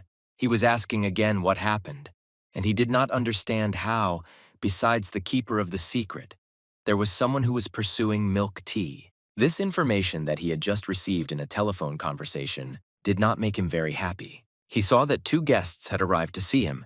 He said that he would listen to this a little later and hung up. after which he turned around and bowed to the guests who had arrived to meet him. This man once again asked them for forgiveness for bringing them to such a wretched place. One of these people was very surprised that he said that this place is wretched because this place is one of the best in Hong Kong. One of these people was the head of the Hong Kong Public Security Department, Zhang Sen, and the second was the chairman of the Hong Kong Political Department, Li Xiu. Immediately after the greeting, all three went inside and sat down at the same table. One of them drank a glass of beer. The head of the security department asked again if there really was an operation going on there. The guy who met them answered that yes, that's exactly it. Then the head of the security department took out a pack of cigarettes, took a cigarette out of it, and put it in his mouth. This guy jumped up to light a cigarette for his boss. He wanted to curry favor with him. Then the head of security said that anything could happen. At that moment, he lit a cigarette. He thought it was even for the best. He also wanted to know what the police chief thought. The police chief responded that due to limited resources, he began to speak from afar. In fact, he thought that it would probably be even better to dress like this for lunch. They should have solved this problem. The police chief at some point thought, although it was quite bold, that this was not how they were doing things. He took another drag on his cigarette and said, "Okay, let it be like that," and he agrees what's going on. The man who invited them to this establishment sat opposite them. There was a huge scar on his face and a tattoo on his arm. This man threw his cigarette in the ashtray and then thanked the guests for their attention. The police chief looked at him through the cigarette smoke. It was important for him to know what exactly he was planning. After which he took a napkin and closed the ashtray with a smoking cigarette and said that it was not worth thanking. And as people who are responsible for the performance of official duties began to speak, at that moment he poured the remaining beer into the same ashtray. And the name, but in this ashtray, he put out his cigarette, and then continued to say that they just hope that this issue will be resolved quickly. The man sitting opposite was a little worried, but he had no choice but to say that he would pass on his words. After which, the police chief and his entourage stood up from the table and said that they had an important meeting tomorrow, so they had to go already. They left the table very quickly and headed to their car just as quickly. The man with the scar stood and saw them off. The police chief wished the man good luck as he left the establishment. The man with the scar lowered his head down in a show of respect for his guests and watched them go. The car was driving at a very high speed along one of the city's highways. Liu Wen was sitting in the back seat of this car trying to see something through the side window. At that moment, his father asked him if he was nervous, to which the young man replied that he was not at all. His father started talking about how the police and the Triad are interconnected.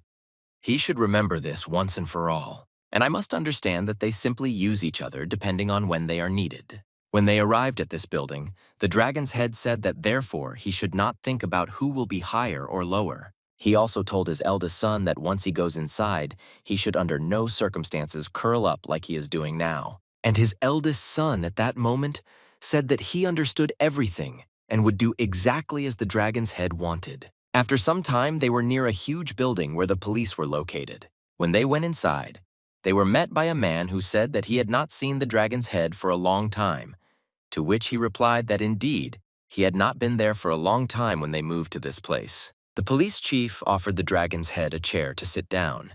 He said that with age you start looking for more spacious places. This office had huge panoramic windows through which you could see the entire city. He also said that he believes that an open and peaceful place cannot be found anywhere. The police chief asked the young man who the dragon's head was, and he replied that it was Liu Wen. Another police representative explained to the chief that this man would be the next dragon head, and the dragon head himself confirmed this by saying that this was his son.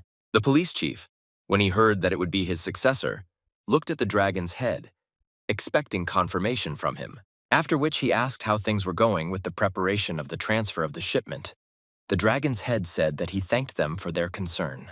The police officer also said that recently there have been reports of unrest in the Kowloon area. He also noted that he does not want to doubt the authority of the dragon's head in the shadow world, but they are also responsible for public order. Taking the cup in his hands and making one hammer, he added that this is why he is a little worried. The dragon's head answered him that the recent and previous cases of drug and trade work are those who crossed this line. And indeed, you cannot be stopped, so he, like the head of the dragon, asks for forgiveness for this. All the others present at this table, Liu Wen and the police chief with his assistant, were a little surprised and began to say that he shouldn't worry so much. The dragon head was convincing enough and said that this is why he wanted to ask them for one day.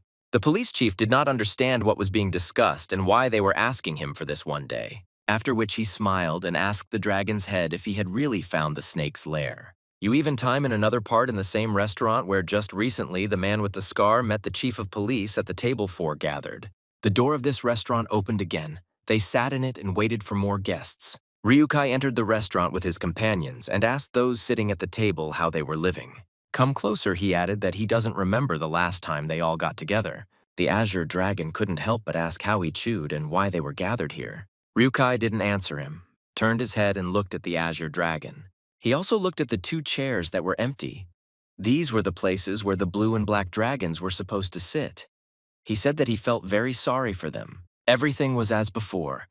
They had to sit at this round table in their places, and there was food in front of them. The Azure Dragon then couldn't hold back and said, "Is it really just a pity and nothing more?" He asked him several times if he really didn't want to say anything. He said that he was just sorry. Ryukai didn't understand why he was saying all this, so he asked if he really had any problems. Then the Azure Dragon told him that he didn't think that the plan they were following was wrong. At that moment, the Azure Dragon was looking no longer at Ryukai, but at his sister, who was a white dragon.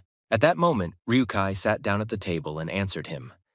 Weren't they ready to give their lives for this matter? Blue Dragon, Black Dragon, Lecherous Dragon, Demonic Dragon Task Force. And he is a white dragon, a great dragon and a small dragon, a group of main bases, because that is exactly how they decided. Among them, there was also a red dragon and an azure dragon.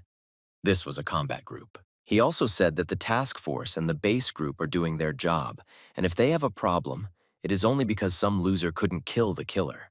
Ryukai turned and asked why his brothers died, a question he addressed to the Azure Dragon. He couldn't help but get up from the table and indignantly asked Ryukai what he meant. Then Ryukai told him if he didn't want his brothers' deaths to be in vain, he should do his job. The Azure Dragon understood that in some sense he was right, so he calmed down, didn't answer, and sat down. The lecherous dragon also remained silent because she understood that it was because of her that the killer was not killed. Ryukai put his hand on the table and suggested to everyone that maybe they could eat a little. He was very hungry. Then he smiled and added that they hadn't eaten together for a long time.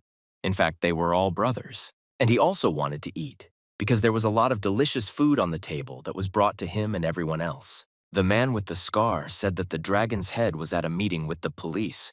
Ryukai confirmed his words, saying that it looked like the matter was urgent, so he went to this meeting himself. The white dragon, as always, said nothing. She only listened, and at that moment she decided that she also wanted to eat. Those present at the table who were not in the know wanted to know what this case was about, which the police chief was meeting with the dragon's head. The man with the scar on his face lowered his eyes. He said nothing. He only thought. After which he put the chopsticks next to his plate and sat like that for some time. Then he reached out his hand and took the cup. He remembered that very meeting with the police chief. When the police chief told him that they simply didn't have any more time before the day of succession, the man with the scar looked up and said that the use of weapons would be strictly prohibited. The head of the dragons that at that moment met with the initial composition said that the police will control the access of ordinary people to the agreed place. The man with the scar said exactly the same words to everyone else sitting at the round table with him. The police chief who met with the dragon head wanted to clarify the place where all this would happen. Ryukai, who was sitting at this table, also wanted to know this same place. The dragon head said that it would be the Kowloon Fortress, and his youngest son at that moment said that it would be the main base. After some time, the head of the dragons left the police building. He agreed on everything. The assistant police chief said he wasn't sure that was right. The police chief asked him again if something was wrong. Then he said that such an agreement was unprecedented. Then the police chief said that the fight had affected the shadow world, because a similar situation had developed on that side. In such a situation, they should pay them a little attention, but they should stay away. At that moment, his assistant asked the police chief who he thought would win, to which the police chief replied that he didn't care at all who it would be. His assistant didn't understand why he was saying that, so he asked again what his boss meant. Then the police chief said that in this game, they were not players at all. He went into the hall and took a coin out of his pocket, after which he threw the coin up so that it turned over several times in the air, and then he instantly caught it and squeezed the fist in his hand very tightly along with this coin. At the same time, he said that it doesn't matter which side wins, What's important is that the coin will be in their hands. He then added that this is precisely why there is no point in playing dirty with predators who are fighting to take away the coin. He said that when all this is over, they will just go up to the winner and shake his hand. And most importantly, at that moment they will congratulate him on his victory, in which case the coin will continue to be in their hands. The informant stood at the entrance to the headquarters near his car and waited for the dragon's head. When the dragon head's car arrived and the head himself got out of the car, he was accompanied by several people. His eldest son. The informant came closer to him and said to the dragon's head, "Welcome back," while he lowered his head and greeted him. The dragon's head was a little surprised when he saw him and said that they didn't even let him rest. Liu Wan at this moment understood what this man was doing here, but the informant demanded that he be heard. Then the dragon's head said that he agreed and he understood everything. He asked the informant to investigate him. The informant followed the dragon's leader.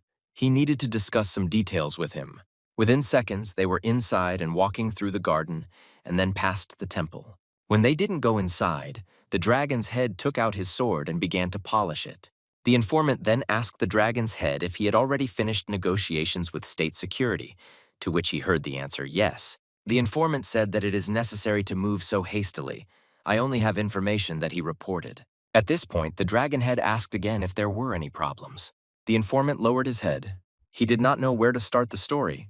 He began from afar. At that moment, he remembered the very man he had detained in the warehouse, and who claimed that he had been tasked with transferring the milk tea from the production site to this. Namely, this person also claimed that all milk tea production is located in Kowloon.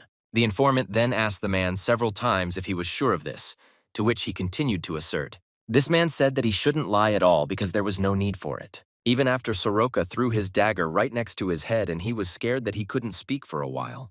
He still confirmed that it was true because of these bastards. The whole of Kowloon is in an uproar. When the informant heard about this, she asked him to tell her about it in as much detail as possible. This man was so scared that he had no reason to lie or make up stories. The informant told the head of the dragons that, as he had already said, the information he shared is not yet 100% confirmed.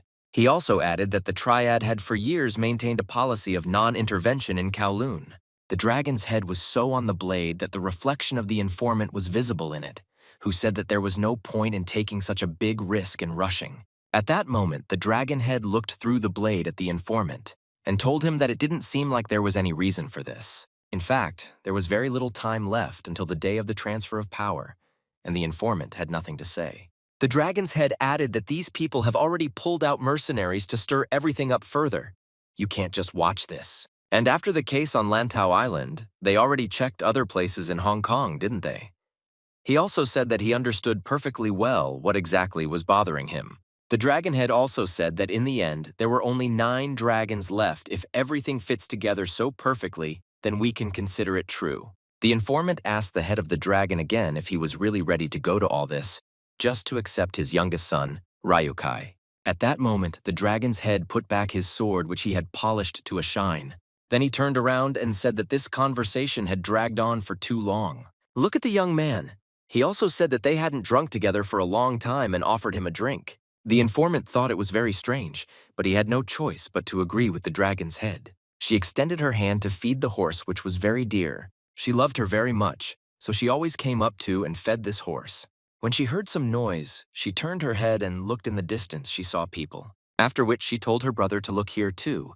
He didn't understand what she meant. A large number of SUVs drove up to the place where they lived and surrounded the village from all sides. The guy then shouted, "Eat," so she could wait a bit, and he rushed forward to sort it out. The guy ran up to his uncle and asked what was going on there. His uncle said that he didn't know and didn't understand where they were from in that place. The next thing he remembered was that his uncle didn't even have time to finish speaking before he fell down from a bullet hitting him right in the head. The guy turned his head to look at his uncle, but only blood splashed on him. He stood looking at his uncle for some time, not understanding what was happening and why he was killed. Many people who came out of these cars had weapons and they tried to kill everyone who lived in this village. Then he fell to his knees. At that moment, the most important thing for him was to find his sister. He began to call her. These people, without sparing any of the local residents, shot them. The guy was looking for his sister. The girl responded then. He rushed to the books to save her, as it seemed to him at that moment. Running up, he saw that she was sitting and hiding. covering her face so as not to make unnecessary sounds. When he was very close, he hugged her, covering her with his body because she was so defenseless. An old man ran up to them and shouted to them what they were still doing here. They should run away as quickly as possible.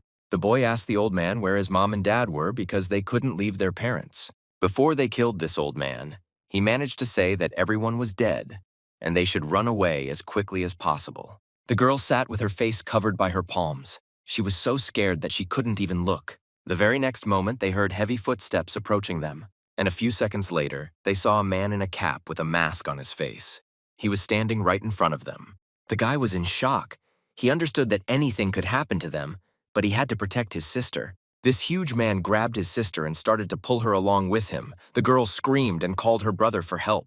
He pulled his hand towards her, trying to grab her and stop her so that she would stay with him. He shouted her name very loudly, but it was all useless. He only saw her disappear. His hand, but not in a dream, felt his 2 knives, one of which he took in his hands, after which he swung and lifted his body while sitting on the bed he had just been sleeping on. It was just a dream, but he had a clear reaction, and he was ready to kill the very man who stole his sister in a dream.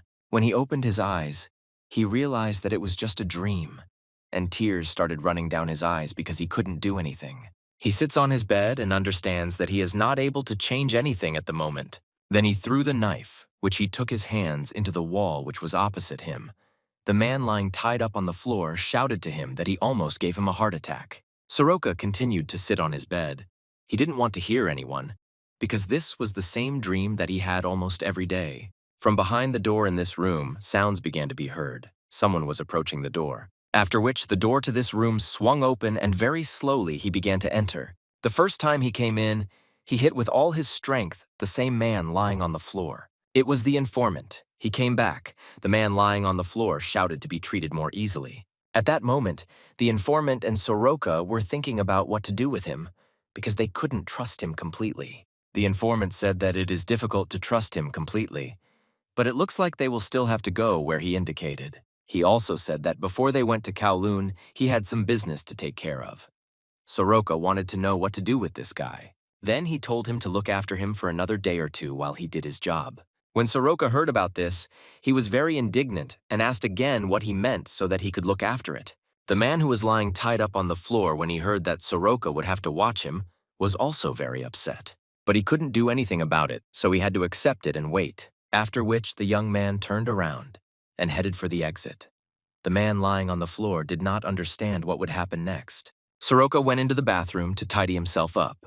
He wet his hands several times and wet his face. Then he put his hands on the sink and stood there just looking at his reflection in the mirror. He understood that it was impossible to sit and just wait for them to find them themselves. The man lying on the floor raised his head and turned to the guy, first asking him for forgiveness and then asking when they would finally eat. Soroka seemed to pretend that he didn't hear him at all. He left the bathroom, then turned around and headed for the exit. At the same time, he put on some things on the go. The man lying on the floor asked him again where he was going. The magpie answered him that he was getting food, and if he threw anything away, he would catch him all over Hong Kong and kill him. The man lying on the floor answered him that he understood everything and that he shouldn't worry. He was thinking that he was tied up so tightly that he couldn't even move, let alone run away. Magpie survived to the street from the place where he spent the night, but all this time he walked and thought about something completely different. He thought that if he could find at least some clue, it could radically change the events. He turned his head and looked towards where the cafe was. He saw a familiar face. After all, it was the owner of the establishment and the same girl who worked for her. He remembered the girl's eyes when she was scared and when she cried. After which he closed his eyes very tightly and said that no, he didn't want to think about anything about it. He decided that now was not the time to think about other people's problems, so he turned his head without even straining himself and walked straight ahead. At that moment, he was approaching one of the intersections. He needed to turn and go further. At the same time, there was a white car at the intersection. This car was Ryukai. He was sitting in the back seat with his so-called sister Ryukai, was talking on the phone that the place that the blue and black dragons left was good, at least that way.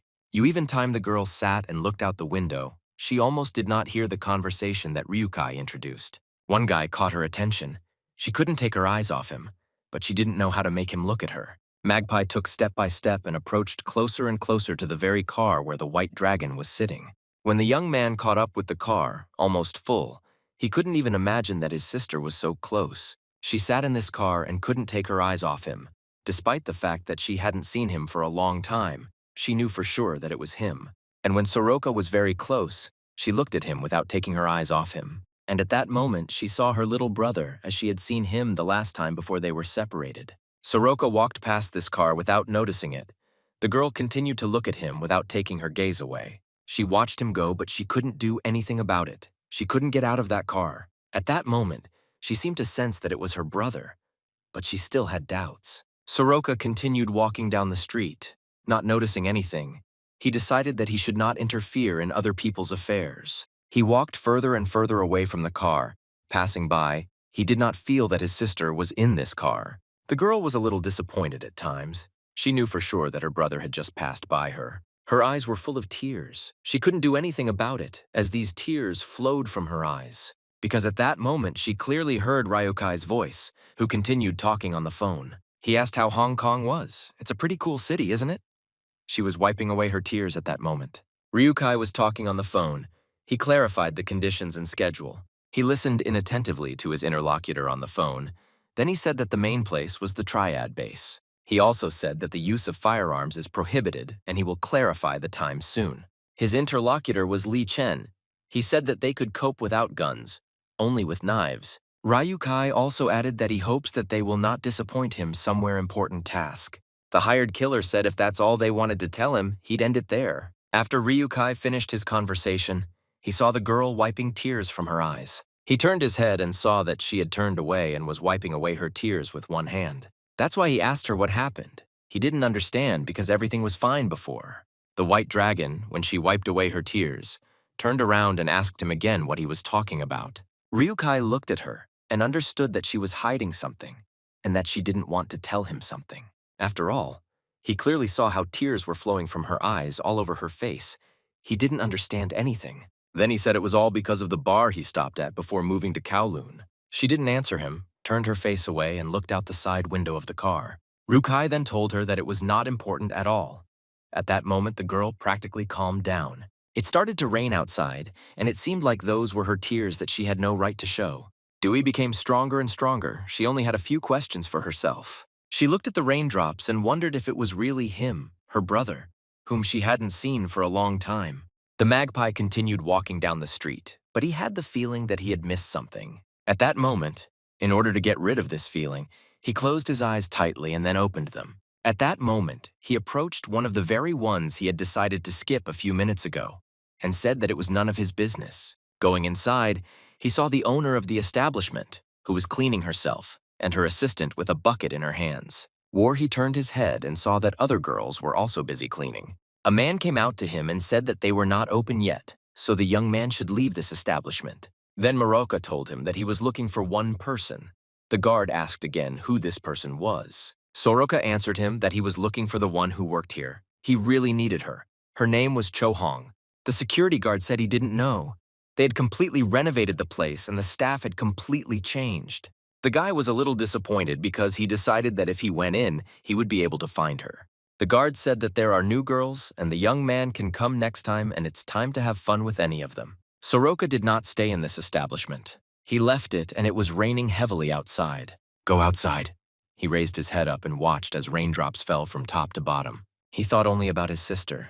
He didn't understand where she had gone, Gina, and where to look for her. Raindrops were also dripping into the pond that was located in the headquarters of the Dragon Heads.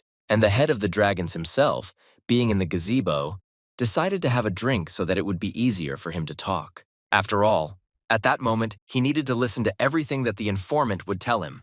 The dragon's head looked at the informant and I said that they hadn't drunk together for a long time.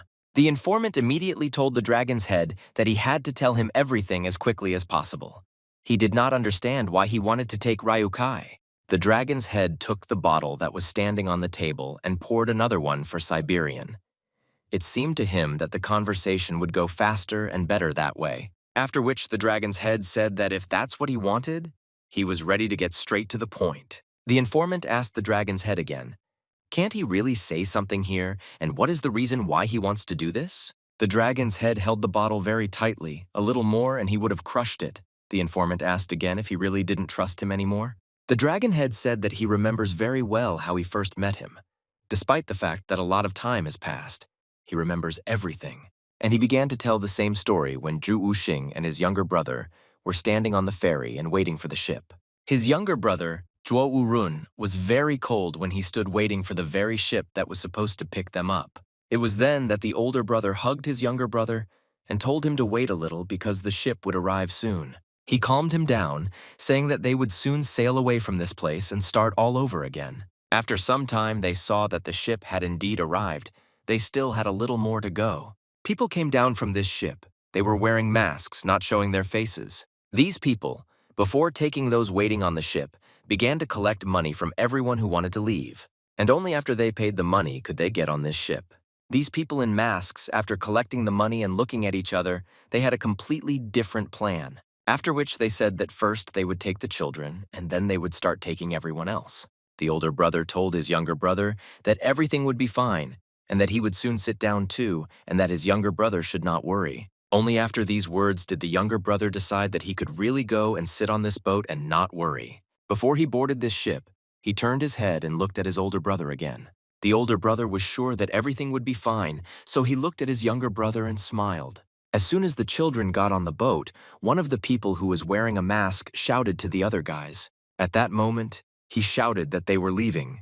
They wouldn't be able to take everyone else. The older brother didn't understand and started shouting what they meant because they hadn't even sat down yet and had paid for this trip. His younger brother was in shock. He stretched out his hand and shouted to his older brother that he didn't want to be there alone. Then the elder brother shouted Zhuo Wu Run and tried to break through these people to get on the boat. We have a case a few steps forward.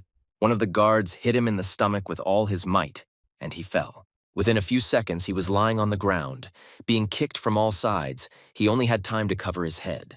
Then he started shouting that he had given away all his money, and that was not what they had actually agreed on. Well, these people acted like they didn't hear him.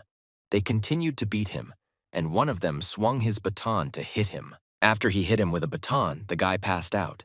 He was lying on the ground, not moving. One of these people stepped on his head with his foot. He lay on the ground and watched what was happening around him. Now that he still had a faint hope that everything could change, it faded away. After some time, when he opened his eyes, he saw a bright light. He realized that he was in some kind of laboratory or in some kind of hospital. He couldn't speak, but he could feel and see. He turned his head to the side and saw how an operation was being performed at the next table. He was in shock. He realized that his mouth was taped, and he couldn't help but make any sounds. He tried to move any part of his body. His legs were tightly tied to it, and his hands too. It was at this moment that a doctor approached him. This doctor's coat was covered in blood and looked more like a butcher's coat. Loud screams were heard from outside this room. Someone was shouting that there was an attack, and they needed to run as fast as possible. The doctor, who was standing next to him, only managed to turn his head, but the bullet passed through it. There was a man standing in the doorway who, without realizing who the doctor was, shot him straight in the head, after which the man approached the guy lying on the table, took him, and began to lead him out. In fact, this guy had drawings. It seems like a little more, and he would have been gutted for organs. When they went out into the street, there were several cars and people standing next to each car. The dragonhead then said that this was the very moment when he first saw him. The informant noted that the dragon's head had indeed won then, and he never forgot it. The head of the dragon said that he was just lucky that it happened that way, and he managed to free him. The dragonhead also said that the young man was still quite capable and was loyal, and quickly joined the organization. And then he began to help him and took on the dirty work, making a great contribution to the development of their group. The dragon's head said, how can he not trust him if he has gone such a long way with him? The informant said that he is digesting him. Then the dragon's head told him once again that he was like a son to him, and that's why he wanted Ryukai to do the same as him. He considers them absolutely the same. Then he added it, not because he doesn't trust him. No, that's not true. He absolutely trusts him. He just thought that they couldn't keep him in their shadow forever. He had to come out so that everyone would know about him. The informant asked the head of the dragons about Ryukai and heard the answer that he was the same as him. The dragonhead said that in his youth he was too cruel, and he treated many people so harshly. He was especially harsh with his youngest son, whom he disliked a little. Now when he looks back, he realizes that he did not do the right thing, and he will wonder if all this was really so necessary, because in reality he is not that kind of person. He said that now he wants his own sons to join forces and lead the group. The informant did not understand why he was doing this, so he turned to the head of the dragons and said that Ryukai would not go for it. The dragon's head answered him that he had thought about this topic, and he certainly would not go, but if they did not unite as brothers. He said that he thinks they need to connect a little differently, and Liu Wan should be his son-in-law. The informant was a little surprised, and the dragon's head at that moment decided to stand up. And then he added that he thought that Liu Wan and Lin Jixia would be a good match. The informant was even more surprised and told the dragon's head that it was simply impossible. At that moment, someone came up under the umbrella and addressed the dragon's head. It was his eldest son. He came to personally say that he had returned from Yukai. The dragon's head, when he heard about this, thought for a bit and said that it was time to finish. The informant could not influence everything that was happening. He tried to tell him something else, but the head of the dragons said that they would leave Ho Chi Mu and Hele in Kowloon. And then he added that the informant should complete his work without errors. Liu Wan stood behind his father. He turned his head and looked at the informant. At this point, the informant, without saying anything, lowered his head in a way showing respect and greeting the dragon's heads. The dragon head and his eldest son, who was holding a huge umbrella, slowly walked away. The informant thought that something was wrong here, and everything that was happening looked really bad. He quickly turned around and left that place. He had to understand what was happening and what to do next. According to Ryukai's words, Lin Jixia is his half-sister, so Liu Wan and Lin Jixia are not strangers to each other. If all this is done for the sake of the group's prosperity, is he really ready to ignore family ties? The dragon's head underestimated Ryukai too much. At that moment it dawned on him that Ryukai, you are not the son of the dragon's head at all, just an ambitious guy who wants to take his place. Of course he thought it was crazy, but this was the only way to stop him. He went to one of the doors and knocked and said that it was Zhuo Wuxing and could he talk to him? He knocked on Ling Jixia's door. The girl heard that he was a little surprised but decided to let him in. When he came inside, he sat down at the table right in front of her, and for some time he was silent. After he collected his thoughts, he said that he had come with a very important matter. The girl said that she had already greeted each other so many times that there was no need to greet her again. He sat silently and needed to figure out how best to ask her one most important question. Why did he raise his head and ask her to let him ask directly if she knew a man named Seo Jin? This question took her by surprise. She raised her eyes and looked at her guest. I don't know how to answer her. Then he asked her again if she knew a man named Seo Jin. The girl sat silently, not answering his question. She couldn't say anything. At that moment, he was thinking about only one thing. If she really was that guy's sister, she had to somehow reveal herself. Based on the fact that they tried to destroy all data related to her, to the point that they were ready to kill. Most likely, she was forced to change her name and become Lin Jixia. He thought if she revealed her identity herself, then it will be possible to force the dragon's head to abandon its plans regarding Ryukai and quickly end this stupid performance. He also thought that when he showed the photo of that guy's sister, everyone told him that it was a white dragon. He remembered what had happened a few hours earlier in the milk tea ingredient warehouse. It was then that he asked the man he stopped what he knew about that man and pointed his finger in the direction. This man didn't understand who he was talking about, so I asked him again. He was very scared. Then the informant showed him a gun and said, "Doesn't he understand simple language?" This man forbade that if he was shown a photo, he would understand everything. The informant showed him a photo. This man said that it was Chang Ye. He is also called the Black Dragon. He was a little surprised but believed him. He wanted to know, so that he would tell about the others. After which he showed another photo and asked what he could say about this person. This man started saying that the girl looks younger than he expected. Her name is Lin Jixia. They call her the White Dragon. The informant then thought that he didn't know how she ended up in this place. But there is truth. This girl is one of 9 dragons. This is the only way to minimize internal conflict, and to allow this woman to return to the family as the sister of that guy. So the informant asked her again whether she knew or not. The girl thought for a while. She understood that a lot depended on her answer. She said that they didn't know. I was very surprised because she didn't ask any questions in response. At that moment, he guessed that she couldn't say anything. Even if she actually knew the truth or something else, she trusted him. At that moment, he thought that he couldn't just let her go, and he decided to ask this question a little differently. He asked if she knew a man named Zhao Jin Tae. When she heard the name, she opened her already huge eyes and looked at her guest, after which she took a deep breath and had no choice but to deny everything. That's why she said that she doesn't understand who this person is and why she's being asked about him. The informant said that he met him by chance. This guy came to Hong Kong to find his lost sister and he decided to help him. That's why, as soon as he felt that she might know this guy, he came to her to ask her. The girl listened very attentively to his whole story, but pretended that she was not at all surprised. Then the informant asked her again if she had definitely not heard anything about him and did not know anything about him. At that moment, she lowered her head down so that he could not see her face and asked him for an apology, after which she stood up, turned around, and started to leave. She said that she doesn't know this guy and doesn't know who he is. At that moment, when she was leaving, he thought that, as expected, it was simply impossible to find out the answer. She turned away from him only because tears were streaming from her eyes and she couldn't show it. Unexpectedly for the informant himself, she said that he didn't need to know this. He was shocked. But he also realized that the relationship between Ryukai and this woman was not at all a family one, and if he continued interrogating her, life would be in danger. He was very sorry, but he had to leave. He stood up and said that it seemed he was wrong to ask her such questions. But he has an excuse because he promised this guy that he would help find his sister. He took off his bracelet and said that it was a bracelet that was very dear to him, after which he put the bracelet in front of him on the table, turned around and started to leave. At the same time, he said that he would tell Seo Jin-tae that he gave his bracelet to his sister. The girl turned her head and looked at the guest.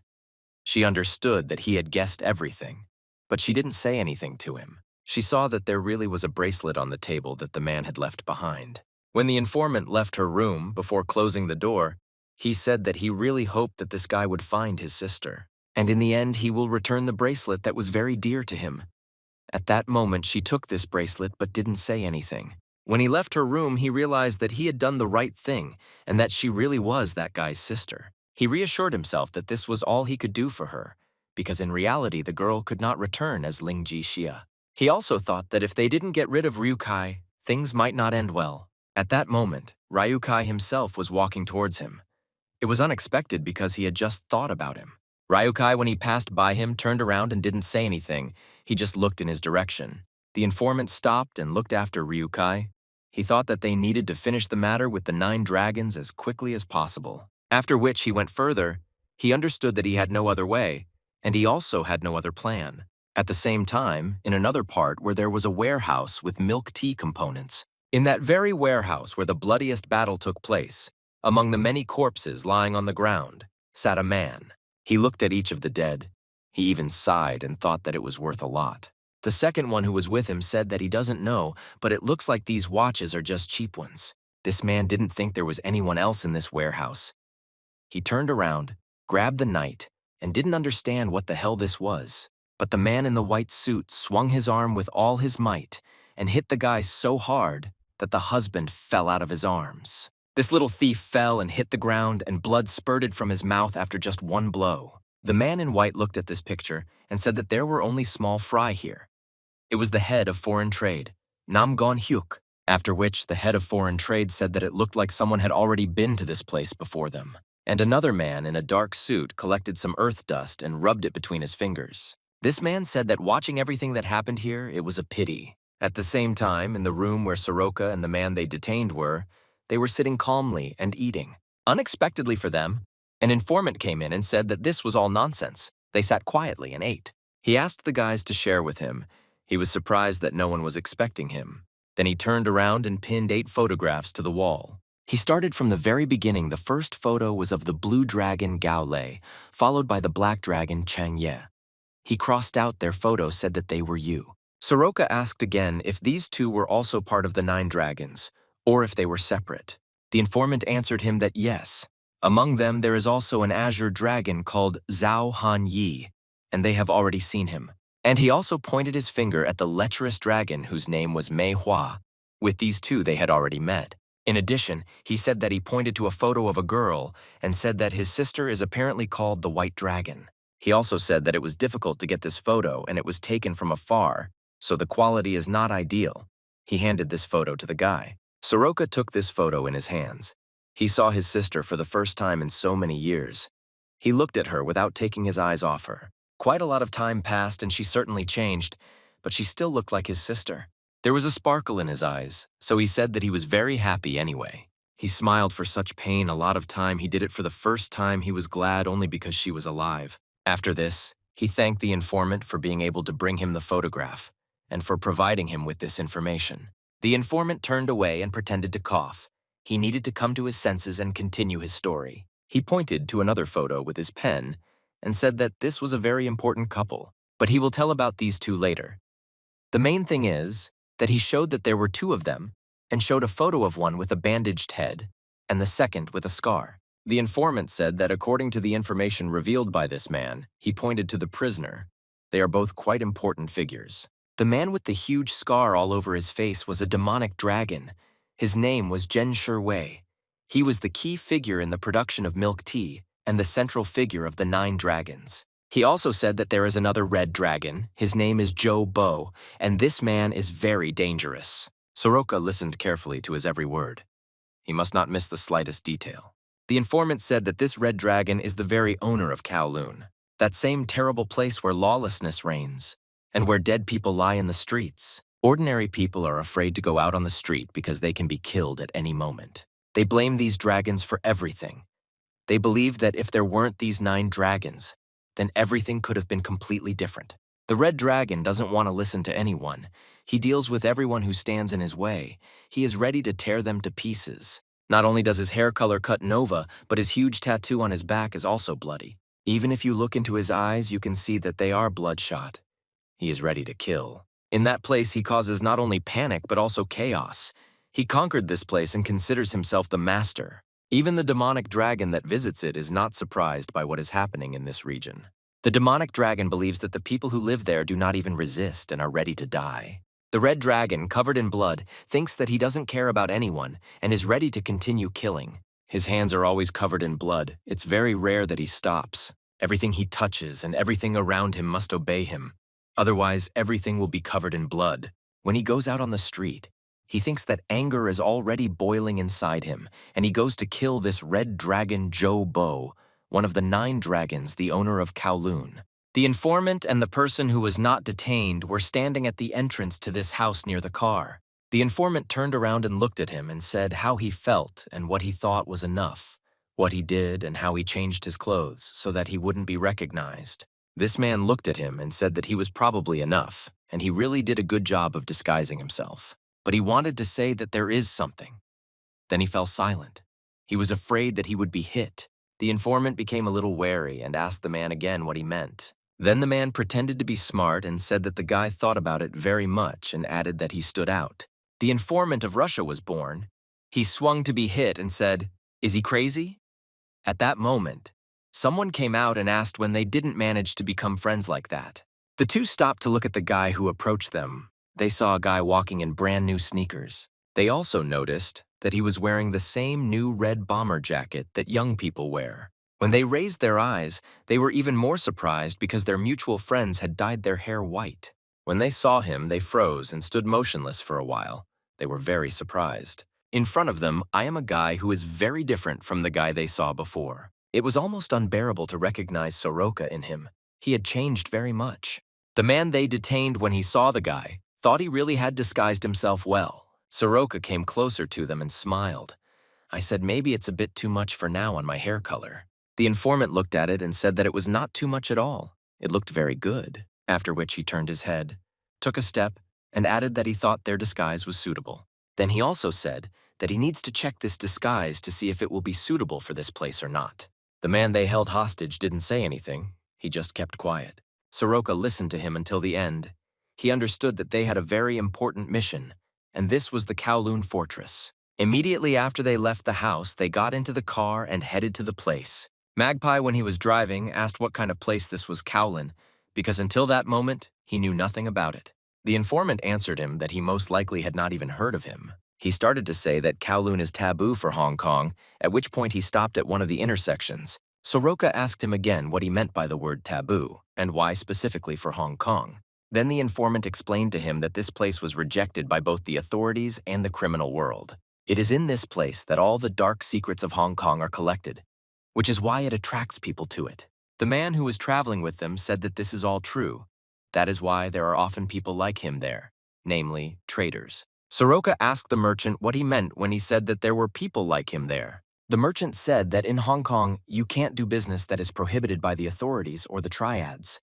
But in Kowloon Fort, you can do whatever you want because neither of them have the right to go there. When Soroka heard this story, he wanted to know, for example, what they were talking about. The informant said that engaging in all sorts of crap from trading in rarities to producing drugs, trafficking in people, organs, and so on is all that is beneath human dignity, after which the informant pointed to the person sitting behind him and said that it seemed that this freak was distributing drugs from Kowloon. The merchant laughed.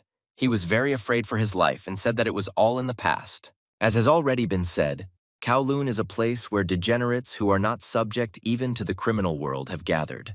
And the most important thing is that terrible things happen there for completely different reasons. In other words, Kowloon is a place where laws do not work. The merchant unexpectedly said to everyone that there is one thing that must not be forgotten. It was that people with common goals began to form factions, and personal quarrels between these people grew into a war between them.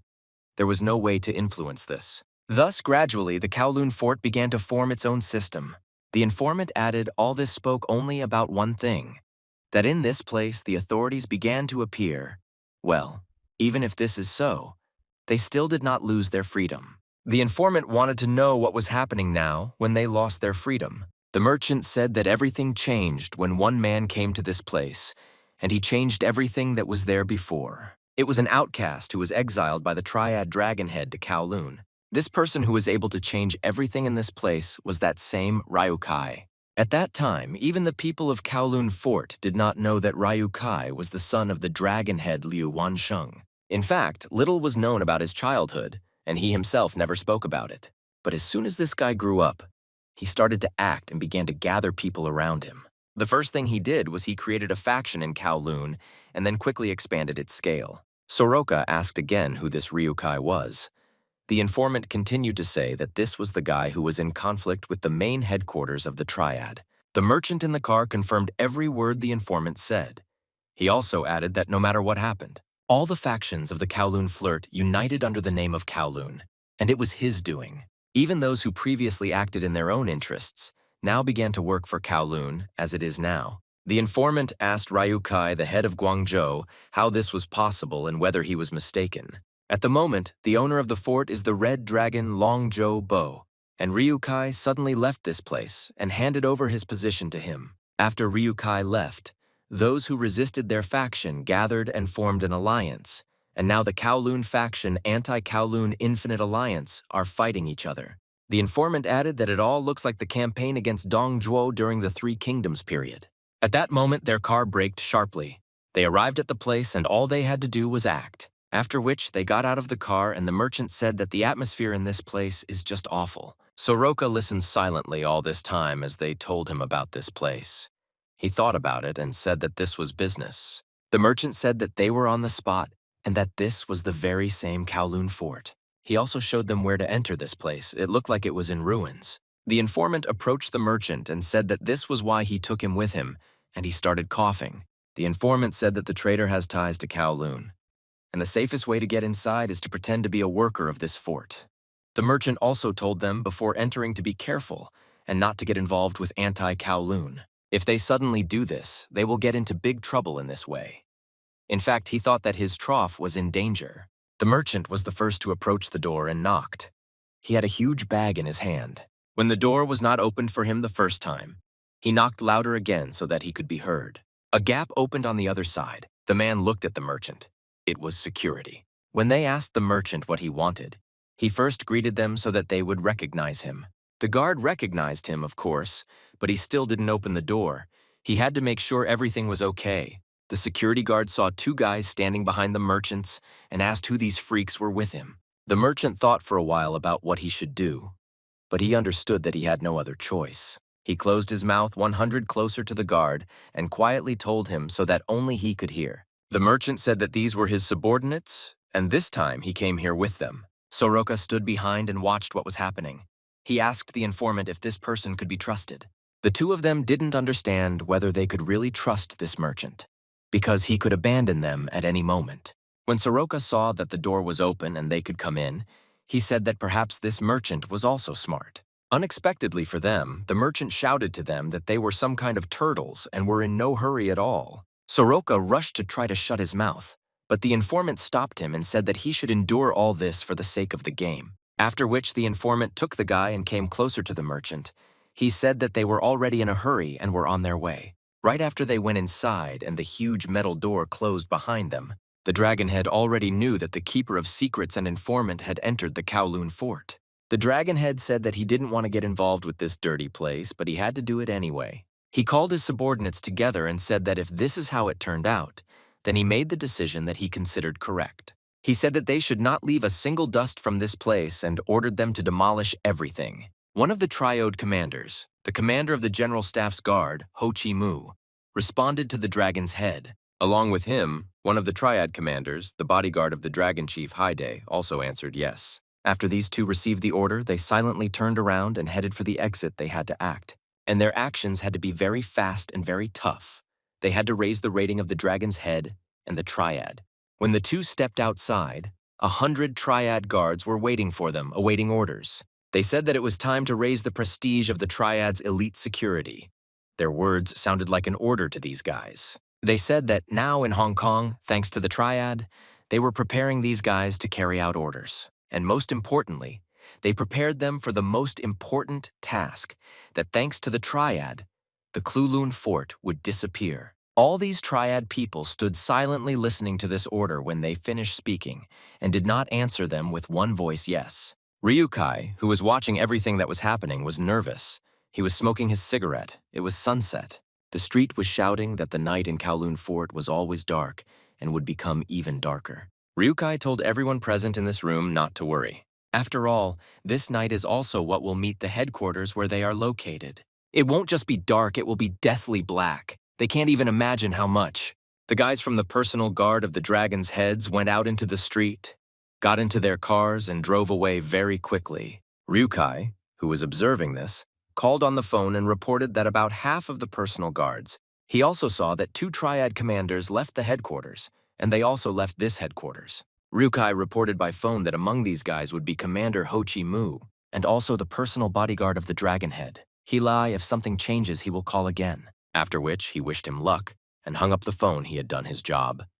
Now he would have to watch. Ryukai was squeezing the phone very hard. It turned out that he was about to crush it. He saw one of the Triad commanders and understood that the confrontation with this annoying old man was already predetermined. That's why a plan arose in his head with which he was going to move even higher. He understood that he had destroyed this old man who was very annoying to him. His faction should become even more powerful. Ryukai watched everything that was happening. He understood that he had bet a lot on this, and he had no right to lose. At this time, a war was raging in China between the forces of Inner Mongolia and the Triad. All this took place in the Inner Mongolia Autonomous Region. There were continuous battles there. It seemed that these two sides would never understand each other and would continue to destroy each other. Those who were stronger killed those who were weaker and tried to seize territory, after which they moved further and further, sweeping away everyone in their path. At some point, the Triad representatives destroyed most of those who resisted them. It seemed that they had done their job well and could return safely. But still there were children who were ready to confront them and resist to the last. This man with a sharp gaze, despite the fact that he had many wounds, was ready to take charge further. At some point he noticed that a chain was launched towards him to capture him. This man, when he saw that he was being attacked, it seemed that he turned into a beast. He was no longer a man. He grabbed this chain and pulled it towards himself, thus destroying his opponent. When he destroyed his opponent, he looked around. He needed to assess the situation. He saw that behind this opponent, there was another guy who was ready to attack him, and he also had a chain in his hands. And this attacker, watching him, thought, is he really going to deal with them all alone? After which he swung his chain, at the end of which was a huge ball. This man tried to grab this chain so that the ball could not harm him. He held this chain in his hands so tightly that it seemed he owned this chain. After which he pulled and tore this chain from the hands of his opponent, who could not resist here. His opponent did not understand what kind of power it was with which he was able to so easily tear this chain from him. After which the man himself swung and struck his opponent several times with the same chain. This man grabbed his opponent without letting him move away. His opponent was at a loss, and after receiving several blows from his huge fist, he wondered what kind of barbarian this was. At that moment, someone tried to attack him from behind. This person had a dagger. This guy dodged this blow and swung the chain to hit himself accordingly. This huge guy was standing in the middle in front, and two people in leather coats were trying to attack him from behind. Then another person entered the room, and everyone froze at the sight of him. This guy, when he saw how many people he might have submitted, thought that quite a few of them had gathered in one place, and that he would have a hard time. Then the dragon head Liu Wanshen entered. Everyone froze in anticipation of what would happen next. The dragon's head turned to one person and asked that he was probably the Yun Gui here. This man took a step back.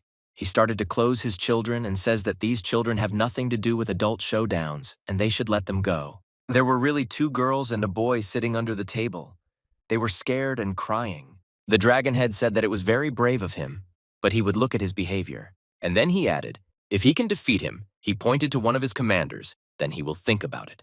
He had to defeat one of the Triad commanders, the highest power of the squads. His name was Khan. This man had no choice because he wanted to protect his children. He had to engage in battle with this commander. Commander Khan did not hesitate for long and faced off to strike first at this barbarian. Oh wow! After he got closer to him and dealt him the first blow, he also felt his power on himself. The commander said that this guy has a very heavy fist, and not everyone can withstand his blow. After the commander dealt this man several blows, he also felt that his skin was just like a bearskin. It was so rough that it was unbearable to pierce it. This man tried to strike the commander, and he in turn intercepted his hand. And at that moment, when the commander made a grab and grabbed his hand, he wanted to break it. The commander tried to somehow influence this guy's hand from all sides, but nothing worked. The commander thought that he wanted to break his arm, but his arm did not bend at all. It did not break. And for some time, the commander tried to inflict possible blows on that guy too. Well, after that, he stepped aside and said that this guy was actually born to be a warrior. After which, the commander took his weapon in his hands and said that he was really very sorry that it would turn out this way. This man thought that the commander had only dealt a few blows, but he had some kind of feeling. But most likely, it was the feeling of the boundless abyss that was between them. He wondered if he could overcome it. Even at some point, he decided that he couldn't do it, but he shouldn't give up. So look at your children, he said, that he has to win this fight. He has no other choice. This man is trying to push off and attack the commander. He has set himself up to win. At that moment, the head of the dragon said that it was time for them to return, and that was the end of the fight. The commander and this man stood there not understanding what had happened, because just before that, he had been told that they would be able to save the children's lives if he won. His rival commander also did not understand what happened and why the dragon head behaved like that. The head of the dragon said at least this time they met as opponents in this world. There are no eternal enemies. He also said that in this world there are no eternal allies. With these words he left, and after him all the others left. When he was leaving, he told this guy before the meeting the dragon head knew for sure that they would meet again. Although the war ended with the victory of the Triad, the man who fought the main force of the Triad became one of the most powerful dragon head swords. It was a symbol of the troops which are unbearable to defeat. Ryukai looked out the window and asked how Chao Ren was feeling. He had to make sure he had everything under control. The great dragon, one of the 9 dragons, Chao Ren, told him that this was a meaningless question. He said that he doesn't feel anything, even though they are from the same era. But he doesn't have any feelings at all. He started talking about feelings and looked at the little dragon of one of the 9 dragons on Chao Ren. Ryukai, although he talked about feelings, understood that they were useless. He was used to his life not feeling anything. The dragon's head stood and looked at the gate that was the entrance to his headquarters. At that moment, his youngest son came up to him and asked that it looked like he was going to start a war. The dragon's head answered him that tomorrow is the day of succession. The people who are engaged in receiving guests have already been sent. Ryukai then told him that even tame dogs like Hile were sent there. Ryukai looked at the dragon's head and wondered if this guest he was greeting like this was really that important. The dragon's head replied that of course it was important, after which he turned and went the other way. When he left, he didn't turn his head. He also told the guy that it was very important. Ryukai, at this moment when the dragon's head was almost gone, he shouted to him, "Father!" The dragon's head stopped, but did not turn around. Ryukai told him that today was the day of remembrance of his mother. The dragon's head, when it heard about this, did not turn around. It just stood there and was silent. It had nothing to say. After which he said, "Did you really dare to call me father?" and laughed loudly. The dragon head then told him to listen to one last piece of advice from him as his father if he really wanted to live as Liu Wansheng's son. The dragon head said that the woman whom he calls his mother and whom he remembers as his mother. The dragon head told him to never speak her name again to that same pathetic woman. If he wants to be his son, he must erase her from your mind completely, leaving no trace. It was very painful for him to hear this. He felt like a little boy, just like when he was abandoned. And the dragon head also said that he thinks it's worth bringing Liu Wan together with his sister Lin Ji Xia. He asked his son Masha how he felt about it. Ryukai didn't hear anything at that moment. There were tears in his eyes like in that little boy's. The dragon head said that it would be good if he talked about this at the succession ceremony. And not hearing an answer, he told Ryukai to think about it before the ceremony, and then he left. Ryukai stood there.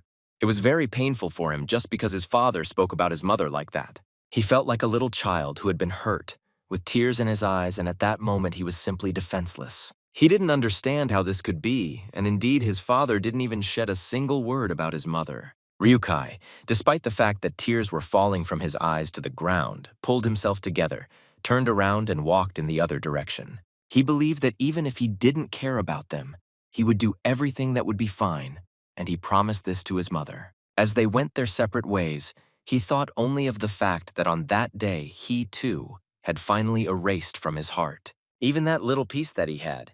He crossed out his father. He didn't want anything left in his heart. When he walked, he looked at his father the same way he had looked at his father many years ago when his father had cut him and his mother out of his life. It was this feeling that he had that made him accumulate hatred towards his own father throughout his entire conscious life. It was this feeling that told him that he could do to his father the same way they did to him and his mother, destroying him. He never forgot the text of the tears he had shed over all this time in order to become what he had become at this moment. When they went their separate ways, he caught himself thinking that it would never happen again. And he had long ago completely and utterly destroyed everything that was in his heart that concerned his father. At the same time, in Kowloon Fort, when the guys went inside, they saw huge rats. Soroka asked the merchant if they were going the right way. What he saw looked more like a garbage dump. I answered that he shouldn't worry because here every corner of mine is familiar. They need to follow him. The informant said that it was good, and they were ready to believe him because he was an expert here. Soroka listened to the stories of this merchant and said that if you believe him, you might think that he is some kind of swindler. But despite this, all this time they went deeper and deeper. When they walked across the bridge, they noticed that there was no one around. Soroka looked around and realized that everything around was very suspicious. That's why he asked Dagu Tsa if they wouldn't forget anything like that there. He answered that such an option can't be included. He also said that in any case, after the brawl at that warehouse, and after he killed all the people, the informant told him that in short, this is the nastiness that is being discussed. They need it. Bags that will be sold were exactly this nasty thing, or rather a very necessary thing without it. Milk tea is unbearable to make. Soroka looked, and only at that moment he realized that there was raw material in this drawing. Even if everyone hides your cards, the goods are still with them, so there is nothing left to do but meet with them. And the most important thing is that it only meant that the first move was theirs. The merchant stopped and said that this moment begins with residential areas. There may be people. And then he added that this is why they should try to protect him. The informant hit him on the back of the head and said that you should move your hands faster here. The informant said that they were entering the City of Darkness, a forbidden place in Hong Kong. The merchant said that the locals did not care for strangers, so they needed to be as careful as possible. Soroka became tense at that moment. He learned how to deal with aggressive people and tried not to miss anything. Indeed, the next moment they entered one of the residential areas. There was advertising and a lot of light, and people appeared there. As they walked down the street, one of the residents was sorting through some bags of garbage. Magpie passing by noticed his gaze. He was aggressive, ready to attack him. These people seemed aggressive and incomprehensible to him, because they lived in this part of the world in this terrible place. In fact, someone was born here, but mainly those who fled after losing everything outside the walls settled here. The inverters told him that if at this moment they have a chance to feed themselves, then they will do anything. This could really be seen when they walked through the streets where people were ready to eat the leftovers of gingerbread. Some of these people who were called in this place gave them to understand, Maybe it is possible to steal something from them. And in this place, the boors are people who, under the influence of drugs, sat right on the street. Soroka saw one of the women who was sitting. I don't understand what's happening to her. There was nothing in her eyes. They were empty. When the magpie saw her, he asked if they had heard anything about a woman named the White Dragon. When the merchant heard about this, he thought a little, because he really didn't know much. So he replied that little is known about the White Dragon and that it appeared only recently. He began to tell when Ryu Kai created the City of Darkness and began to gain power. At some point, an albino girl appeared next to him, looking exactly like him. But it was impossible to say that it was a white dragon, but she always accompanied him. Magpie, hearing this story, said that he understood everything. The albino girl was his sister. The informant didn't say anything. He decided that the guy should figure it all out himself. Magpie show, and I think that as soon as they find the main building of the city before darkness, everything will end. At that moment, they came to a place where nothing was really visible. It seemed as if they were standing with their eyes closed. The informant took a flashlight from his pocket and turned it on, thus illuminating the area. After which, he said that it seemed they had come to that very place. Soroka did not understand what he was talking about. Then the merchant tried to explain to him, he also turned on the flashlight, that it was at this place that the conflict zone began. And it is at this place that the territory of the anti-Kowloon group begins. Now everything has become clear to them. They walked one after another. Soroka was the last one to walk that day. There were many eyes watching them. The young man felt that someone was following him and watching him. He stopped abruptly and turned his head. At that moment, when he looked back, he saw someone's shadows running to the sides. He thought it was very strange, but he understood that this whole city of darkness was also very strange. In another part, near a huge window, a demonic dragon stood and looked at the city. The red dragon entered the room and said the Keeper of Secrets has arrived. He is already in the city of darkness. The depraved dragon added that this man kindly plays according to their script. The demonic dragon said that they had no choice but to act according to plan. The red Dokkan looked at him and said that the enemies would soon stir. There was also an azure dragon in this room. He thought that all this had already been taken into account. The demonic Dokkan asked the azure one what he knew about the guy with glasses, and he found out something. The azure dragon shook his head and answered him that no, except that he was a newbie. He didn't find out anything else. The demon dragon of the year said that he understood everything, and this guy can't be a big threat. The demonic dragon headed towards the exit. The red dragon asked him how the main building was, to which he replied that they said everyone had already left, and they needed to hurry as quickly as possible. That is why they must start. Everything must go strictly according to plan as they intended. When the three dragons came out into the street, a crowd was waiting for them. These were their people who were ready to carry out the order. These were their warriors who needed to be guided in order to become stronger. The demonic dragon looked at them and said that they too were going with their warriors. The merchant led them to a place where there was a passage. Then he approached the guard and said something to him. After which the gate opened and they were able to go further to where he led them. When they went inside, Soroka asked the merchant if everything had gone smoothly. The merchant adjusted his glasses and began to talk about how passing through the corridors controlled by the City of Darkness is not a problem. He tried to explain that the territory in this place is not clearly divided.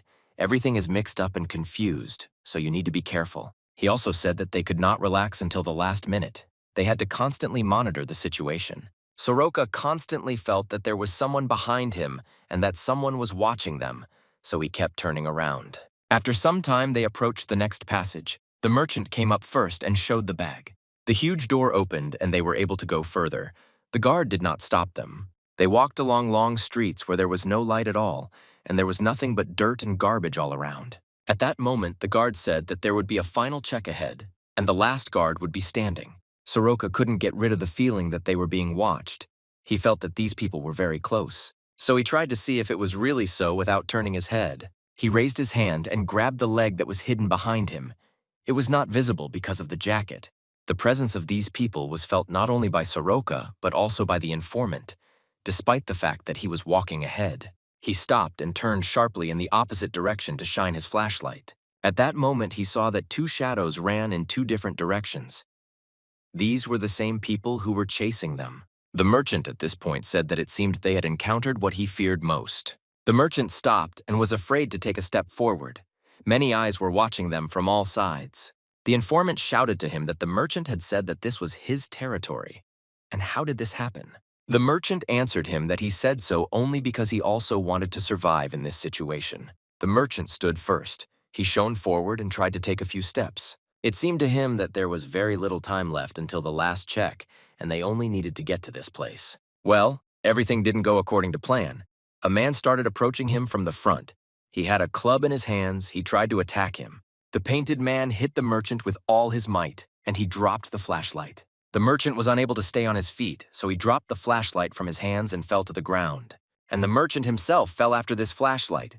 He screamed that this attacker stole his bag, but this attacker still hit him once, but the merchant still continued to shout, "Give him the bag!" This attacker was one of the representatives of the rot from the City of Darkness. The informant dedicated it to him. He did not understand what to do and whether he should get involved in this fight. The attacker snatched the bag from the merchant's hands and very quickly began to run away in the other direction. The informant said that he was very offended, but he would have to say goodbye to Slorok's bag. He couldn't hold back and started to follow him. He ran after the guy who was the attacker. He was going to take his bag back from him. At that moment, the informant thought that everything was not going according to plan and shouted at the guy to stop. The next thing he did was run to the corner where the attacker first ran, and then the guy. When he ran up and turned the corner, he saw that they had disappeared, and it was no longer possible to catch up with them. The first thing that came to his mind was that he needed to report all of this. He even started on his phone and then decided that he shouldn't do that and decided to wait. He stood there for a while longer and watched. Maybe this guy would come back if he couldn't catch up with the attacker. But after a while, it became clear that everything was not as they had planned, and the guy would not return until he found the bag. Soroka ran after the attacker a little longer, and he would have been able to grab him. He almost caught up with him. The attacker ran out of this huge pipe onto the street, after which he stopped and a guy ran out after him. The attacker, without turning his face, said that the guy's face was completely unfamiliar to him. Soroka felt that there were more people behind him. He told the guy that it would be better to give him the bag in a friendly manner. The attacker took the bag on a stick and told the young man that whoever got there first got to eat it, after which he threw her up so that she was caught from behind, explaining that this was the rule in this place. The bag was actually picked up by one of the attacker's representatives. The guy turned his head and saw that there was not one but several people behind him. He didn't want to get involved with them, but they didn't give him a choice. He knew he would have to fight them. The young man explained to them that he couldn't stand being robbed, so they'd better give him the bag. The attackers responded that you are there on the planet. They are very similar to him, so they also think that this is bad. She filed the one who was in front explained to him that in this regard, she is not in the same boat with him. After these words, they began to attack him from both sides at once, from the front and from behind. The one who attacked him from the front was the same attacker who took his bag from him. He wanted to strike from above. The second one, who attacked from behind and who was also wearing a mask, tried to hit him from the side and from behind. The young man understood how he needed to leave so that these two could not strike him. He moved back. And then he arched so that the two blows passed him by and did not harm him, after which he put both his hands on the ground to get away from these two. And with a perfect backflip, after which he made another jump, not a single blow of the attacker reached its target.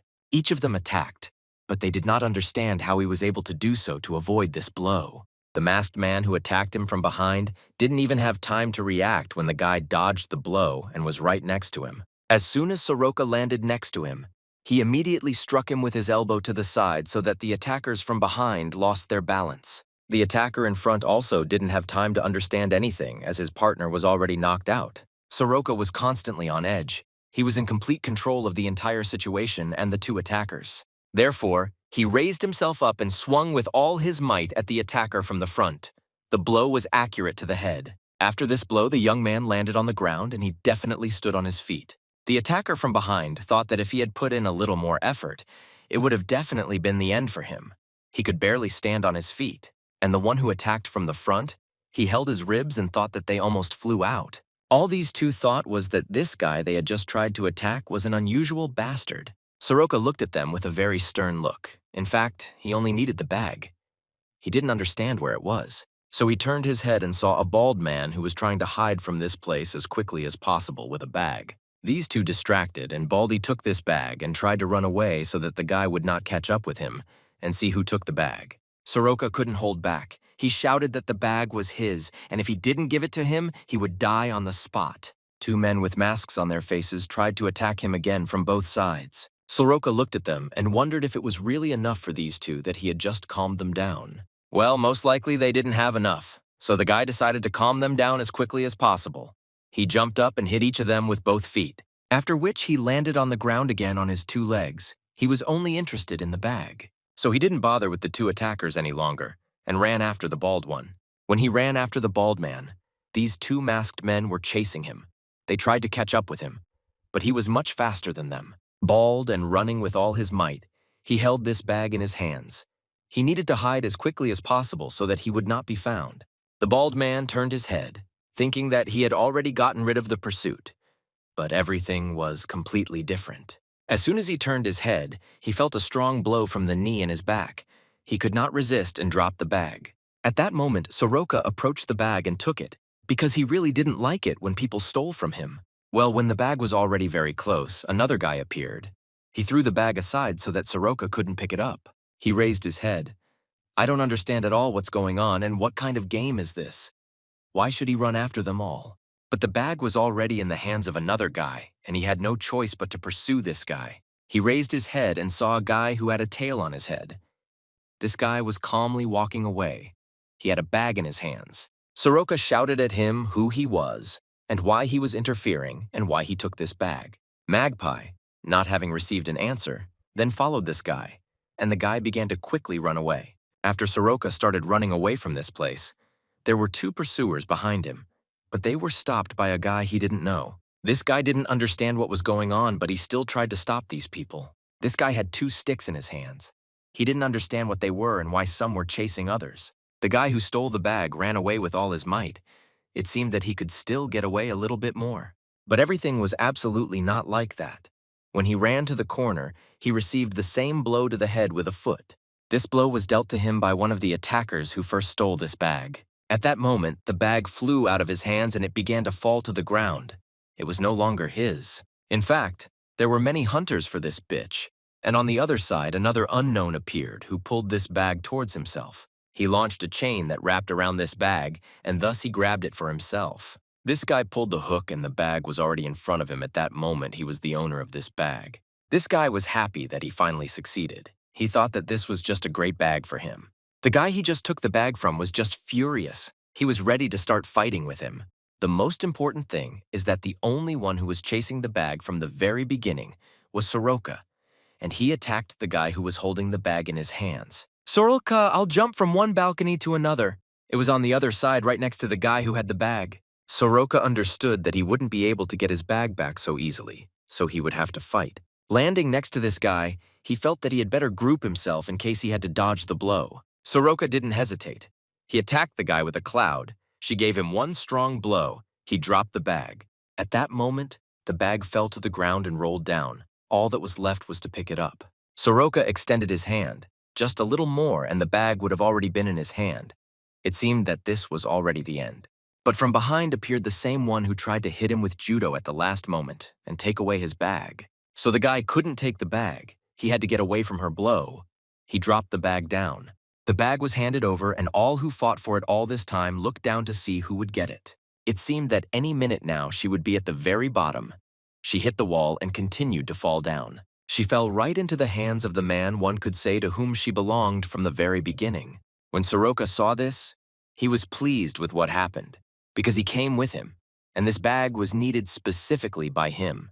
There was a merchant standing below, and in his hands was the very same bag that they had. The merchant understood that several people were fighting for this bag, who were ready to fall in love with it until the very end. So he didn't think long. He decided that he needed to get out of this place as quickly as possible. Magpie stood above. He didn't know how to help him, but he thought that something needed to be done. The first to jump down from the balcony were the same two who had taken the bag from them first. The merchant held this bag with both hands and ran away from these people as fast as he could. He ran forward and thought only about one thing, that he had just a little bit left, and if he made it, everything would be fine. He even said at one point that this and everything with this strange bastard was finally over. At that moment, he was tripped up. It was the same guy who sided with Soroka. He tripped the merchant and he fell. This guy stood behind, and the merchant was lying on his bag. which was the subject of the fights. At that moment, all the other participants in this chase appeared in this place.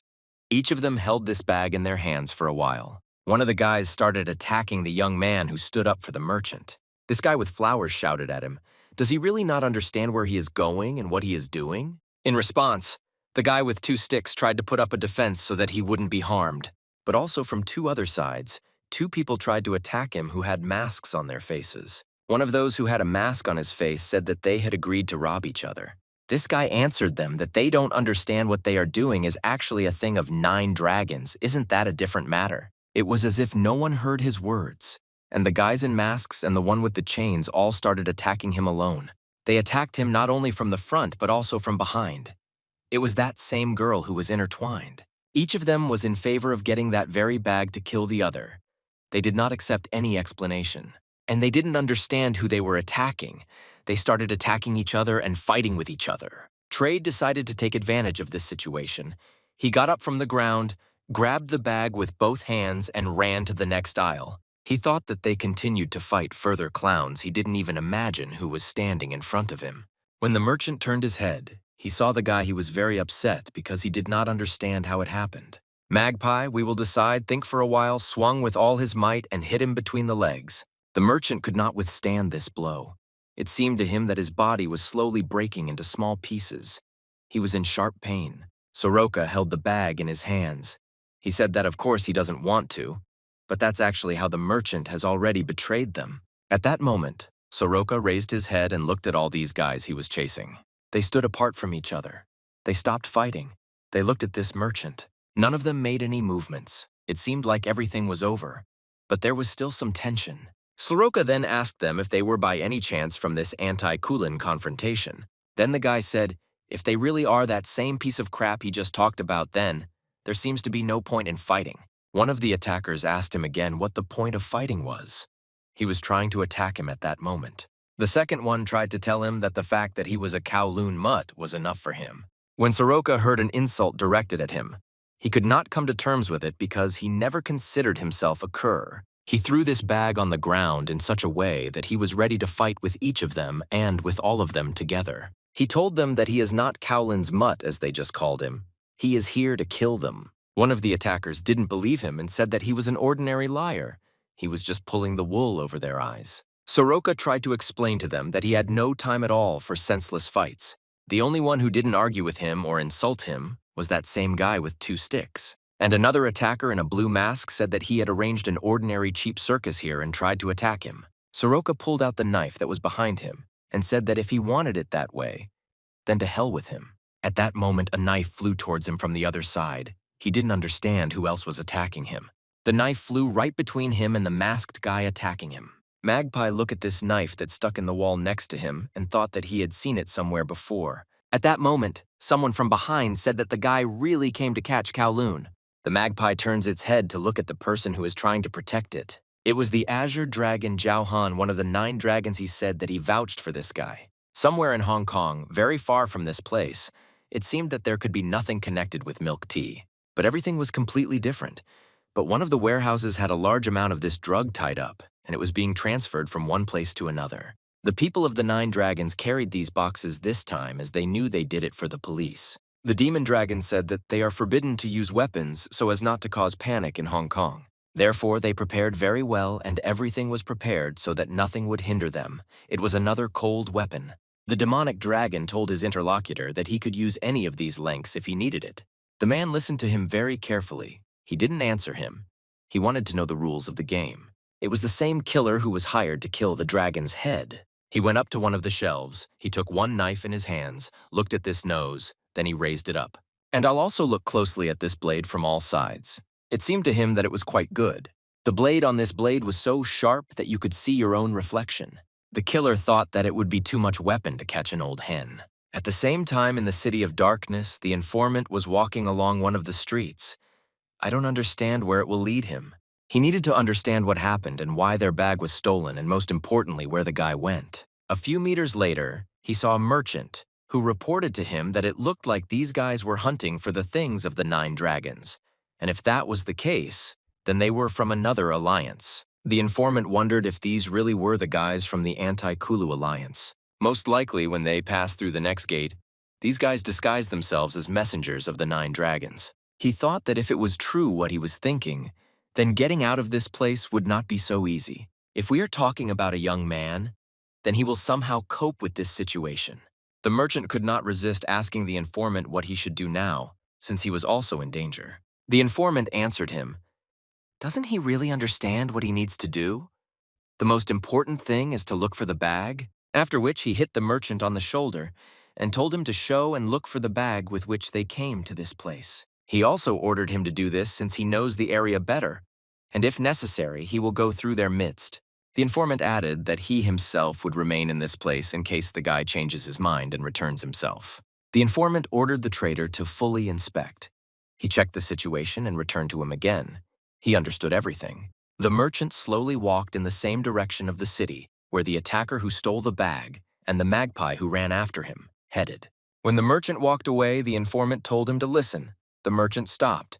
"This will return my head." The informant told him that if he tried to escape, he could actually kill him. The merchant answered him that he was not going to do this. He was most likely not taking it for that reason at all. The information remained alone in this place, waiting for what would happen next. He decided to look around, and at that moment, to understand what to do next, he needed to make a decision. But in reality, he would think that the fact that their bag was stolen was even for the best. The informant thought that he had had enough of using this guy as a cover for him to destroy their enemy. At that moment, he put his hand in his inside jacket pocket and started to take out. He pulled out a remote control with which he could blow up everything that was here. He only needed to press one button. He was worried and couldn't do it. But he came to this place precisely to wipe this place off the face of the earth. He was telling himself that it was time to finish off the 9 dragons, and then he would be able to tell everything. The wind was to destroy all of this. That was his whole plan, and he didn't need anything else. Magpie stood behind him. There was a trading cookie which had that same bag. The Azure Dragon said that this guy really hunts 9 dragons. After which, he stepped forward to be in the center, and then added that he vouched for him. One of the masked attackers asked the Azure Dragon if he really knew him. The Azure Dragon said that he didn't even think that this guy would actually get to this place. But when he saw him, he also wondered if he had dyed his hair to match him. Soroka asked the merchant again, because he himself said that these guys were from the Anti-Kowloon Alliance, and here he confirmed it once again. Soroka didn't understand what was going on, so he asked what kind of situation was going on, since he himself was one of the 9 dragons. The merchant then told him that, frankly speaking, he himself no longer understood anything.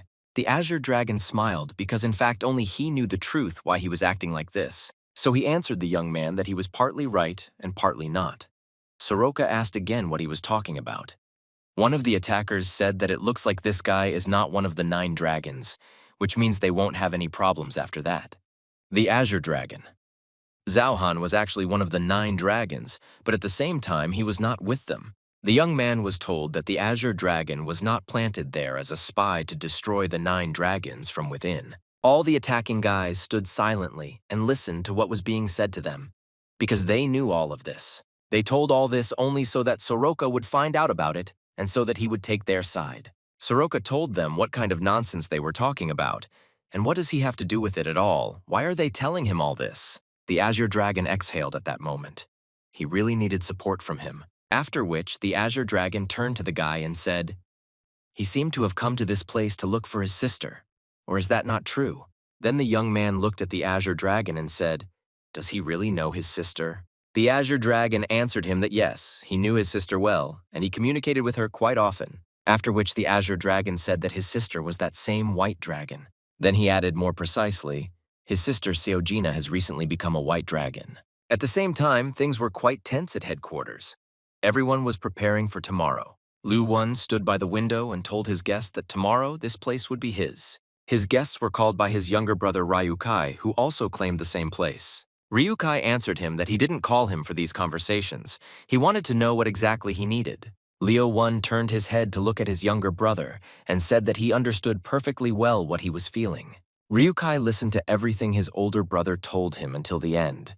He didn't believe anyone. Liu Won at this moment put his hands on the table, showing that he was positively disposed towards him. The older brother started talking about how he only promises one thing, because he is not really like his father. Ryukai looked at our older brother and asked again what he meant. He didn't understand what they were talking about at all. After all, their father was the head of the dragon who led the most powerful Triad association. Liu Wen told his younger brother that he would end the Riken Triad too, must change. The elder brother suggested to his younger brother that they go further together, in which case they could take the Triad to new heights. Ryukai didn't understand what changes he was talking about and what he was going to do at all. The elder brother said if his younger brother was happy to agree, he would take care not only of his authority, well, he will also take care of his half-sister Linji Xia. These words sounded like words of reconciliation. Ryukai, when he heard about this, he said that he was even interested, and he smiled. His older brother didn't understand why these words caused such a reaction in him. Ryukai sat silently. He wanted to hear to the end what else his older brother could offer him.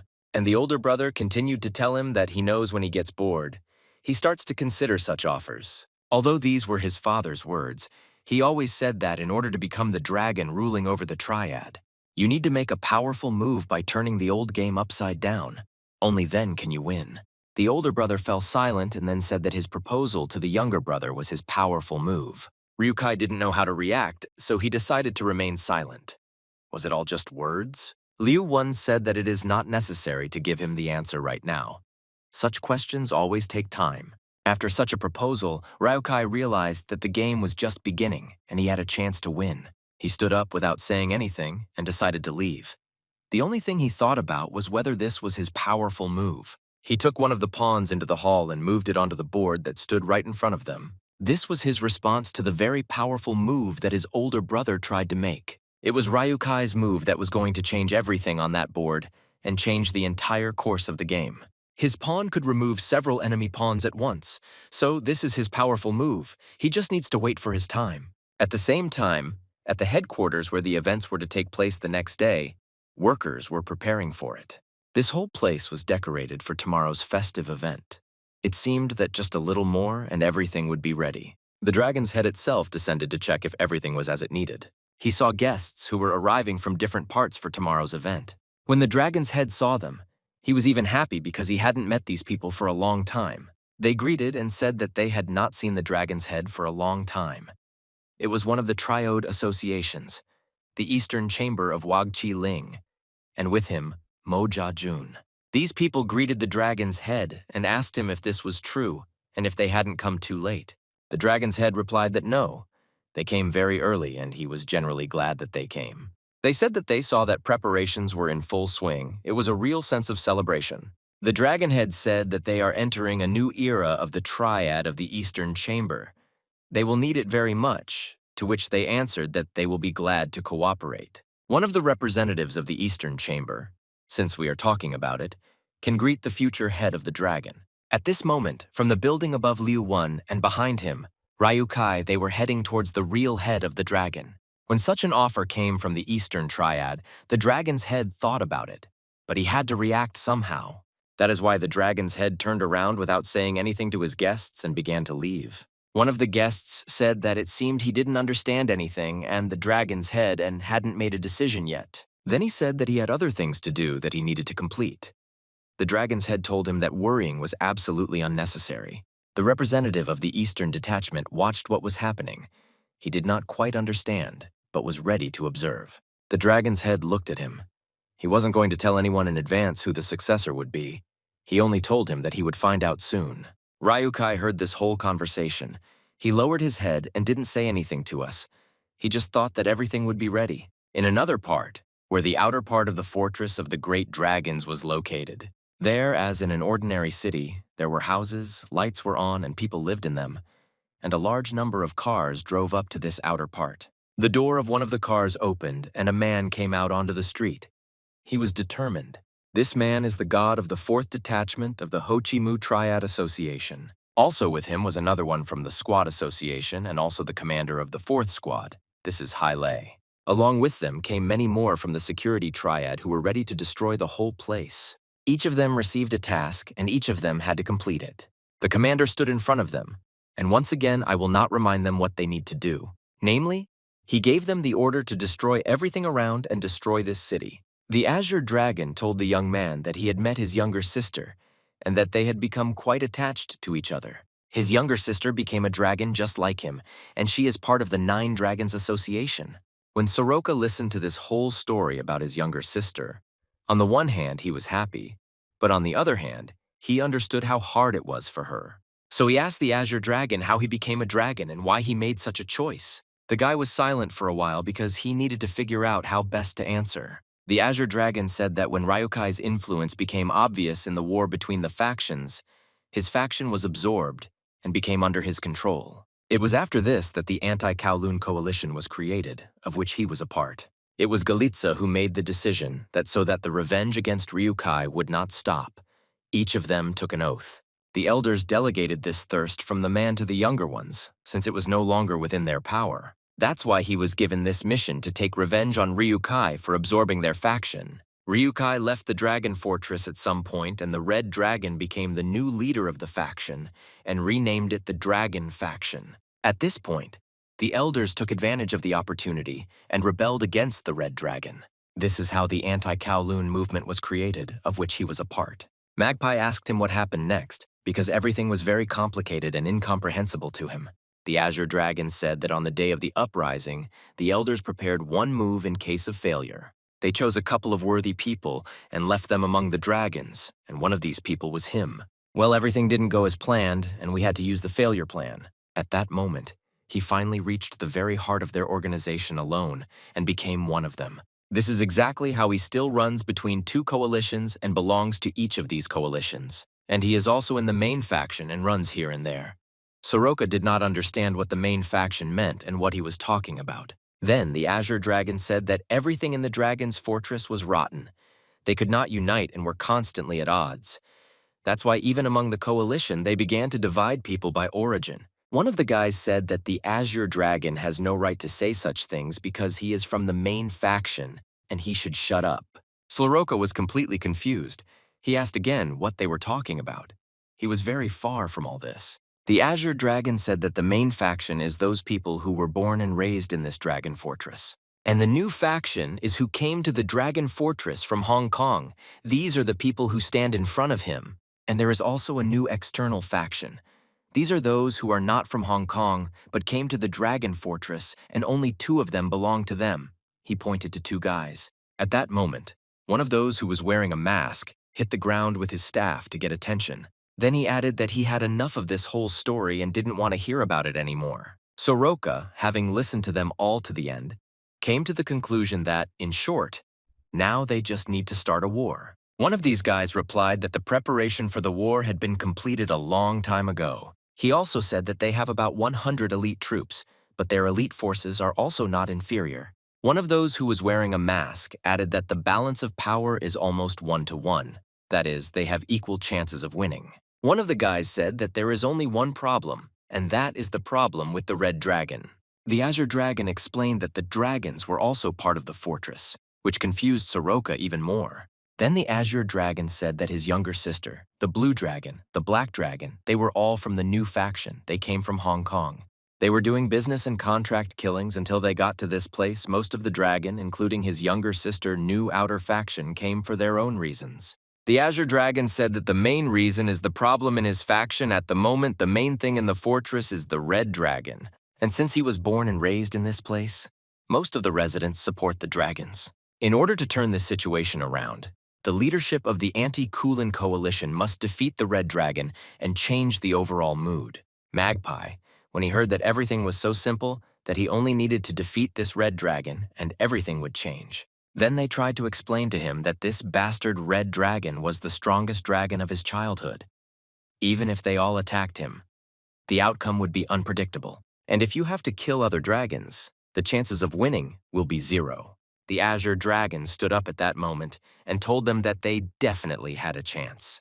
When he stood up, he pointed at the guy and said that now they have him. One of the guys said, of course he admits that their new friend is very strong, but against the Red Dragon he is still weak. Then the Azure Dragon said that they had of course heard everything about the Russian spark. All these guys, when they heard about the spark, they were a little surprised because they had heard a lot about it. Then the Azure Dragon said that this guy who is sitting right in front of them is one of them, and his name is Magpie. All members of this faction were very surprised because they saw a real hired killer from Russia in front of them. The man in the mask raised his head and said that this is not enough to act carelessly. Among them was that same merchant. When he heard everything that was said here, he thought that it was simply impossible. He is the Seedle of these fucking rats, sitting locked up in a fortress of dragons, who had no idea how the real world works. He also said that if we talk about the most discussed topic in Hong Kong at the moment, then without a doubt it should be about the devil of Hong Kong. Everyone was surprised because they didn't understand what kind of Hong Kong devil he was, what he was even talking about.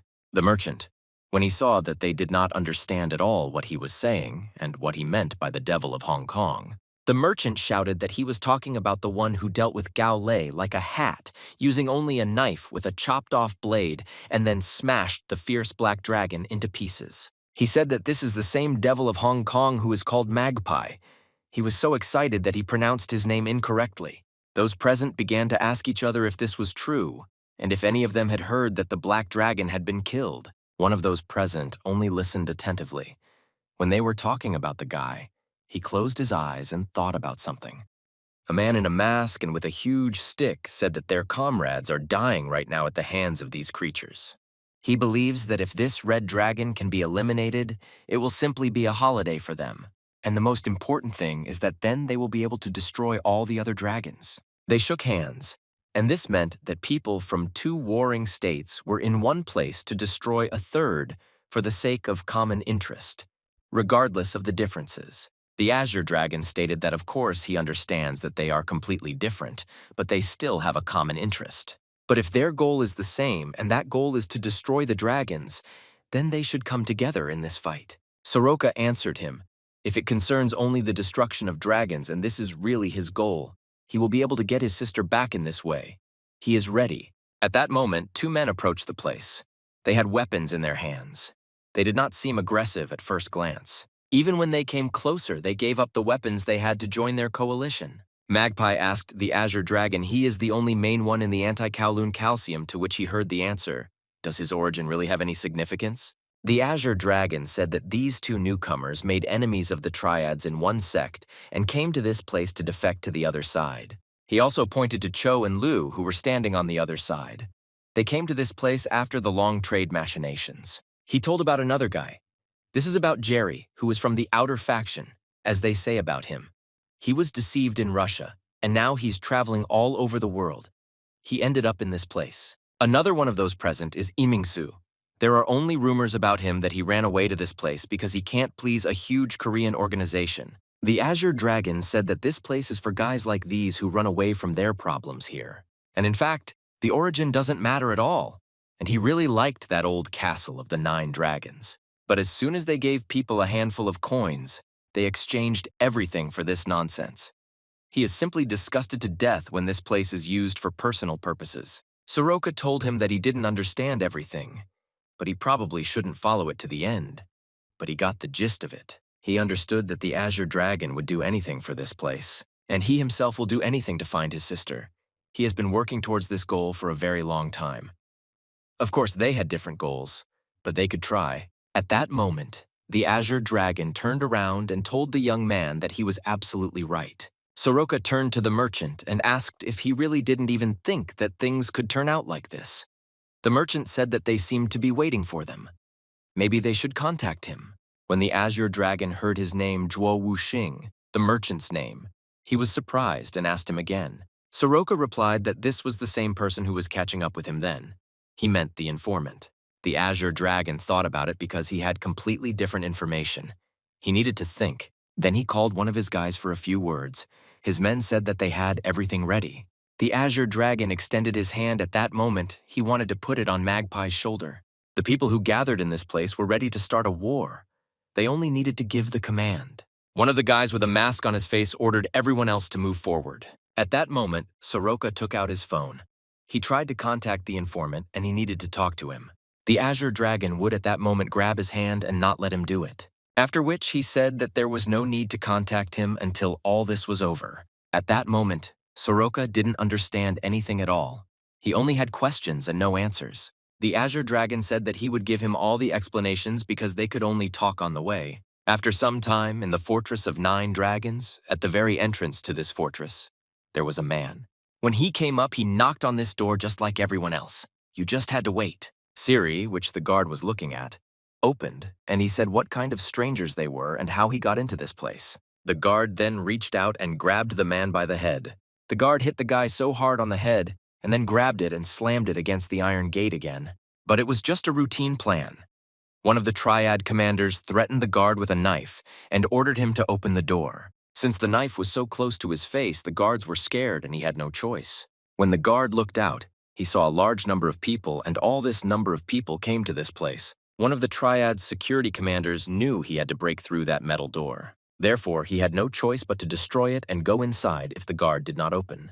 Within seconds, the commanders ordered their men to follow them, and they went inside. After which, the commanders gave the order for them to destroy everything that moves. The people who were brought by the Triad from the elite squad also attacked people on the street to destroy them. Some of these people were completely harmless. They were screaming to be put in jail. But the people from the Triad received precise orders, so they were not to leave anything alive and no one alive. And they didn't move forward very quickly, destroying everything in their path. They should have wiped this area off the earth. After some time, they were standing near the next passage. There were 2 guards. They needed to go through this door. The Triad representatives quickly used their weapons to destroy the guards and broke through further. One of them was strangled with a chain and given several blows. One of the representatives shouted for the guard to open the door as quickly as possible. Then they opened the doors and went into the next passage. They didn't understand where they were at all. One of the commanders said that it is difficult to determine the exact location. They are indoors. The commander also noticed that the signal was coming from approximately this place, so they were somewhere near the target. He raised his head and saw the informant holding the remote control in his hands. The informant said that they had already arrived. In his hands was a remote control that he was ready to press. It was the informant of the Triad, of the subordinate head of the dragon, the keeper of secrets. On the other hand, a large number of people moved very quickly to the side to destroy the red dragon. Among this large number of people was the Azure Dragon and the hired killer from Russia, Soroka. Despite the fact that the merchant was the first to run, he got tired very quickly and didn't have enough strength. It started to flow down his face, and without raising his head, he told everyone else that they were almost there and he was in this place. The Azure Dragon said that it was at this point that their paths diverged, and that everyone should act according to plan. He also said that as planned, he would lure out the red dragon and start attacking it together with Soroka. And also the Azure Dragon said that the merchant will show the remaining path. See, he knows him better than anyone. The rest of the guys from this faction looked at the merchant. He was supposed to show them the way. One guy who had a mask on his face shouted at the Azure Dragon to stop. The guy actually stopped and turned his head. He went to find out what else they would tell him. The guy who had a red mask on his face said that their people were joining too, and they weren't going to stand back to back blindly. The Azure Dragon then answered him that he was of course right, but only one large detachment would arouse suspicion. That is why they should split up and act as they had previously agreed on the plan. Magpie and the Azure Dragon looked at them again and tried to explain to them that this would be right. When Soroka was already leaving, one of the guys stopped him to support him. He told the young man that his younger sister was his, and that he would definitely find her. Soroka thought that he knew these people very little, and this guy wished him what he wished for himself most of all. So he extended his hand to him and shook it very firmly. He was sincerely grateful to him for such words. Soroka wished them good luck, because he really wanted these people to have the same good luck as they had for him. The Azure Dragon said that they don't have much time, so they need to move forward as quickly as possible. After which, each of them began to move in their own direction. They had to move very quickly. On one of the streets of this city of darkness, the clashes between the guards from the detachment of the detachment and the detachment of the 9 dragons continued. The commander and the informant observed everything that was happening on this street. The informant wondered if they really wanted to say that the 9 dragons had so few fighters. And also, are they really in the very lair of the enemy? Everything was very suspiciously calm there. The commander who was standing near the format said that everything was still ahead, and he would still be able to see everything. They came to the next passage. This was the entrance to Kowloon. They only had to open this door to go inside. When it was revealed to them, what they saw seemed really funny and incomprehensible. And on the other side, people from the anti-Kowloon faction entered the next room. They didn't understand what was happening and why it was so quiet in this place, because in reality it was just empty and there was no one there. It looked like an ordinary trap. The Azure Dragon ran very quickly, followed by Soroka and another one of their coalition. Magpie asks the Azure Dragon what else he can say about this red dragon and if he knows how to defeat him. At that moment, the Azure Dragon could not answer him. He simply stopped to remain silent. Together with him, everyone else stopped.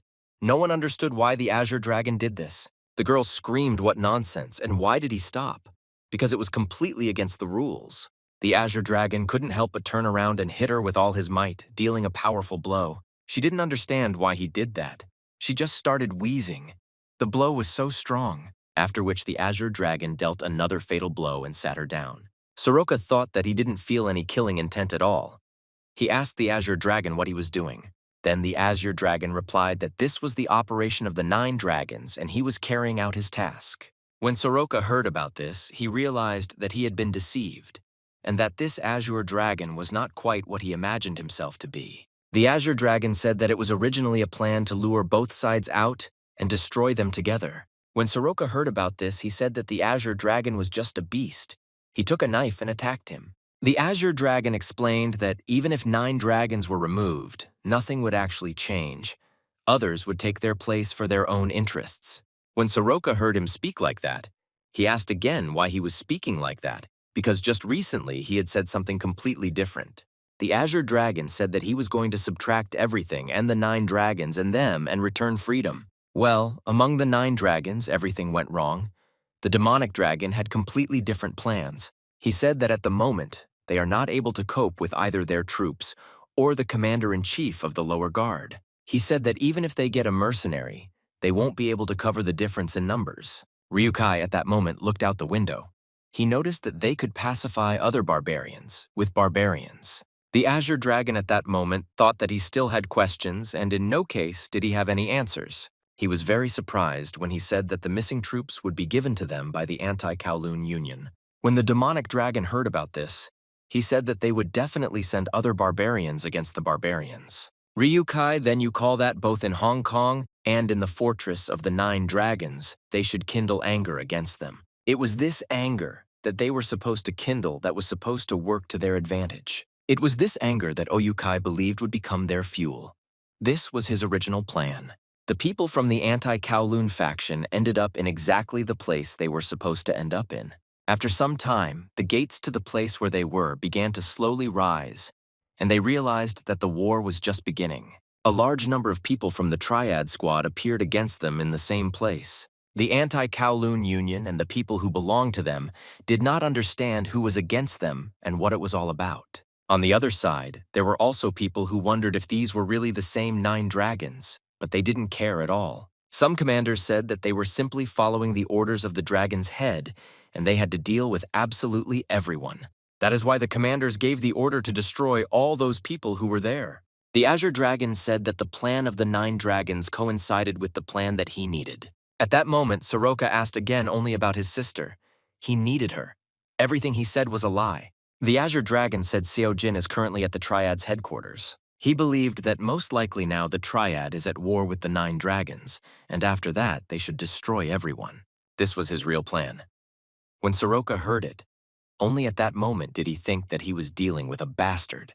The Azure Dragon told him that absolutely nothing would change even if he started fighting with him. The Azure Dragon extended his hand to him and said that they needed to go to the headquarters now, so that he could find his sister, and the Azure Dragon would fight for the sake of the fortress of the 9 dragons. At that moment, Soroka thought that his main task was really to find his sister, whom he had been looking for so long. You even spent time at the Triad headquarters where the additional building was located. This was the very place where the White Dragon's room was.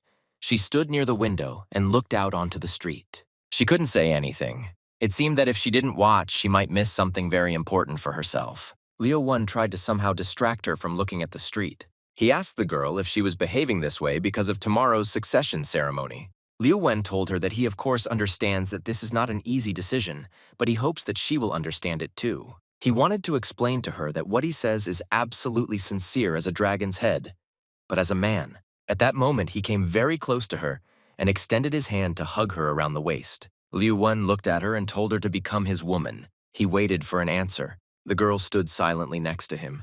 There was nothing to answer him. Because yes, Nelia, she was not the one he thought.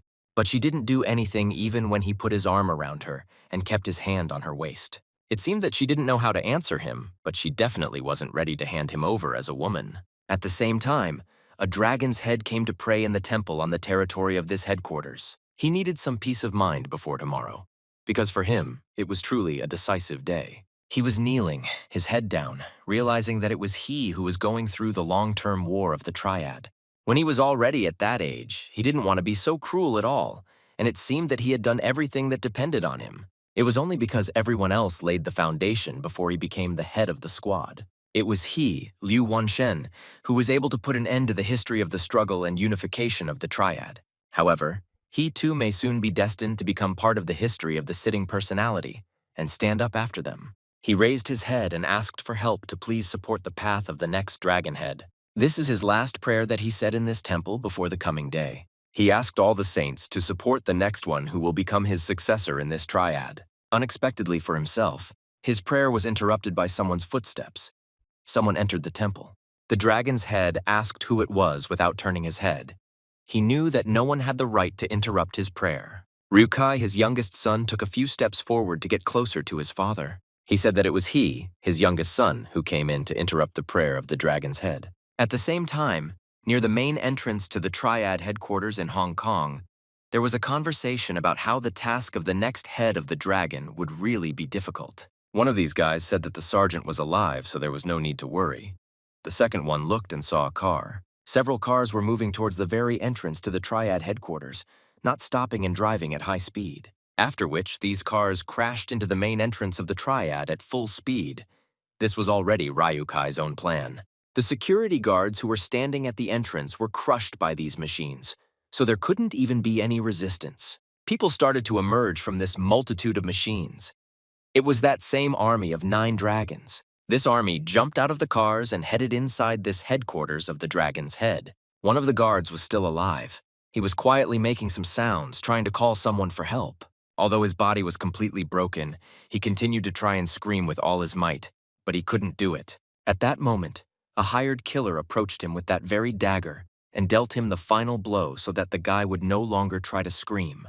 The killer moved forward very calmly. He had a clearly defined task, and he had to complete it. Many soldiers from the 9 Dragon faction broke into this headquarters and moved forward to seize everything. As these soldiers approached one of the next buildings, they saw a dragon's head standing in front of them. These soldiers ran as fast as they could upwards to capture and destroy everything on their way. The killer stood at the very bottom, looked up, and thought of only one thing: that this was the very top of the continent.